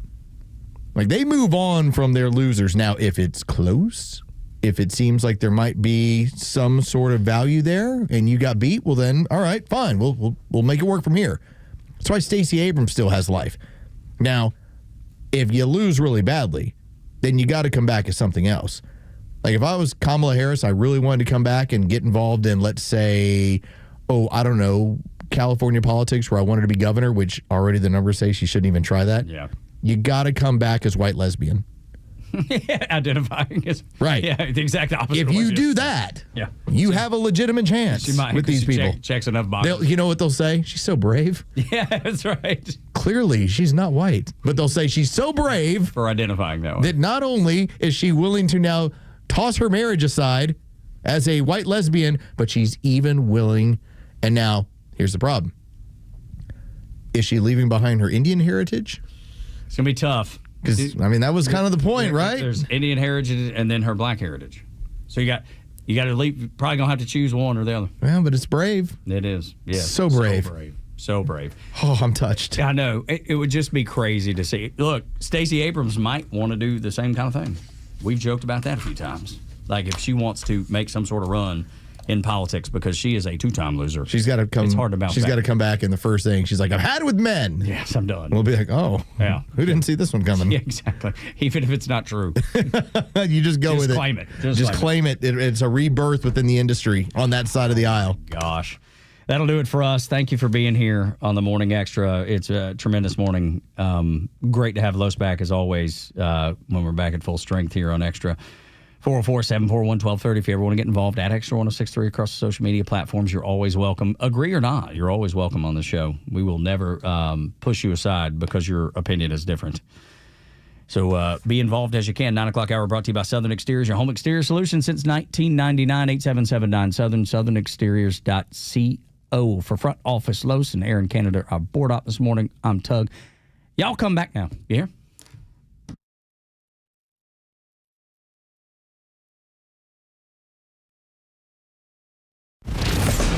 Live and local news talk continues at 3 p.m. with Kemmer, Pete, and Flounder. It's the Kemmer Show, only on Extra 1063 and the Extra app. This fall, the gridiron calls, which means you'll be road tripping to games across the South, and you'll need a reliable ride to get you there. And Subaru of Gwinnett has the vehicle for you. But a new car, truck, or SUV from Subaru of Gwinnett is about way more than just getting to the game.